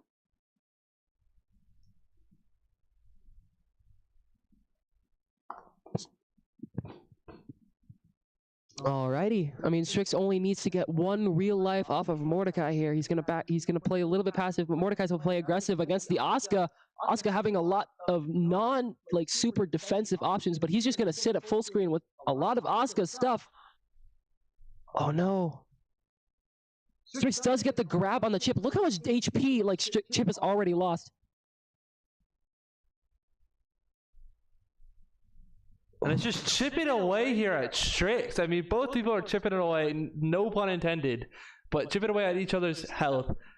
Yeah, exactly. I mean, a big thing going on here is if Strix can get his cards here, you're gonna see him pick up magic spells here. He's got a big damaging move on the board right now. That's command grabbed out of everything though. Gets hit again by the slash. Strix, again, only needs to take one life off of Mordecai, while Mordecai needs to take both of Strix's. So if Strix hits one real good combo beyond here, he does end up winning. He's going to end up supering and trying to get as much chip, or at least time to get his cards out. Oh, but he may die here. Oh, he gets command grabbed! And down Strix goes for his first life! Mordecai! Oh, it's literally a 1v1. This is, oh my gosh. But I mean, you saw how low HP Mordecai is. Big thing about I can't Asuka. even say too much because I don't know that much about fighting games. But this is crazy to watch. Like this is kind of peak. A big thing about Asuka though is he is kind of luck based in the way that he plays. And oh, and he gets wall broken, but he gets comboed up the wall here. Oh dear. And he gets hand grabbed again. And this is what the fighter of the year. And there goes Mordecai. And he wins Guilty Gear Strive. Mordecai taking it back from the LA sweep, stops at LA sweep, then goes ahead, takes out LA, then takes out Strix. That was incredible. With one life left, that is what fighter game of the year does. That is what the fighting player of the year, like, how much can we stress? He has Yeah. Next up is DVD too. DVD was next? Yeah. Oh, that's gonna be fun. I'm excited for this one. They're probably gonna put Jekyll in after the reset if they want to go for optimal here. I'm interested to see what goes on here. You play DBD at all? Yes, but okay. I like to play as a survivor. I don't like playing as a killer. Yeah. I'd rather be a survivor. Fair. I like playing both roles, so I know a lot about both of them. Big thing here is going to be that the bots are probably going to choose killer because I don't think they have enough skill in this game to play as the survivors. I mean, I luckily have a great team when it comes to Dead by Daylight. So shout out like Mr. OG, LJ, Dev, Hydro, and almost basically my whole team. We've been able to play it over the season. Yeah. Learned a lot over them. Now, the bots are going with the killer, by the way. That would make sense. Wait, no, because they would have. Yeah, that's a reset. So yes. So they put Strix in after the reset. I'm curious to see exactly what they're gonna do with that there. I mean, looking at this, bots v Cobras, 9-6. This is probably one of the more important ones. They don't want to get another 4-point lead with them. Right, hour and 20 left in the game. A lot of the fighters are left on that wheel there. Billy's going in. Interesting to see. Not La Bamba. Maybe he's got something cooking. Well, I guess Billy's just hoping StarCraft doesn't roll next. Now, I think a lot of people are hoping StarCraft doesn't roll today. I mean, Billy playing StarCraft is a scary sight. It's like Nightmare on Elm Street or whatever. It is exactly what you don't want to deal with. And him going in is like, okay, this is great. So, it's Dead by Daylight. Strix is going in. Now, did they get map choice? I don't. Yeah, so Cobras get map choice, bots get side choice. So bots chose killer, so they're gonna choose map. Okay. And I'm assuming the Cobras are gonna go to the Eyrie of Crows. Or the Boneyard, the Forsaken Boneyard. Now I'm wondering what killer Billy will play. I don't know actually. not familiar with who Billy plays. A minute and 30 left on the game here. A minute 30 left on the setup here. So, I mean, an hour and 20 minutes left. If the Cobras win this, they're back up to 2-point deficit, right? Yep. And that's But if the bots win this, they're up to a 4-point, and Yep. that's a like bad. that's a really bad thing, because in a game like this, you don't want to lose as a Cobras, and especially with you telling me how good your team is, and I believe you. So I think as your team, this is kind of what you don't want. Yeah, definitely. So I don't know. I mean, DBD is pretty in perks. There's all the skills, all the sorts of stuff. So you need to know what I you're want to doing. see what killer. Oh, that is not Dead by Daylight. It's Guilty Gear Strive. What do you mean? My favorite game, Dead by Strive. Dead. Dead by Guilty Gear Strive. That's how I feel if I was having to play against any of these players in Guilty Gear. Next game coming up is There's no going way. to be Okay, Rocket Okay, League, I Rocket think, League. but I hope Okay. you know that was one off from StarCraft. What killer is? Alien. So he's playing the Alien. Alien has multiple abilities. Alien has the ability first overall to enter tunnels, as you see here, and move at a rapid rate to another tunnel. You can change his route, obviously, and go to a different tunnel. And he crawls out and can ooga booga people.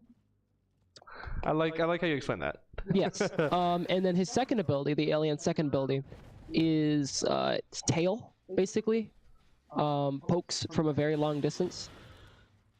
So it's just got a very long melee attack when it's in a certain mode. So hopefully they know how to play against it. They do get M1, which does mean that you don't know how to play Alien. Okay. Takes out Hogeki. Hogeki getting hit there. I'm curious to see exactly why he did go down in the way he did. Already one of them getting on hook is pretty bad for everyone else.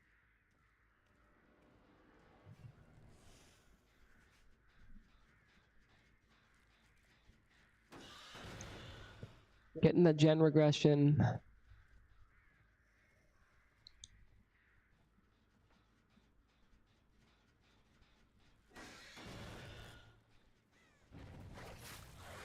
Smart enough to take out the gen before that does damage. Yeah, that does 1 health state. Not even anything more. He's gonna get hit here if he doesn't know what he's doing. He turns corner and he gets. He dodges it. He drops back down. This is not DeBubbles. I'm curious to see. This may be Strix. Okay, he goes for the M1 here. A gen should be popping pretty soon because of how much time has gone by. Hopefully. Now, do you know anything about these perks he's running as a kid? He's running Ultimate Weapon. I believe that's Corrupt Intervention. I can't remember. I can't see what else he's running. But Ultimate Weapon, if you open a locker, makes everyone around you scream. You'll see them light up. They'll go, and see over there. And then Corrupt Intervention, basically at the start of the game, locks all farthest generators from you for a minute or 2 minutes. So it's very important to have. Do you think those are the right choices for him? Honestly, they're very helpful ones, so I wouldn't... everyone has a different preference of build in this game, and... I ended up getting the pallet stun. Yep, he's going to break that, but that means they're going to run off of loop, and they're not going to take chase here. But Smart to just damage the gen. He knows that... He knows that they're, trying to loop him away from the gen so they can get it done, but he's smart enough to damage the gen so it stops them for just a brief second. Yeah, definitely. Now, already 2 people have been hooked, but they've been taken off the hook and healed most likely. Yeah, the big problem here is that the Cobras have not popped a hook yet. They have not gotten a single hook off for that stuff.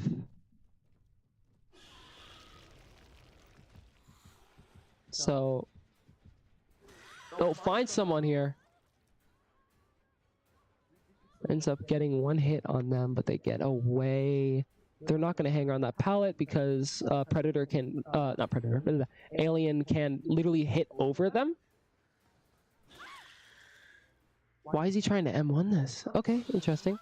So I popped the first gen. Yep, that's one gen popped, but there's 3 downs already, so hopefully they have been adding pressure to other things. This is Hogeki's second hook, by the way. Oh dear. Or whoever is on Hogeki's account, this is their This is second Hogeki. Yep. which is not what you want on this early stage because you've only got 1 gen done and Yeah. Billy's already gotten 3 hooks. He's found another. But that one's gonna run pretty far off. This is whoever's on DeBubble's account, which is probably Raging Cajun by the looks of it. So, DeBubbles is this guy's gonna get downed. So another first hook coming in. Billy is actually Getting a lot of pressure. TK and Jekyll, I believe it's going to be TK Bad Moon. He's the only one that's left that I think hasn't been hooked yet. Now the problem is Hogeki's dead on hook if they don't save him here.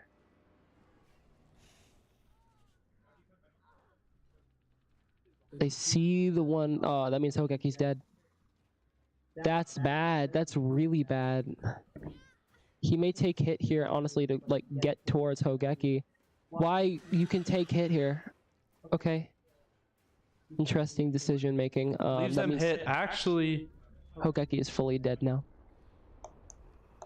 which is not good. did he just sacrifice himself? No, he just was on hook for long enough. He died.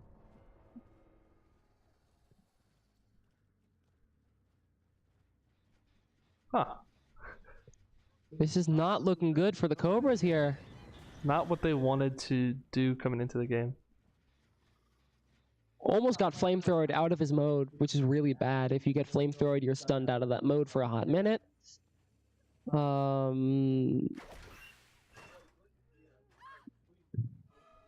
Smart. He activating actually ultimate weapon, gets the scream off, and that should be a kill here. Yep. And that should kill this one. Jen still hasn't popped, and Billy has been going so quickly that the survivors probably don't have enough time to get any points yet either.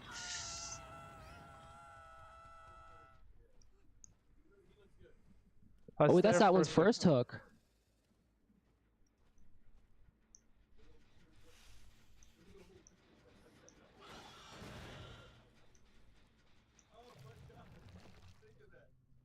Goes back into the tunnels here, looking around for the next prey for him to get.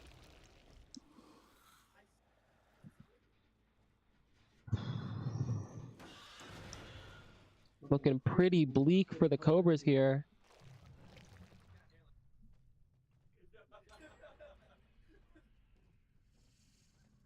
Another gem popped, so 2 left. Yeah. And the one they're gonna try and go save the one on hook, I'm assuming pretty quickly. Flamethrower did end up getting him out of alien mode, meaning that he's in. Oh, he went back onto the one on hook. That means that hooked one's gonna get in the second hook state, which is really bad for the Cobras here, not having much hook state left. Not letting him stay in his hunt mode for long. Here, the flamethrowers basically get him out of it, right? So, it's pretty helpful.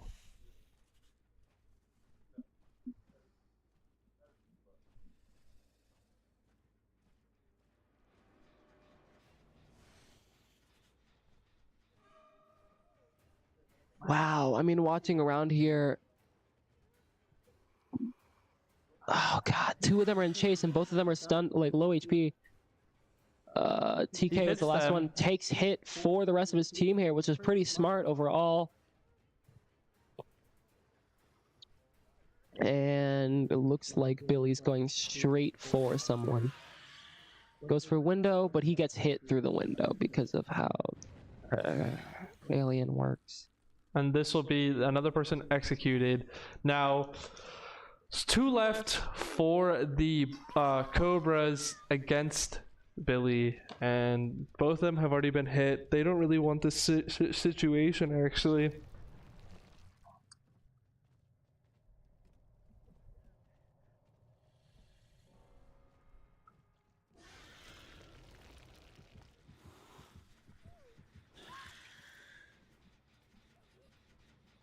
And he gets another them one down. gets downed. Oh no!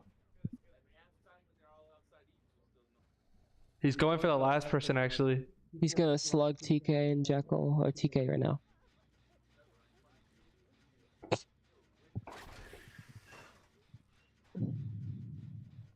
Activates ultimate weapon just to make sure there's no one around him. Doesn't get any notifications. Now, if he does take out Jekyll here, that spawns the hatch. And you don't want that because they could still win. Exactly, and that's why they are letting TK stay alive for now. Now the question is, where is this last one hidden? Who is going to be Raging Cajun?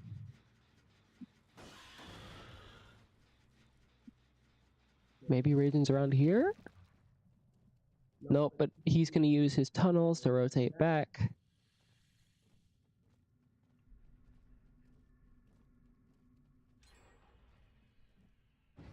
Using, you can hear footsteps through that stuff, and that's another gen popping.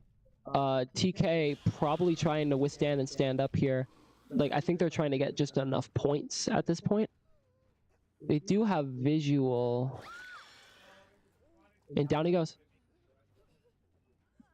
And that's both of them out. And that's basically a wrap.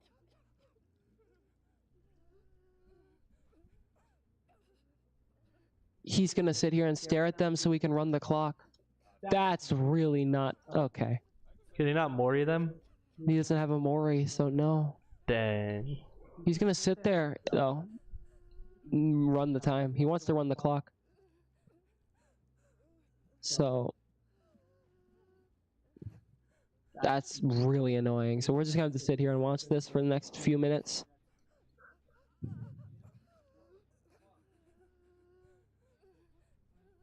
Are they both on each other? Yes, they are both down. That is crazy. I think I know what happened there. He went to stun him with the pallet, and he went to heal it, put him down to heal him, and it wasn't able to save himself from it.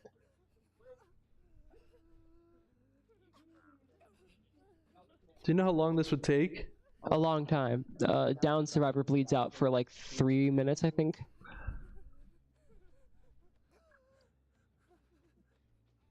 So we just kind of have to sit here.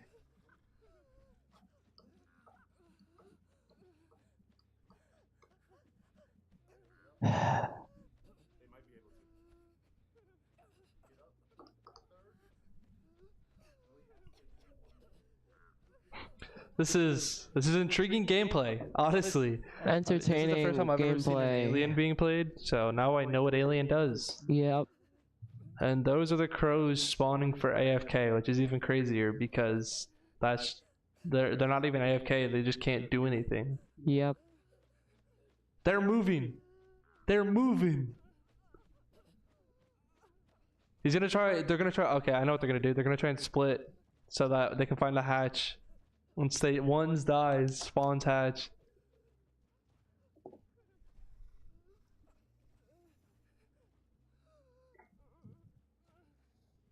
This gamble is hilarious, but it may actually work. Because they both look up, they're both wearing the exact same skin. So it's hard to tell who's who.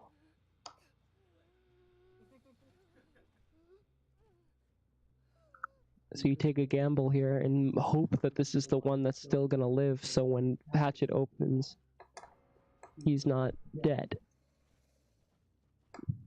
Was that one? This is the great question. Is it that one? Or is it the other one? Oh no, they just cooked something up. He found his dead body. He's about to realize it. Watch this. His head's gonna switch on to Killer Shack in a second. When he realizes she's dead. He's gonna run back to Killer Shack. Yep. It's Killer Shack. Billy, it's Killer Shack. Billy! Ah, this is great. Now the hope is that they brought annotated in, which means that they have a very large chance of it spawning. Oh, there it is. There's Hatch. And he closes it, and that means it's GG's for PC3. Let's go see if Billy opens the door.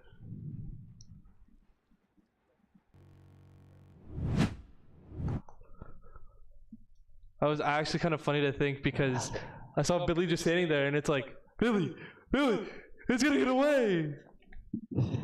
That was a game. Ah, man.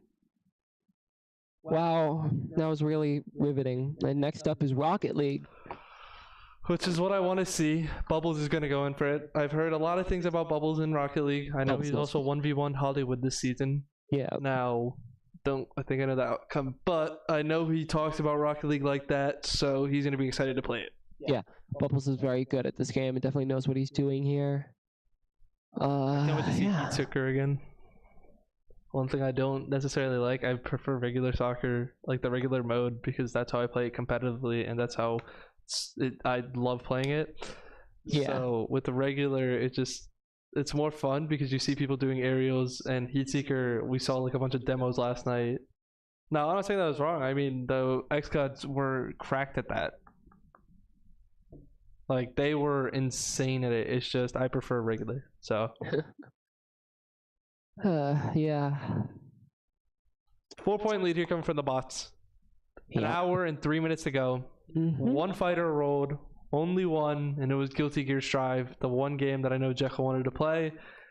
One game now, so I'm gonna walk out there after this game, and he's gonna shun me again.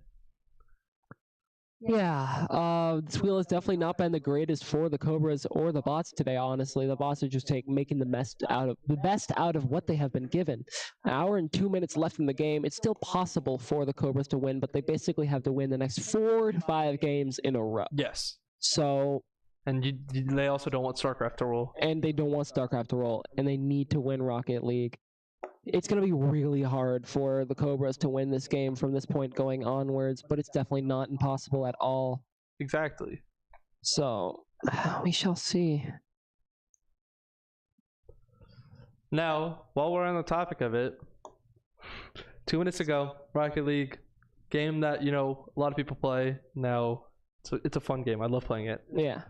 You know what goes well when you play Rocket League? Because I play PC Rocket League, right? What? So you know where I'm going to be going.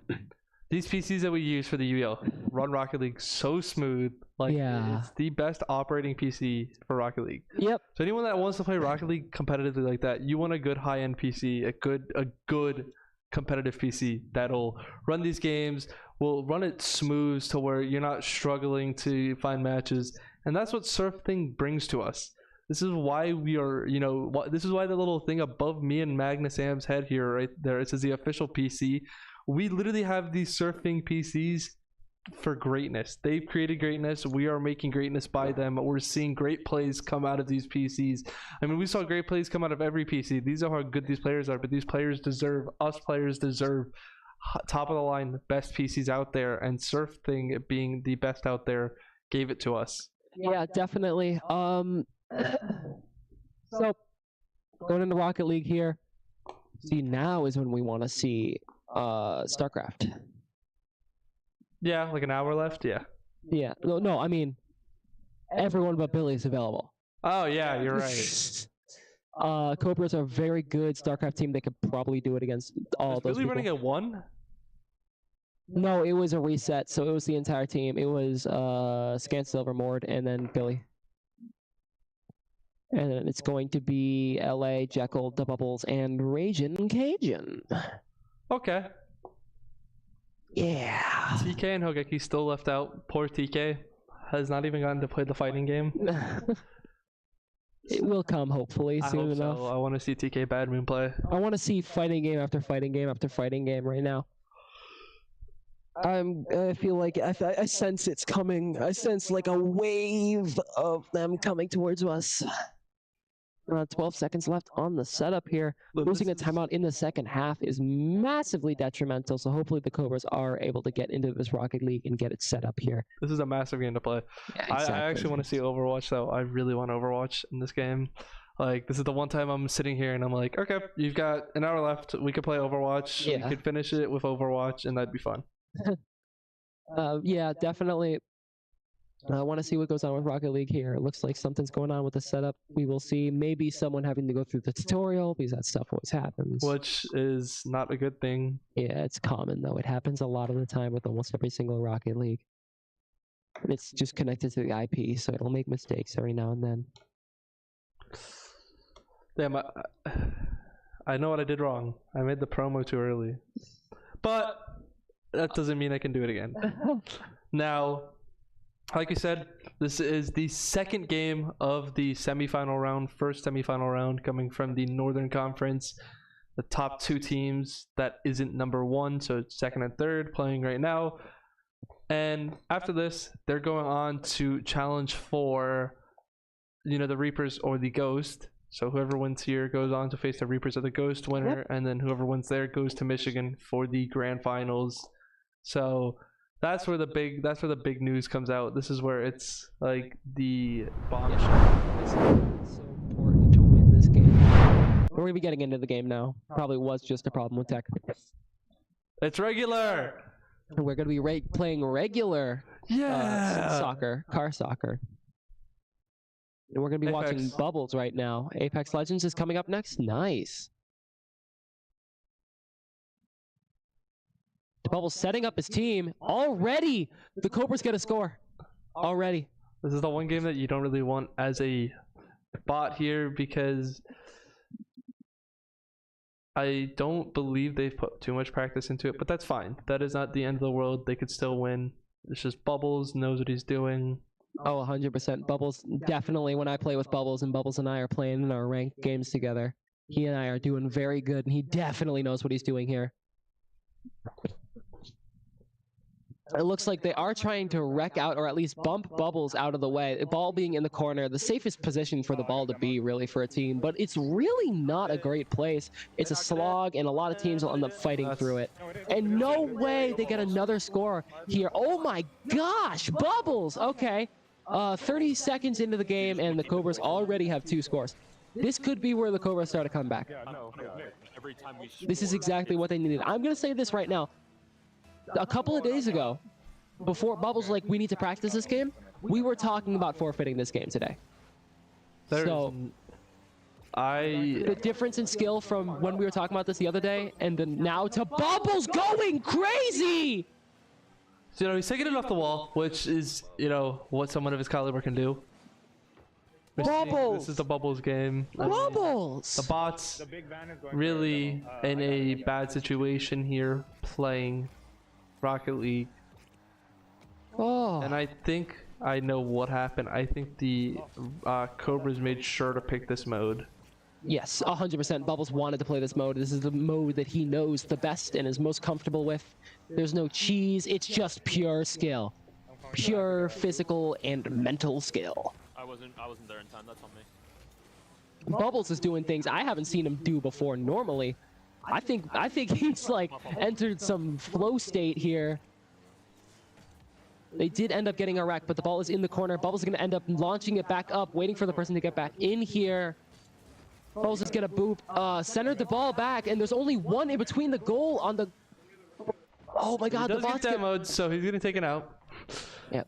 He's going to get taken out. Bubbles is going to chill on the 100 here. Doesn't end up fully hanging out there. He's going to hang back in goal just in case. One of them just went for an aerial, but... Oh, gets bumped. They're just bullying Bubbles here. They realize that he's definitely a pretty big reason. But the problem is you take out Bubbles, you still have his teammates to go against. Exactly, and even if his teammates aren't exactly amazing at the game, they at least know how to play off of Bubbles him. going out again.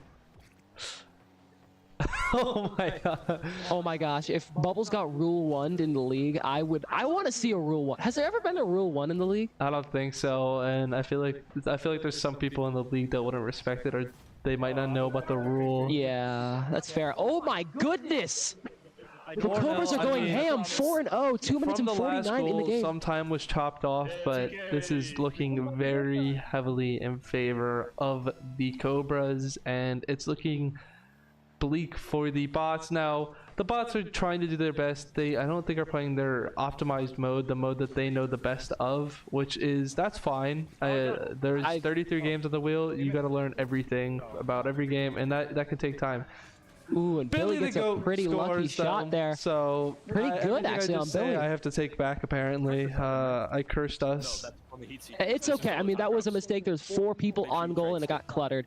I mean, it's still 4-1, and the Cobras definitely still have the ability to shoot goals here. So we will see what goes on here. Bubbles definitely showing his skill. Gets a good pinch off of the other ball. Ball goes all the way back.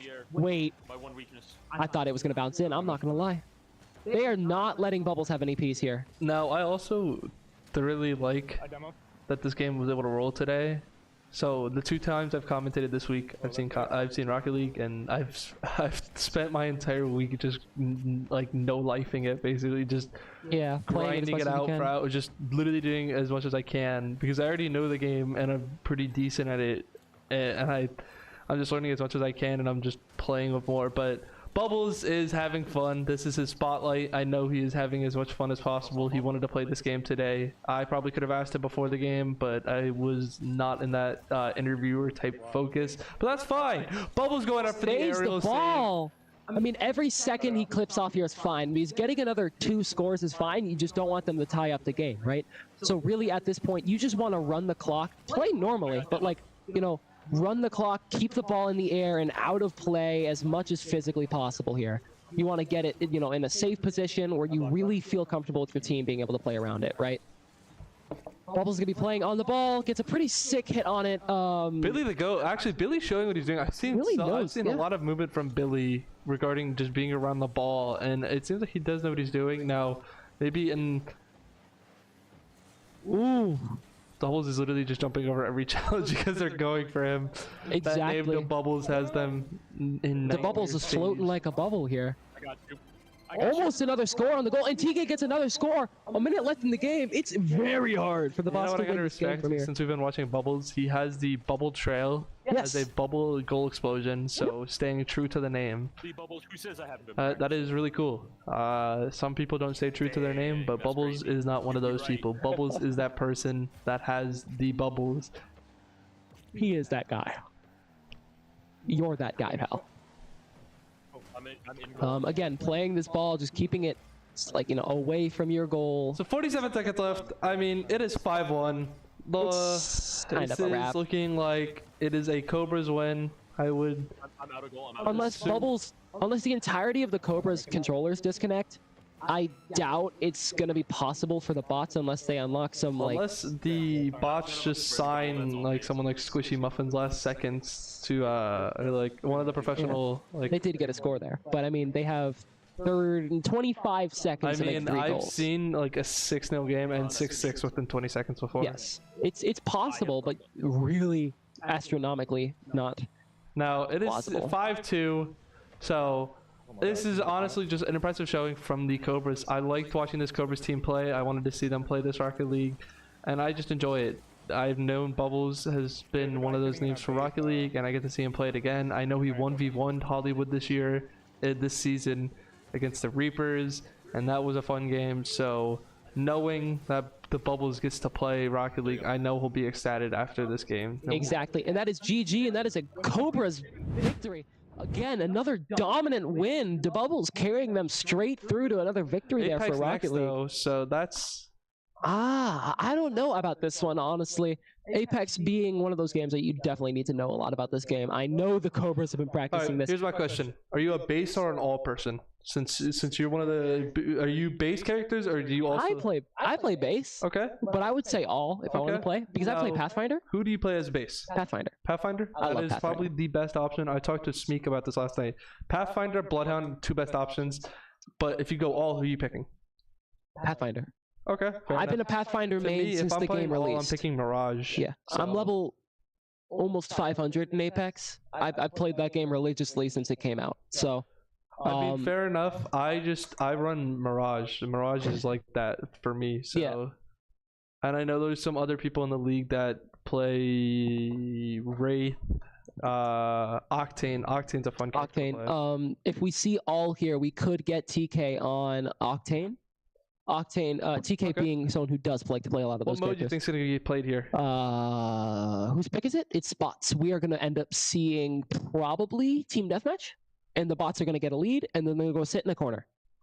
They always do it. Either that or Gun Run. Mm-hmm. Control was yesterday, and Control's fine. I just prefer to watch Gun Run. Yeah, that's fair. or Team Deathmatch with the quality of the teams. But that doesn't stop people from literally shredding on anyone else, and I don't blame them. So Yeah, definitely. I will say that my team and I have definitely been running a lot of this game. Hopefully they can carry through this, and hopefully that I've been able and we have been able to work through a lot of our problems in this game. If in the case they end up not winning, then you can go out after today and be like, shame. Shame on you. Shame, you didn't Shame listen on to me. you. I told you everything. You were the chosen one. You are the chosen one. But you should be fine. I mean, obviously you were signed to this team for a reason. Yes. Like, there is no doubt about it. So we've seen the improvement of what they can do. They literally won Gears today. I mean, what else can this team do? A lot. Yeah. I mean, we've been working a lot on shooters recently. Cobras realized that shooters are definitely one of the things they needed to improve on. They got me, obviously, to help with that stuff now. Having TK, Hogeki, and Cajun, all the credit to those three for being amazing shooters a lot of the time. No, Ragin, I think my MVP for your guys' shooters this season is almost you or Ragin. Yeah, I mean, I haven't played in the game yet for the Cobras. We've seen that kind of impact that you've brought to the team from your transfer, because we got to remember, your transfer came last day of the transfer window. Yep. Literal last couple hours. The last I remember hour. when that trade went through, I was sitting there and I was like, oh my gosh. I was like, that is probably the most hyped trade from the window of just seeing what happened. Yep. So it being the last day, you being there, and I knew as soon as it happened, it's like, okay, that's good for your career wise, because you can teach them, but also learn. And I don't know. So going over lineups here: Mordecai, Labamba, Silver going in, Scance being the anchor, Billy cannot play yet. Then TK, Hogeki, and Ragin, the three that you would most likely expect sitting here. I think if I told you before the game, hey, you got Apex going in, who are you sending in? That's you the would have optimal three. Yeah. There's others on the team. That is a not full screened Apex. Yeah, there we go. Shame. Shame. TDM, and we're playing on the core. Another fighter. Hey, KOF 2-inch tricks is available. Cobras win. I'm writing it down. That's TDM, and it's okay. I'm writing it down. This is Mordecai's POV. So Bangalore. It looks like, I think all is being played. Yeah, Bangalore. Wraith. Oh yeah, Beast Cajun. Okay. And then who's Hogeki going to play? Blood Hunter. I bathe in the blood. That's an incredible skin for Bloodhound. Yeah, they're really cool. They have some really cool skins. Do a push-up. They're too serious. They're too serious to do a push-up. They can't do it. Lifeline, is that Lifeline, Gibby, and Bloodhound? Okay, so I have a Lifeline. I'm sorry, that just registered to me. Lifeline is the worst character to play in these game modes, because Lifeline's passive is rezzing people, right? You can't res people in these game modes. Lifeline's ability is healing people. You passively heal in these game modes. And Lifeline's ult is a supply drop. You don't need supplies. Lifeline is literally just an empty character in this game mode. And I am interested to see if they have some reasoning behind it. Now, do you want to explain to the viewers what the rule is around TDM? Like, how the time works, how the score works? Yeah. So how we play TDM here in the league is it's 8-minute matches. And whoever has the most at the end of the 8 minutes wins. And it's first to 25 if you end up getting all the way to the end of the 8 minutes. Cajun gets one kill and gets a crack on the other one. The Gibby goes down also. Cajun needs to back out of there with the Wraith phase if he can. He's too low HP to stay in that room. He does end up being able to back off there and retreat, but he may be getting pushed off of this. Doesn't get pushed fully. And that means Cajun's going to be able to heal while TK and Hogeki are able to flank it behind him. But he has the... Oh, but he gets clipped by two people. 2 to 3. Have a 1 point lead. Do you think they're just gonna do what you said? I'm catching Yeah, once they get a little bit of a lead, probably not 3 kills, but once they get a decent amount of kills, yes, that Gibby's gonna be pretty kill hungry and chase after here. That Gibby and so that's a double kill going in.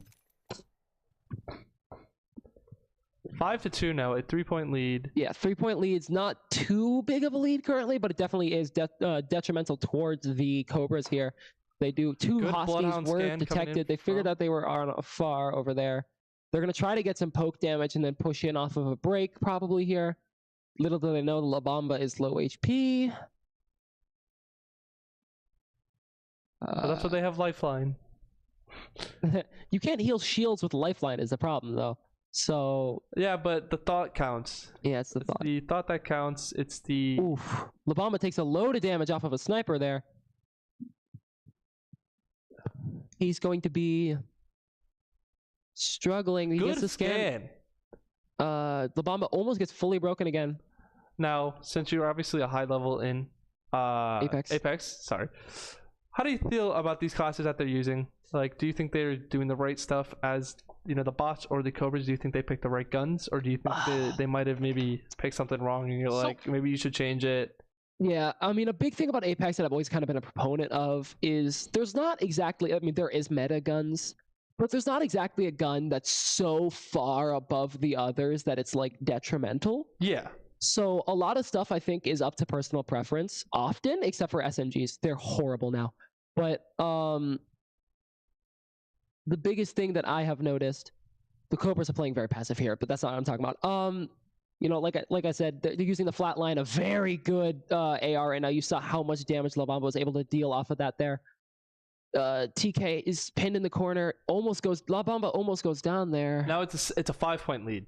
Yeah, it's a 5-point lead. This is looking pretty bad for the Cobras here. And you said there's a kill limit, right? There is a 25 kill limit before the game ends. Now, can that be hit? Oh yeah, I mean, people have hit beyond that before the rule was introduced. So. Oh, definitely. But I'm thinking tonight at this game right now with these players. I don't fully know. I mean, I think that's a good scan coming in from Labamba. Yeah, in the smoke. Labamba saved that fight. Oh, this is not looking good for the Cobras. Into the smoke, but they're smart.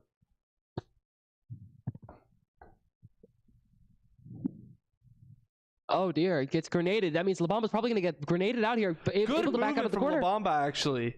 Mordecai pushes in. Mordecai's pretty low HP. They're going to push around to Mordecai. Mordecai's going to see him get melted. Silver's 1 HP here.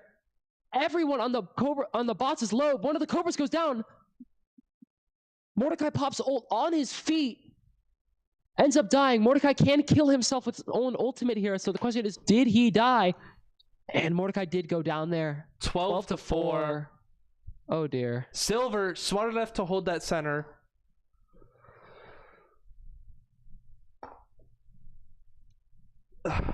No, as a fan, because obviously we know you're a player here, Magna. As a fan, do you think this is enjoyable? This is an enjoyable game of Apex coming from both sides. Do you like what you're seeing, or this is a pretty good game overall? Yeah, I mean, I'm definitely seeing a lot of the teamwork I'm seeing from the bots here, and I think the Cobras are just having a slight issue with pushing up that hill and trying. I think they're, I don't want to say scared, but playing a little bit more passively here. And I think you described it perfectly, saying more passively. That is exactly their kind of movement. Now, we see Silver does actually have his ult, but that's just a care package. Yeah, that is, like you said, why do you need a care package in a TDM? Good use of the Bloodhound ult, actually. Bloodhound ult boosts your speed and your I don't know if hip fire accuracy, if I remember correctly. Meaning that doing stuff like that. Hogeki does go down from that though, meaning that what is just a trade. Not much else comes from that. They're gonna focus on the Bloodhound. Accuracy. Oh my goodness! But Labamba goes down. But then, oh my gosh, these trades are not gonna be working in the long term. It's too much to like focus on because you're like, okay, someone goes down, and then no, the other person goes down. 6 to 15 a 9-point here. deficit. Actually, this is what the Cobras needed. But the Cobras do not have much time left. Only having, let's see, about 4 or 5 minutes left to get about 9 kills. So.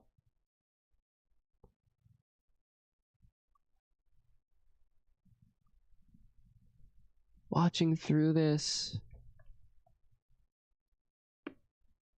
Bloodhound gets a lot of damage, but the Cajun is able to just out DPS him. Playing around the bubble here. Looks like TK is able to get a kill here. No, but TK gets down. Hogeki's able to get a good tag. Throws a grenade out to see if he can get some chip damage. With area control, Lifeline walks straight through it. Silver absolutely cooking his toes. 17 to 9. 8-point lead. But I have no clue how much time. But that's fine. Yeah, the time is probably pretty close to being Bots done here. are 8 off from guaranteeing a win without time going out. The Cobras are 16 away. Moving up. Yep, and that's the problem here. The Cobras do not have much time or much space to fail. Playing not exactly together here. It looks like they're kind of falling apart in this part here. They're behind. They're literally I outside. think they're a little bit stressed out. They need to play a little bit more slowly and a little more confidently. Playing up TK. Good use of the smoke, actually. That was a really good smoke, kind of stopping both. I mean, good aim. Ends up Good going aim. down. It's like a trade. It's like a trade Every system. time, like I was saying, it's just a sequence of trades, and whoever has the lead in the game is going to have a lot of problems with So trading. it is 20 to 11. less problems, 5 they wanna- points needed. 5 kills needed. Silver still. I don't think Silver has to use his ult. I don't think he has actually used his ult. If that makes sense. I still agree with you on that pick. I don't necessarily think it makes sense, but it is working. I just know that they ran base. They could have ran a path. That is game over. Yes. Yep, that's game over. I mean, that was pretty strong by the bots there. Cobra's not doing amazing on that ending towards there. Definitely I think they need to work on that a little bit more. I think a big problem they were doing was it just weren't staying together as much. So KOF up next. Who are you sending in? Strix and Strix. I mean, yeah, And Strix. but if you're the bots. If I'm the bots, well, I have to put Scanson, and then I'm gonna put Silver and Mordecai in, or La Bamba. I'm gonna anchor Billy again. No, okay. And you said Strix, but it's gonna be Strix. but you have to run 3. Strix. Everyone, breaking news: Magnus Sam created a new team. The Yeah, team one called man go Strix. dummy. One man go dummy with Strix on it. One man. Yeah, one man. If we see a one-man dummy, I think it would be the team that is called the Bots. Bots, I yeah. think that would be there, and I think that would be the peak of UEL Yeah. existence. A one-man team. Now, I know this. I know KOF a little bit, not too much knowledgeable, but you obviously seem confident with Strix, and I trust your faith. I trust your He's opinion. like that. Knowing how you've been on this team, you've obviously practiced it. You've sat in. I mean, quite literally, you He's- already have such a good team for fighters. But Yeah. it's like you're in here, you're practicing, and Strix I'm assuming you go up against Strix in practice, and it's not fun. he's already swept the bots. See, He's already swept So, the bots. I'm assuming you go into practice, and Strix is like, "Hey guys, just in case we need to practice, practice KOF. Yep. If I can't play, you're sitting there, and Strix is in, and he's your opponent, and you're like, I don't think I can play anymore. I think my controller stopped working. Yeah. Oh, sorry, my mom's my dog's Yeah. calling me right now. My or dog something like- calling me. My mom's eating my homework. Yeah. So 33 40 seconds minutes. left on the setup here. 40 minutes left in the game and 4 points to go. It is possible for the Cobras to win here, especially if they get a lot of fighting games back to back to back. Cobras having 2 timeouts left, basically meaning if there's even a second left on the game here, you can call a timeout and win the game, right?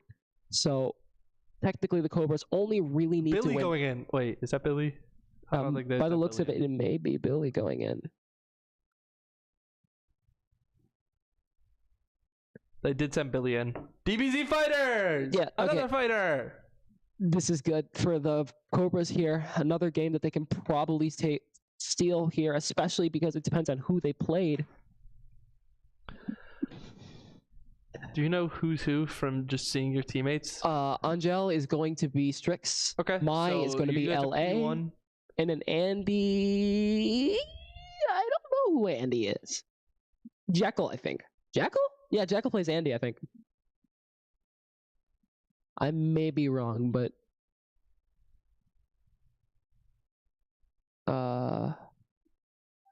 Okay, so the Billy the...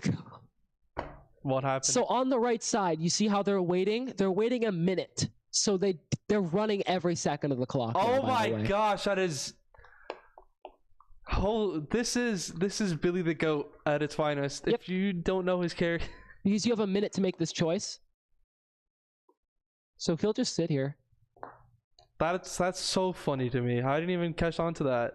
Yep, that's why we're sitting here. Because it's already been selected on the Cobra side. You see I'm it says stuck. complete, complete, complete. You know what? While we sit here, I think it's a perfect time to say, this game so far. I think you have to do the promo for SurfThings. Okay, here at the UEL, we are sponsored by SurfThing, a great computer manufacturing company. Okay, we're going into the game. So Angel, she presses buttons. A lot of them. Are you ready to block? Because you're going to be blocking. Strix has had amazing Angel. Already almost swept the entirety of the bots. So I have no doubt in my mind. Oh, button check. Yes? Yeah, No, they're maybe running as much so. time. Oh, wait, no. Maybe? Hello? Yeah, this is button check. There's no way. Yeah, Strix Well, wouldn't if be they getting did a hit like button check this. and reset, then Billy's gonna wait another minute. They are not doing a button check. Billy is that guy. I lied. Order selection. Yeah, they're just going to go back. I lied. Oh, never mind. I bet you the game master walked in there and went, no, You're not allowed to do that. bad. Naughty. Shame. Naughty. Shame. I think this is going to be a fun game. I know Strix is definitely able to win this, though. DBZ, going into DBZ fighters, too. I mean, really, the Cobras need to win, too, call a timeout, and play that last game, right? So... I also have to hope StarCraft isn't one of those next two. Well, I mean, let's see, there's been 18 games played, 19 enrolled. There's a 14, so it's like... I'm not pulling out a calculator, you are. Yeah, it's like a 7% chance that it rolls on the next roll. So, unless it rolls last, which would be terrible. Which would be our luck as a commentator. So, Magnus Sam, welcome to the Commentator's Curse featuring Exile. This tends to happen when another commentator with me talks about a game, maybe rolling or not. It'll roll, and it'll normally be the last game. Strix is playing a little bit differently than normal here. Gets a pretty good amount of damage, but is just not able to secure this against this Joe. I believe this Joe is going to be Billy the Goat here. Oh, no. Strix is super low HP, can probably get chipped out and killed here, but Strix is able to get block string on him. And down Strix goes! Oh no! Next up is going to be Jackal. Looks like Strix may have actually had some button problems.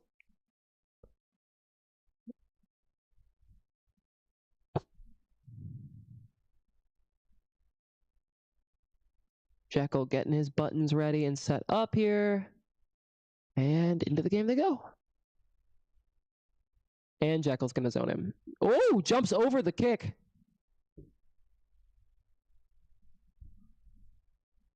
If they're going to play... Billy said, if we're going to play the zoning game, I'll sit here and play the zoning game. Jackal definitely seems to know what he's doing here. This is actually kind of fun to watch. This is very entertaining. Like you said, the zoning game, it's like, okay, you stay there. You don't come near me. Please. And this should be Billy taken out. So Jekyll knows what he's doing. This is the fighting game champion. Yep. There we go. And that's one life down. And that is Billy out.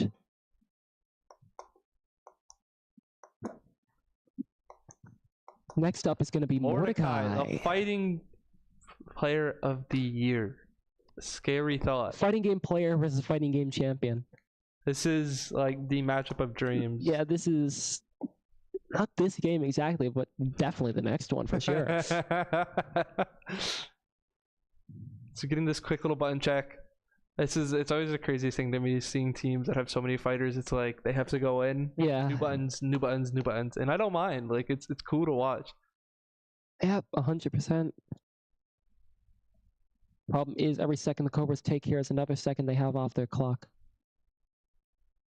So they need to make sure they do this with skill and make sure they can. And auto combo. Oh, okay. I thought he was going to do the level 2. Mordecai on the Antonov.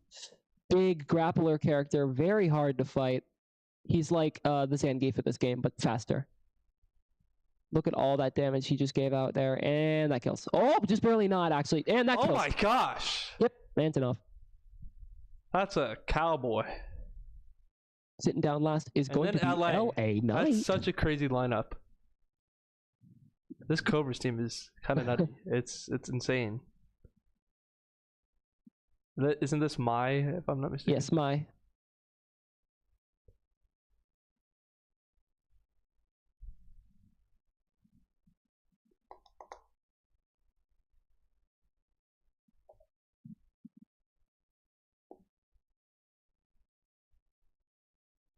Okay.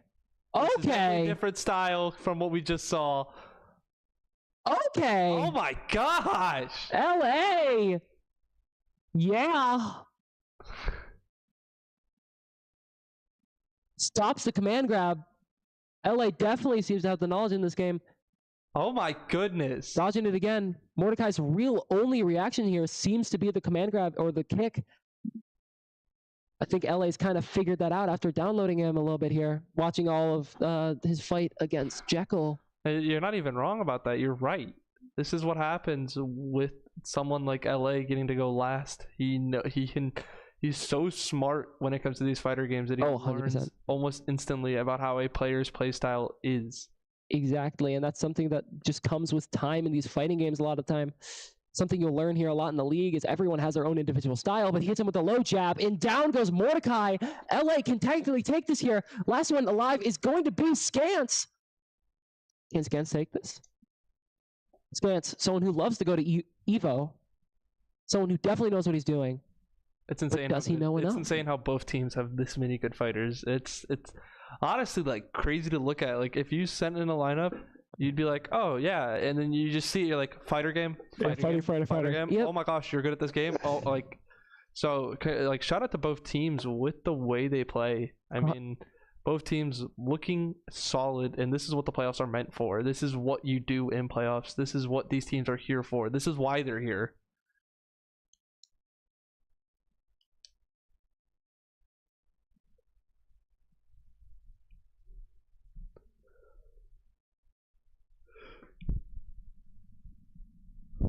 And here we go. Already getting some early game damage and trying to even the playing field here. Does get an anti-air. A lot of jump-ins here by LA, which is something I'm interested by, that they're not punishing a lot of that stuff here. Geese does have a level 5, meaning he could probably one-touch kill LA here. But wait, LA has got a lot of damage off of that, and LA has 3 bars. LA can take this right here. One combo. Either one is one combo and the game is over, by the way. This is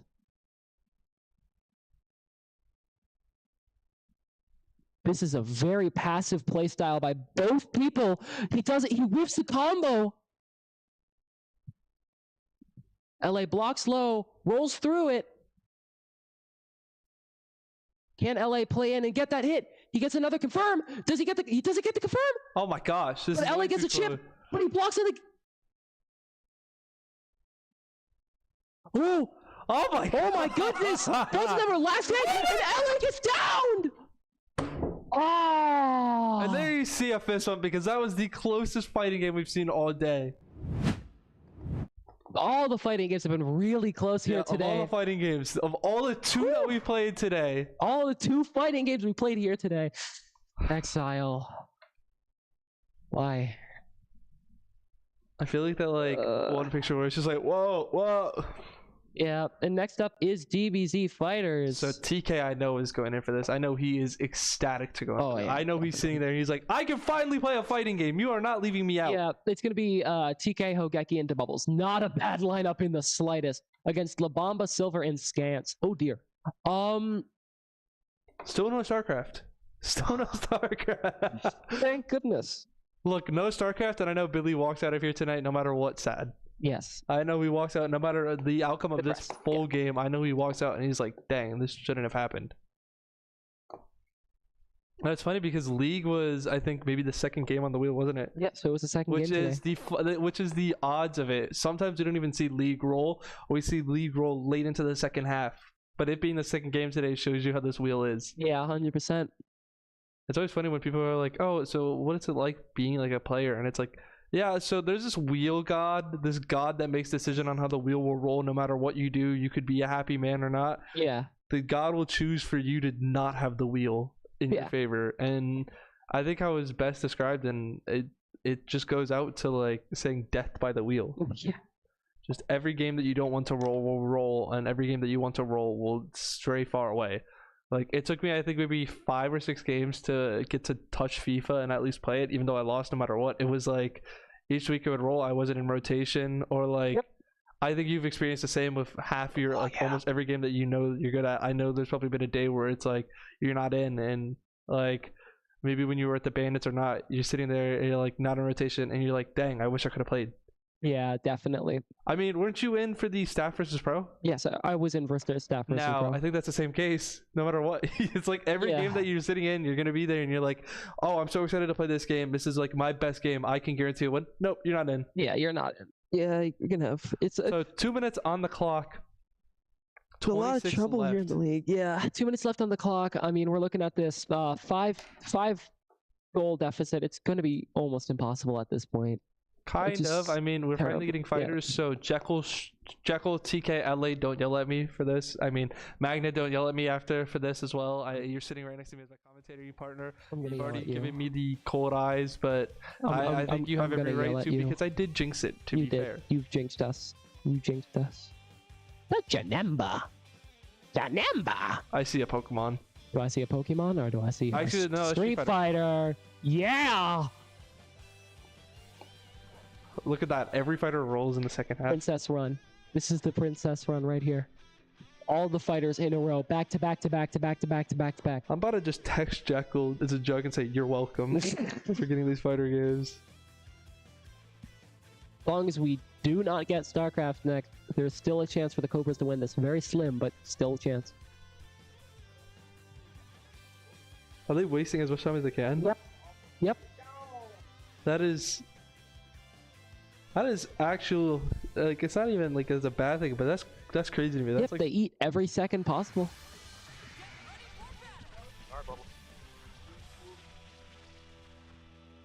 So Labamba is a Janemba. I know he plays Janemba. Is TK the one in the middle? Is TK the middle option? TK, I believe, is going to be Blueku. Wait, no. Yeah, Hogeki, I believe, is Vidal. Okay. Good use of the assist coming in from Janemba by Silver. Nice. This is going to be the Bubbles. Yep. Bubbles getting a good reflect, but not able to get much else here. He gets whacked. I mean, just straight domination from Silver there. Was that a perfect KO? Yes. Okay. Hogeki's a Vidal. Okay.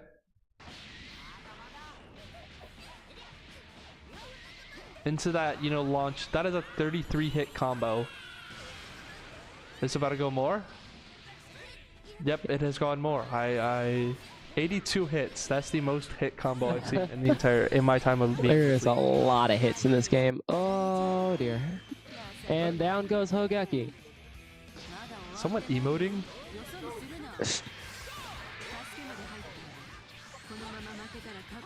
And this is TK Badmoon.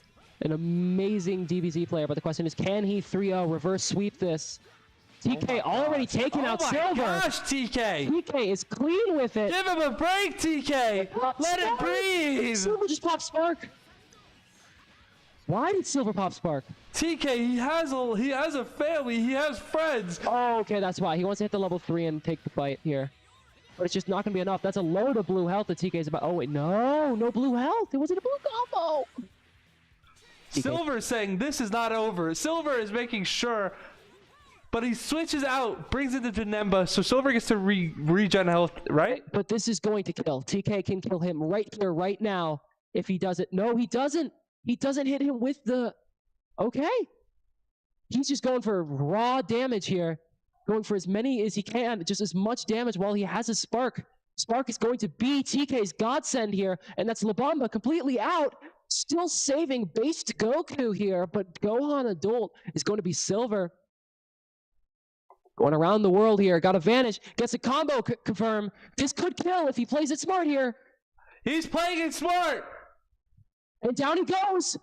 He goes for the beam. Oh my god! And that's a level 1 and down. TK could win this right here, right now. And this is Scant. And he hits the overhead. He can get the confirm on the level 3 here. Oh, the double slam. Oh my god! Enters TK's insane! And TK counter sweeps. Oh my god. Welcome to the TK show. TK. Okay. Wait. That was What? amazing. Oh my gosh, that is crazy to watch. Woo. Okay. Next thing up is going to be Street Fighter. Wow. That was incredible. I don't know what to say. That is just TK Bad Moon. Yeah, TK with the If you are new to watching this league and you don't know who TK Bad Moon is, you've just met him. This is a rookie, by the way. A rookie! He's in the same class as me! He's cracked! He's amazing. He's at like fighters. that! Yeah, definitely. Looking at this, we got 3 minutes 40 left up on the setup. I don't know what else to say about that game. There's not much I can say as a recap. If you're just tuning in, you just missed a TK Bad Moon masterclass.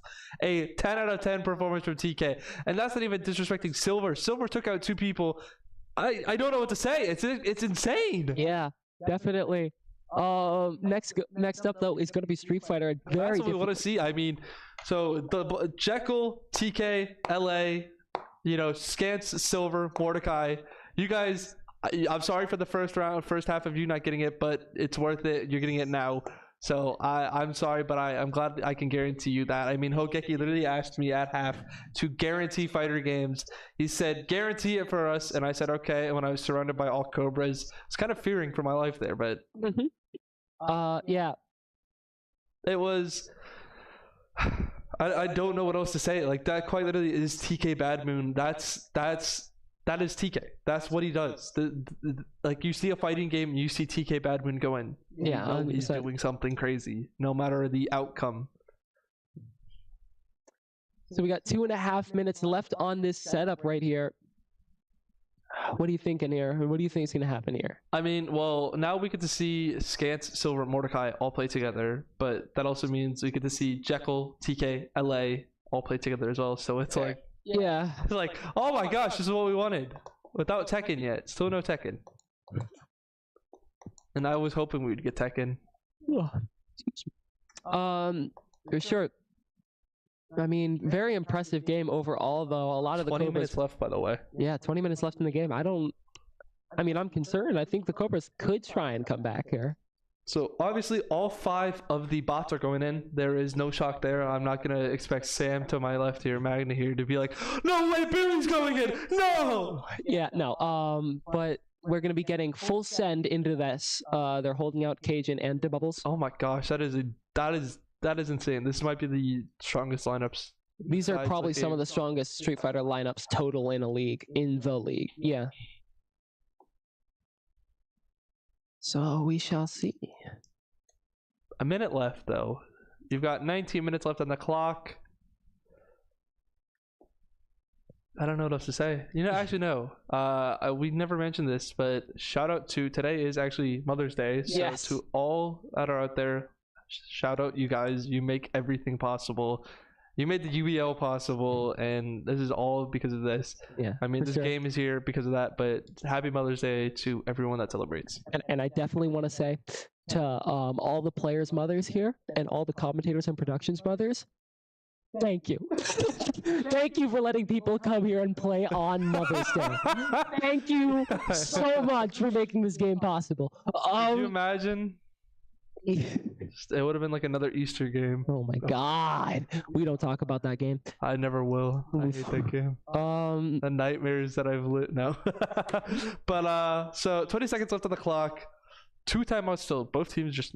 I guess both teams are allergic to timeouts. Well, they're saving them just in case anything It's not does even go that, awry. I just think they're that good at setup times. Like they don't have to yes. worry. Now I can't wait for this to hit 0 and we see a timeout and you're gonna look at me like I just jinxed it. Well, yeah, because I mean the Cobras are going to call a timeout in the last second. That's why they're saving one, because basically that last timeout is the most worthwhile timeout in the game, right? Yeah. So you want to save that last time out, and then you want to save this one for when you have a long setup or something like that. So that's what they're doing here. They can probably get 2 more games in here. Like, it's possible for them to come back. It's possible for them to come back. I can't wait for Street Fighter StarCraft to roll next. Oh my god. Just a long game like that. That would be our luck as commentators. Like, it just we want this. We want an entertaining game. StarCraft. It's not like StarCraft's not entertaining. Don't get me wrong. It's just in the potential. I've heard before the game. I do not think the Cobras are looking to play it. Maybe not. Yeah. No, I'm not too sure if that's true or not. But hey, this is what happens when you are facing Billy the Goat. Yeah, 100%. Setup timer is over on the Cobras. I'm curious to see what is going on in there currently. Maybe it's hopefully we do get on into this stuff soon. Also, don't forget that sometimes the virtual clock is quicker than the actual clock, so they could have more time than we think they have. Which we're gonna be going in.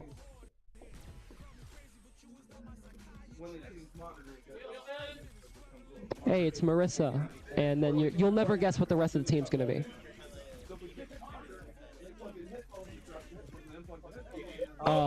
Is that 2 Marissas? Azangief. So there's a DJ. Pokemon of all games is next. Oh no. That's exactly what the bots want. They want to play through this. Yeah. And Pokemon, for people that don't know, has long timers. It's over for the Cobras.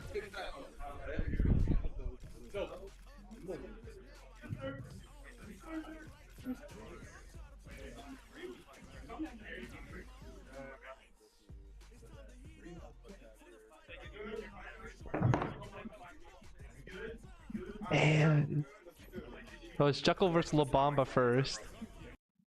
That's gonna be DJ versus Marissa.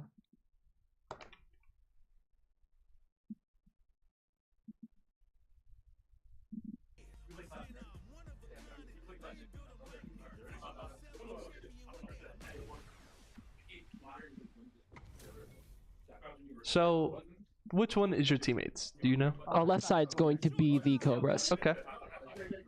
Have you gotten to practice this with them? Oh yeah. Have you had fun? Oh yeah. Okay. I mean, as one of the better JP players in the league, or almost one of the best. I know. Okay, so yeah, I know Marissa is played by Billy as well. Billy is somehow cracked at this game, and it just shows how Billy knows like almost every game this wheel has ever had. Now this is Jekyll. This is the guy who wins fighting games for fun. He does not. If you told him there would be no fighting games on the wheel, I think he would actually break down in tears. Yes. He would say that you were lying. Look at that dancing. That I would He's be dancing moving. well after a perfect KO. He's doing a little boogie. What do you mean? I'd be doing the same thing after a perfect KO. If I dribbled my man like a ball in midair, yeah, I'd do the same thing too. I'd be hitting the boogie woogie.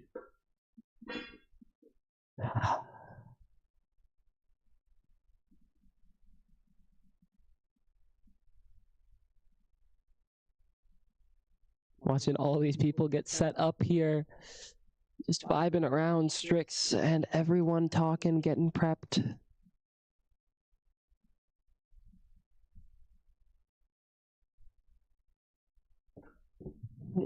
Just so you know, quick button check. It is cool to see like that we actually did get the fighting games. So I don't have to walk out tonight as the most hated.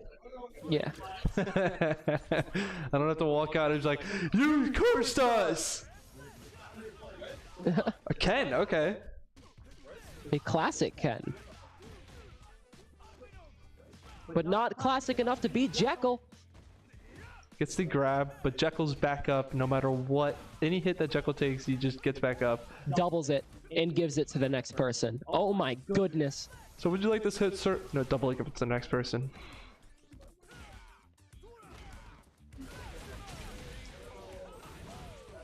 And down he goes, and that's Silver out. He just turned that man into a fan. Yep. I wouldn't want to get dribbled in midair like a basketball.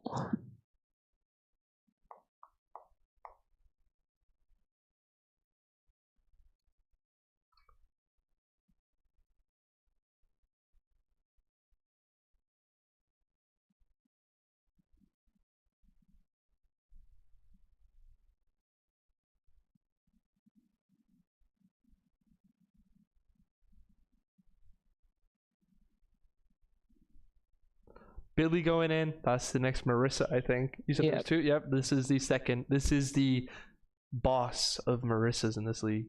But you're also going up against Jekyll, so it does not matter. Yep. Billy definitely has a lot of damage, though. So the question is, can Billy just out-damage Jekyll with parries and other stuff? Look at Strix. Look at Strix doing the wiggle. Bro. Do it again, Strix. Strix do another jamming, bro. Strix, Strix is chill like that. That's my guy right there. That is Strix. He's chill like that. He's happy. He gets to watch his team play fighters. He gets to watch the Jekyll show.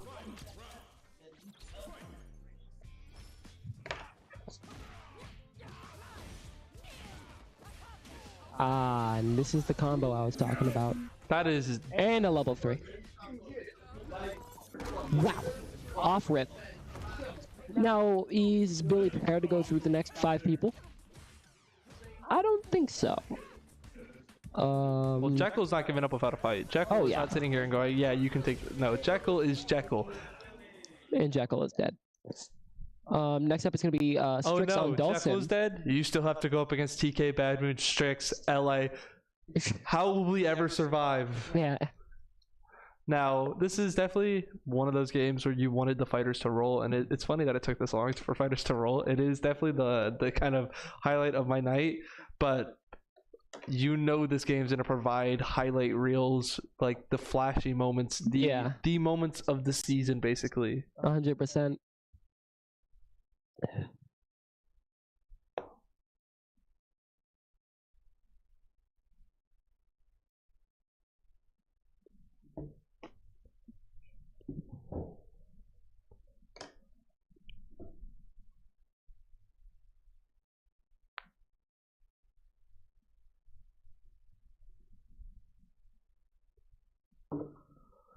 So going into this with 17 minutes on the clock now. This is going down. I like the new camera angle, by the way. This is a cool camera angle. Yeah. Shout out to production doing this. This is the content that we needed.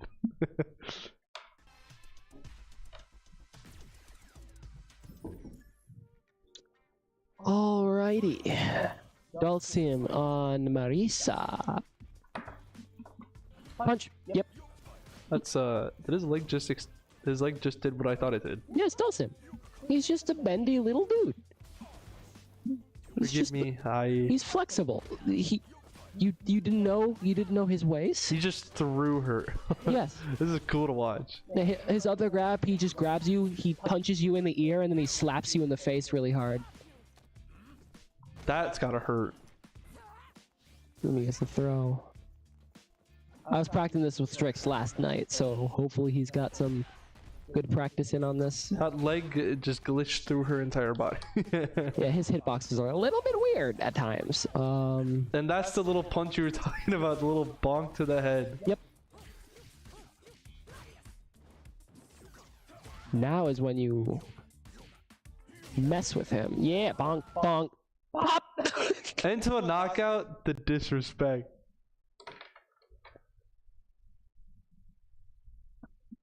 So up next is Mordecai. I'm actually excited to watch him. I mean, I've mentioned it before how he's the fighting game player of the year, but obviously you're going to be excited to watch someone like him play.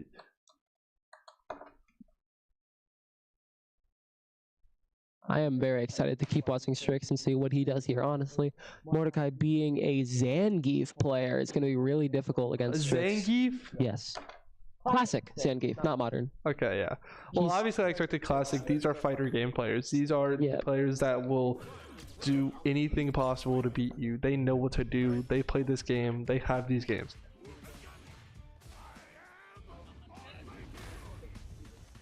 My spine. In the air we go. And this is where Zangief does not... Oh, that's not going to buff out. Well, here comes the Doesn't matter. grapplers. You still have TK and LA to play. And Hogeki, actually. I can't even put down Hogeki. I know Hogeki like that. I know he's definitely learned. He's also been a key player. Yeah, for sure.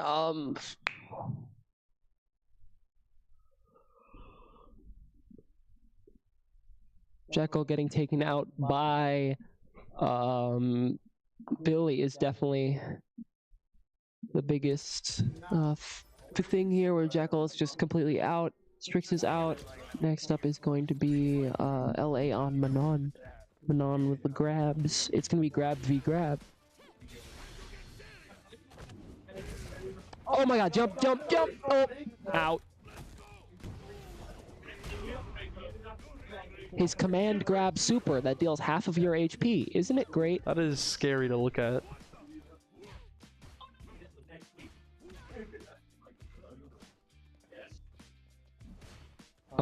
Yeah, so he's gonna be just playing passive. Who is this random guy? Why is he so strong? I don't know the lore behind him, but I also know that he's also being played by an incredible fighter in Mordecai. His lore is that he's a big Russian dude. I think it also helps the fact that he's played by someone like Mordecai, someone that knows what he's doing. Yeah, definitely.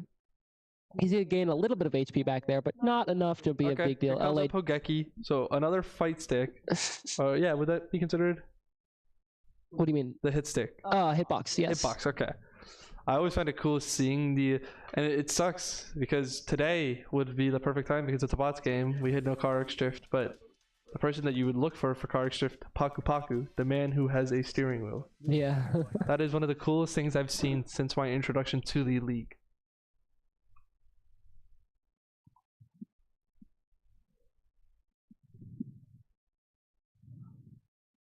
I mean, I don't even know if Pokemon might get played.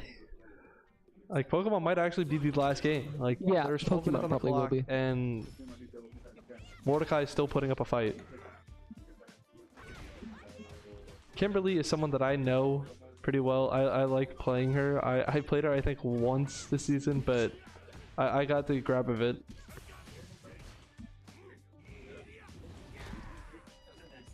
And that is a grab. And that's gonna hurt. Yep.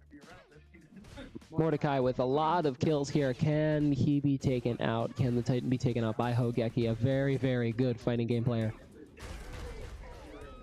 And That he's is a dead. grab. That might be, yep. And this is where TK Bad Moon makes his next appearance. So his second appearance in a fighting game today. And I know he's happy. I know he's like, yep, you've completed all the challenges. You're now facing the final boss. Yeah. You had your fun, Mordecai, but it is over.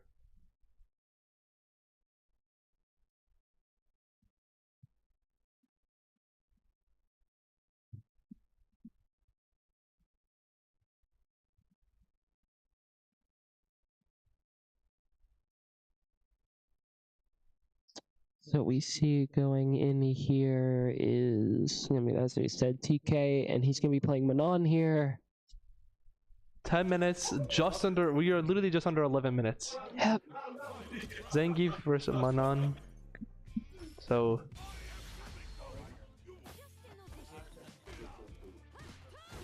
And that's the first grab for Manon.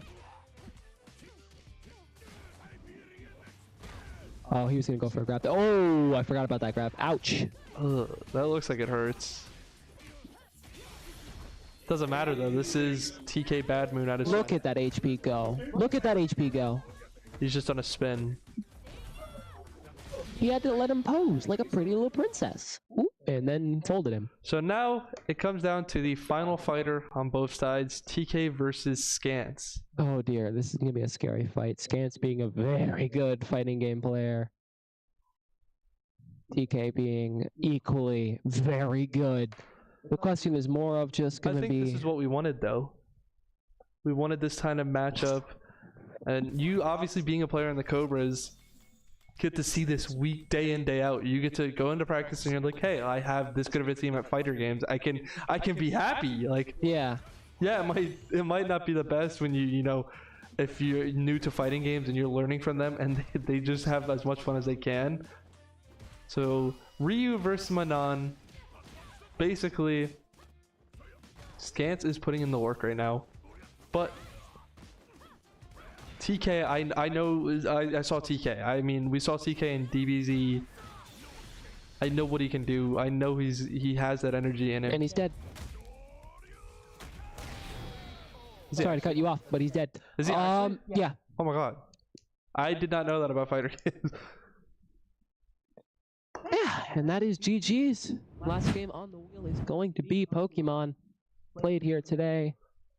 Now, I'm excited. And you obviously know about Pokemon. You had Rex as well, but I know you've learned that as well. So for this Pokemon team, obviously you could give us inside information.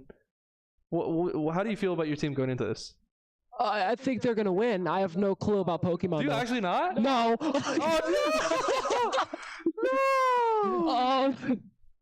Okay, that's fine. That's fine. We got this. Yeah, we got this. We got this. We got this. So, is it Rage? Okay, so it's Rage versus Labamba. Two shooting game players versus in Pokemon. What are the odds that the two of the best shooters on their team, go up against each other in Pokemon? I'm assuming as such. I mean, last one, it's going to be Raging Cajun, and TK is probably going to instruct them on how to play it. They have flow charts and other stuff on exactly how to play Pokemon.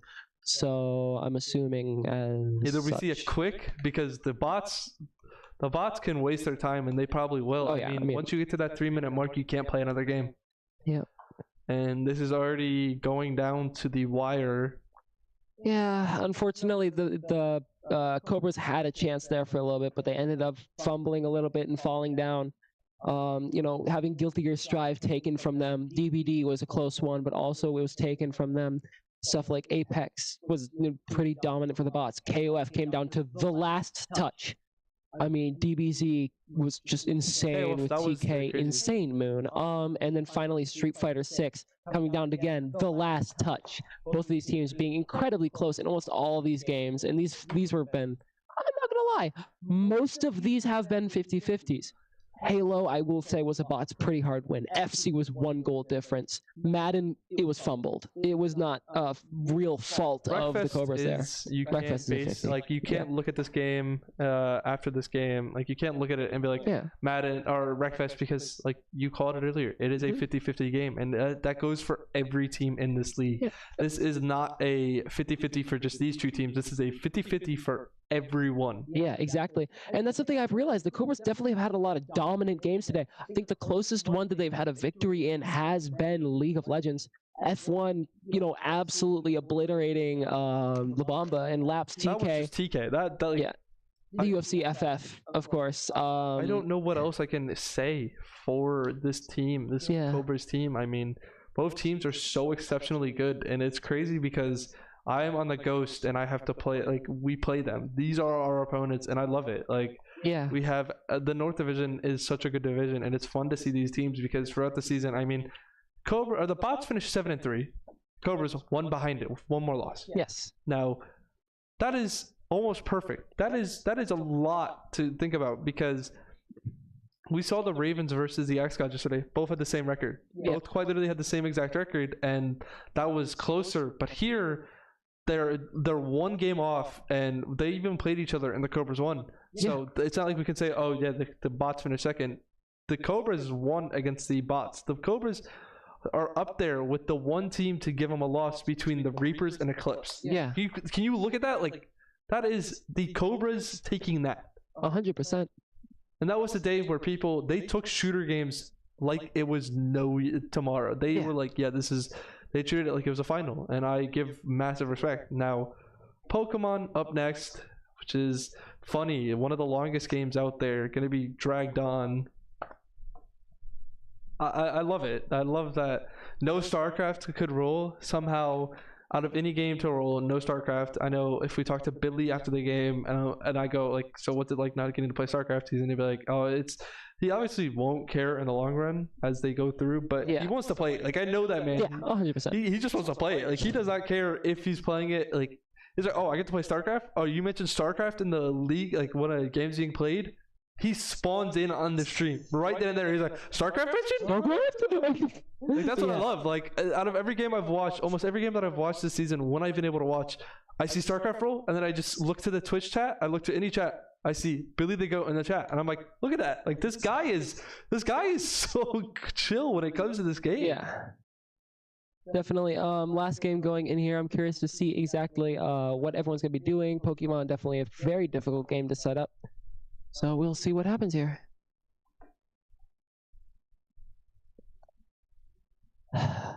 would we like to introduce our sponsor, SurfThing, again. Yes. So you guys see this thing right above me, right here?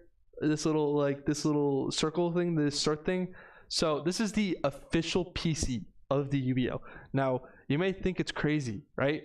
Us at the UBL, we have a PC built for us.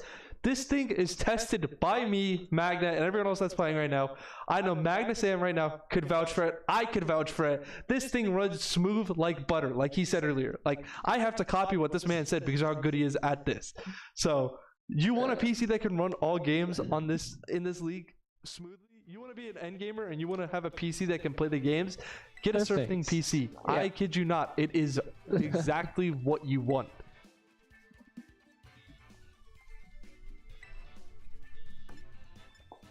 What's this last game?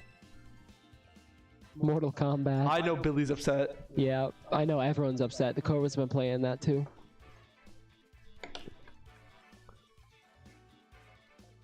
So let me look at this team. I see a Kyogre, a Landorus, I know that's one of the new legends, legendaries in Pokemon. A Faragiraf, a Rillaboom, and then the bridge Pokemon. Yes, that is it's a good Pokemon to use. Then I'm seeing a Groudon. Archaludon. Oh my god, we're seeing Kyogre versus Groudon. Oh my gosh. Like we wanted. I'm seeing a lot of legendaries here, which is kind of crazy because I don't think that should be, but that's fine. So we're seeing a Groudon, I believe that is a Zacian or Zamazenta, an Eternatus, an Arceus, and a Koraidon, which is kind of crazy, but that's fine. And now I know the name. That is Chi-Yu, one of the newest legendary Pokemons. And this is where that little time wasting thing comes in. You see that 1 minute? Yep. Billy the Goat sitting there looking all mischievous. That's why he's called the Goat. He does these things. He makes these decisions, and it's fun to see. Oh, there's the name, Archaludon. Archaludon, yep. It's an annoying Pokemon because it has a move that it's called like charge something, and it does. I know the animation. It literally how it's standing up. It turns into a bridge, charges up a beam, and then its special attack raises because of it, and it always attacks. Now they're sending in Chi-Yu and Rillaboom first.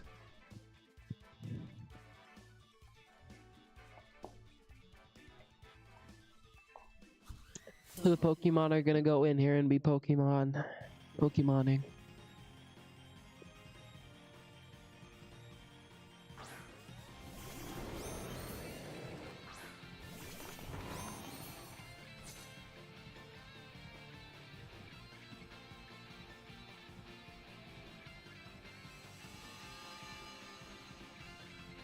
Alrighty, the sunlight turned harsh. Okay, we're gonna be doing a lot of weather stuff. I'm seeing a couple shiny Pokemon as well, but the Grassy Surge makes the Rillaboom's moves a little bit stronger, but it also heals Pokemon after they take damage after the round.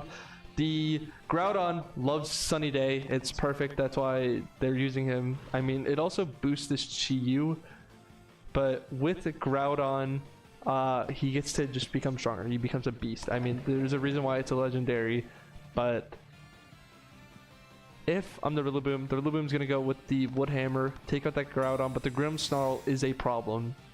Chi-Yu using to protect, pretty smart. I mean, I don't know if they wanted to attack, so that light screen also helps. It is really smart. And they tried to attack that Chi-Yu actually. Or it was a double move. That might, it doesn't actually take out the Rillaboom, but the Rillaboom uses a Word Hammer. Wood Hammer, yeah, and that almost takes it out, but it gets hurt by the recoil. Rillaboom gets healed, Groudon gets healed, Chi-Yu does not take damage, the Grimmsnarl does not take damage.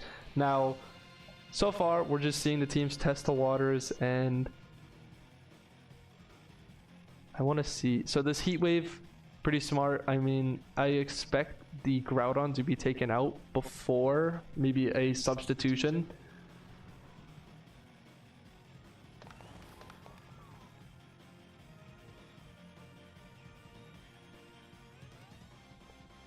We're just seeing La Bamba pick his moves. He's playing pretty smart.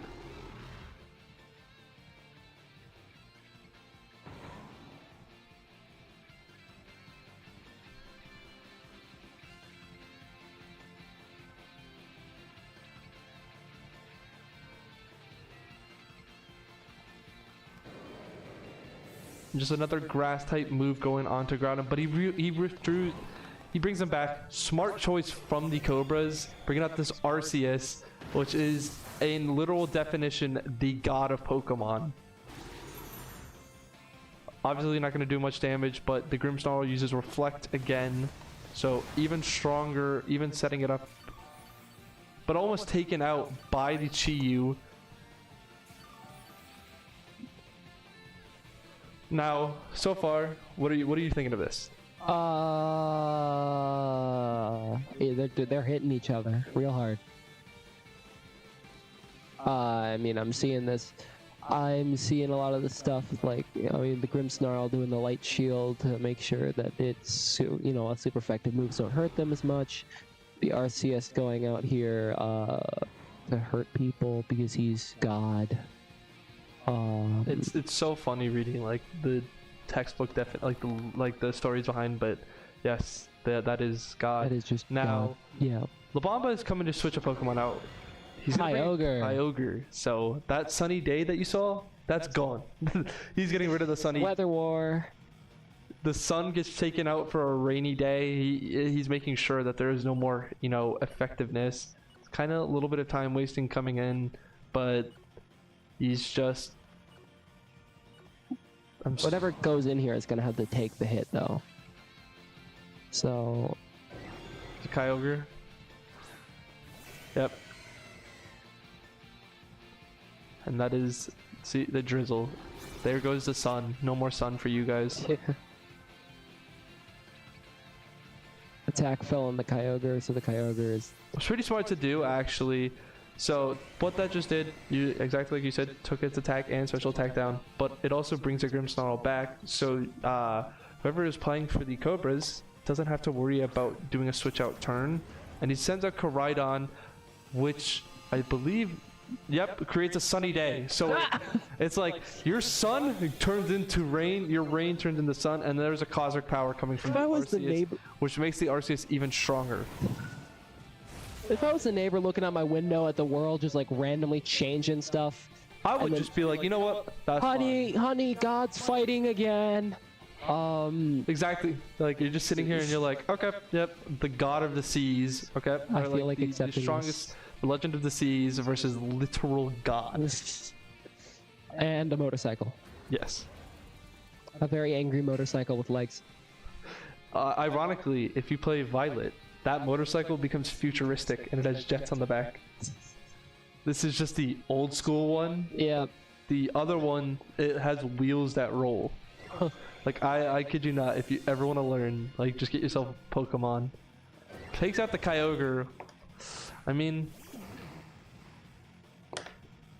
Okay, Tornadus coming in. That's a pretty smart one. He can put in, if he uses Tornadus right, I think he has a move that gives him the priority. I just forget the name, but it's like it puts the wind going their way so they have the priority when attacking. Tailwind? Yeah, Tailwind.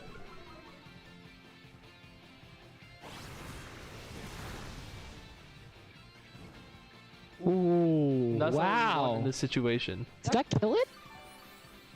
Oh, it burned the Faragiraf, which is really good coming into this.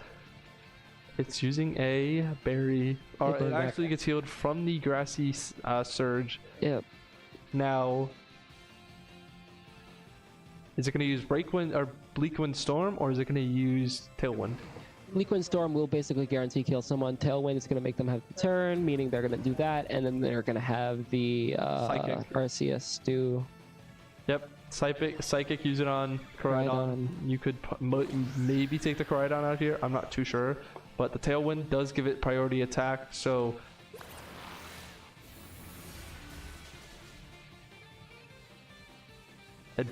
Super effective, but does... And that's because the Reflect and the special, the other one, is still in effect. And because of that, they cannot... And they that's lost their two first dead. two. That means the Cobras take those first two off. The Cobras are basically just incredibly tanky right now. Like, they are incredible. Yeah. They are the most... They've set it up correctly. The Sunny Day makes our Fire-type moves even stronger. Now... Watch this, Kyogre's about to come out. And it's about to become rainy again. If I'm the bots, I'm just waiting until it hits 0 and I just accept it. They'll still win the game. There is 2 minutes left on the clock. You don't gotta worry. Yep.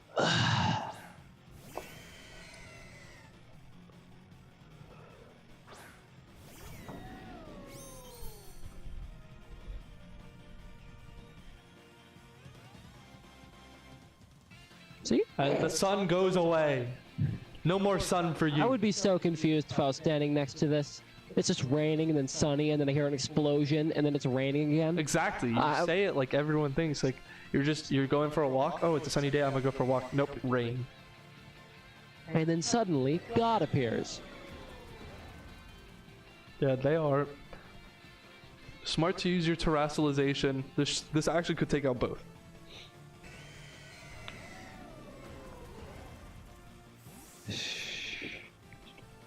This might change the tides. But they pulled back the Koraidon. But the Groudon, I mean, it doesn't actually matter because just because they bring the Groudon, it's still going to be T-typed and it's going to take it out. Hold down the Arceus.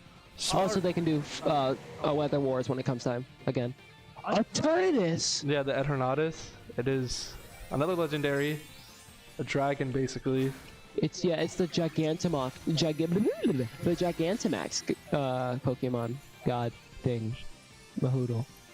Dude. See, there's the water type of the terrestrialization, and it's gonna be strong. We saw this. Now, how much damage will it do to both? I'm not sure yet. The Groudon's dead, but the Eternatus, since it's flying, is fine. Rip. I mean, Groudon was here for maybe 1 second. I think they did that on purpose. Oh, with Draco Meteor, it takes it out. Oh my god. And you see it's Billy. crit. It's a crit. It's a crit. That's why. Even then, they brought in the Eternatus just to get taken out, and they still have a terrestrialized water type in Kyogre. And you saw Billy there do his little happy fist bump. Yeah. That was incredibly lucky. It was a critical hit, and that's the only reason that the Eternatus died there. I mean, you're right. Crit hits are lucky, but we also saw the Feraligatr get burned earlier. So Yeah. it's like, you got burned, well, here's my crit. Yeah.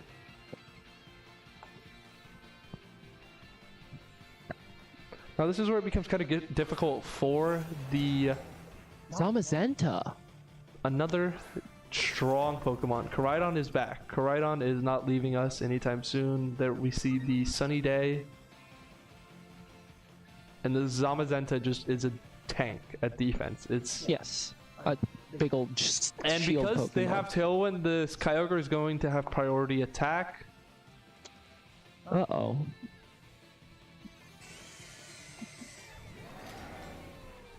So So the Chi-Yu and the Rillaboom are coming back into effect. Actually, no. I'm wrong. I'm going to say it's smart because the Kyogre could get taken out here, but they want to preserve the Kyogre so that when Kyogre comes back in, it's a drizzle. yeah.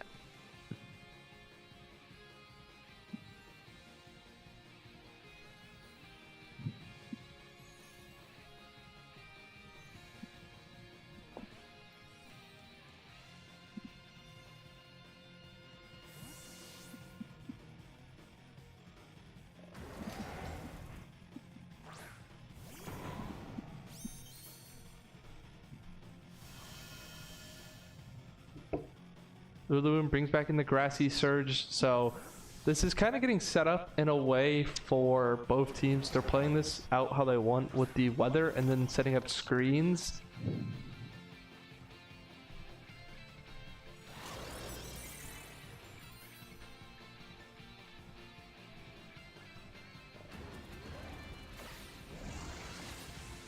And this Rillaboom's going out.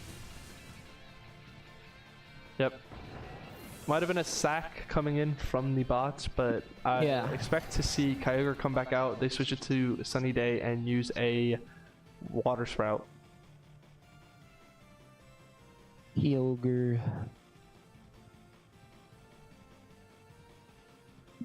Yep. The Sunny Day coming into effect. They are making sure, or Drizzle actually, my apologies. That's another case of honey, it's sunny, never mind, it's rainy.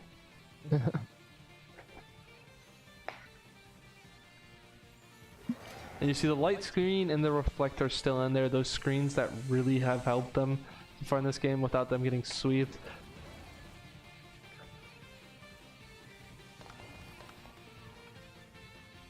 So they still have Koraidon, Grimmsnarl, Zamazenta, and Arceus. Ice Beam. They're gonna switch out the Koraidon, so it doesn't matter. I personally am questioning that choice of using Ice Beam when you have the Water Spout, but I understand them wanting to take out Koraidon before that Reflect and Light Screen goes out.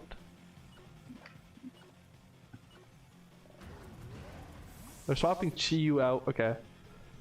Yeah, they like I said, they're gonna pull out the someone Arceus probably because they want to get the sun back Grimmsnarl's out. about to just take an Ice Beam.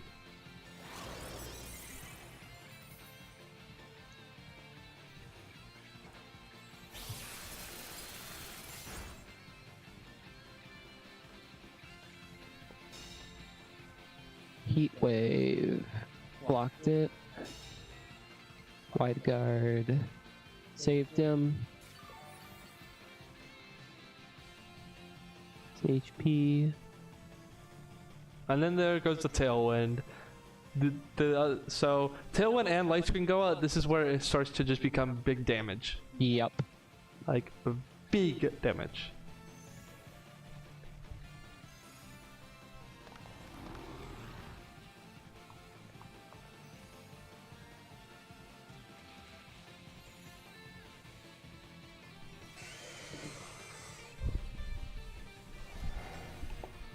And if you wanted a game to take long to roll last, this is obviously that, but not StarCraft. I mean, no Yu-Gi-Oh today as well. It's kind of crazy.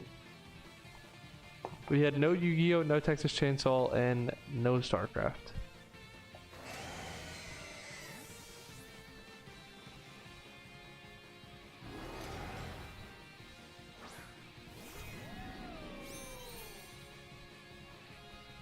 So he's sending back out the bridge Pokemon. Now we're seeing the terrestrialization, and I believe he's going to use that on Zamazenta. Okay. Interesting. That's a fighting type one. They're gonna try to brawl.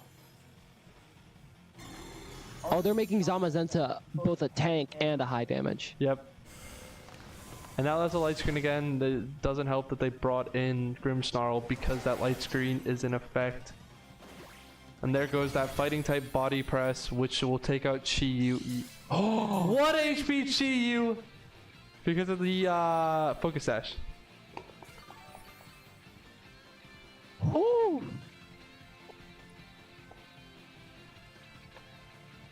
Oh no!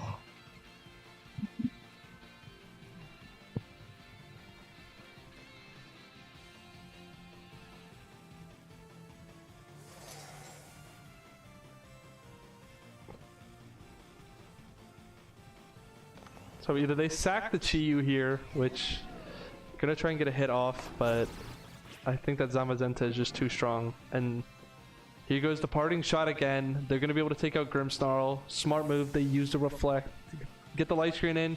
Grimmsnarl stays alive, goes back to the trainer, and gets to switch out another one, which will most likely be Arceus.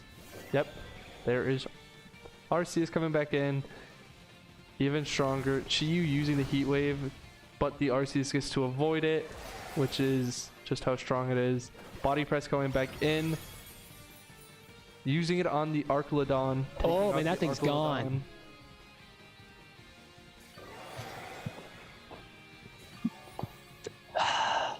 And this is where it's looking really, really bad for the bots because of them only having 2 Pokemon, and one of them is basically dead, and they only have a Kyogre that is terrestrialized, but that Zamazenta is dangerous. That thing is a beast.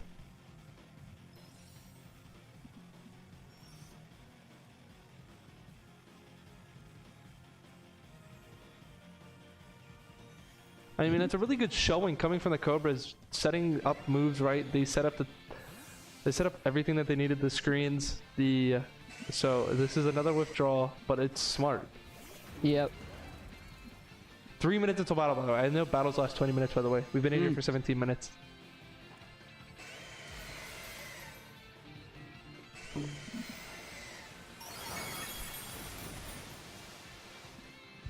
It doesn't even take them out. Oh my god.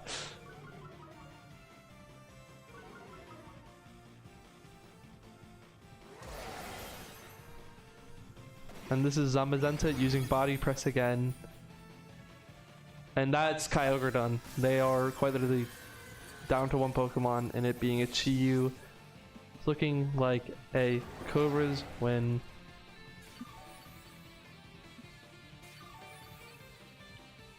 Yeah, well, a pretty fun game here today. So 13-9. Will we see that? I mean, that was the last game. That was last game. That was final. Jeez. But yeah, that's game. 2 minutes. It's literally gone down to the timer. Yep. This is what Billy wanted. This is definitely what the bots wanted. And it's about to come back to us here. Yeah. Well, overall, amazing day today. Bots showing a lot of their skill. Cobras coming in and wiping in a lot of their games here. Bots do win the game by 5 points, or 4 points, 13-9. Yes. And yeah, I mean, another great week at the playoffs here at the UEL. Tune in next week, Saturday at 3 o'clock.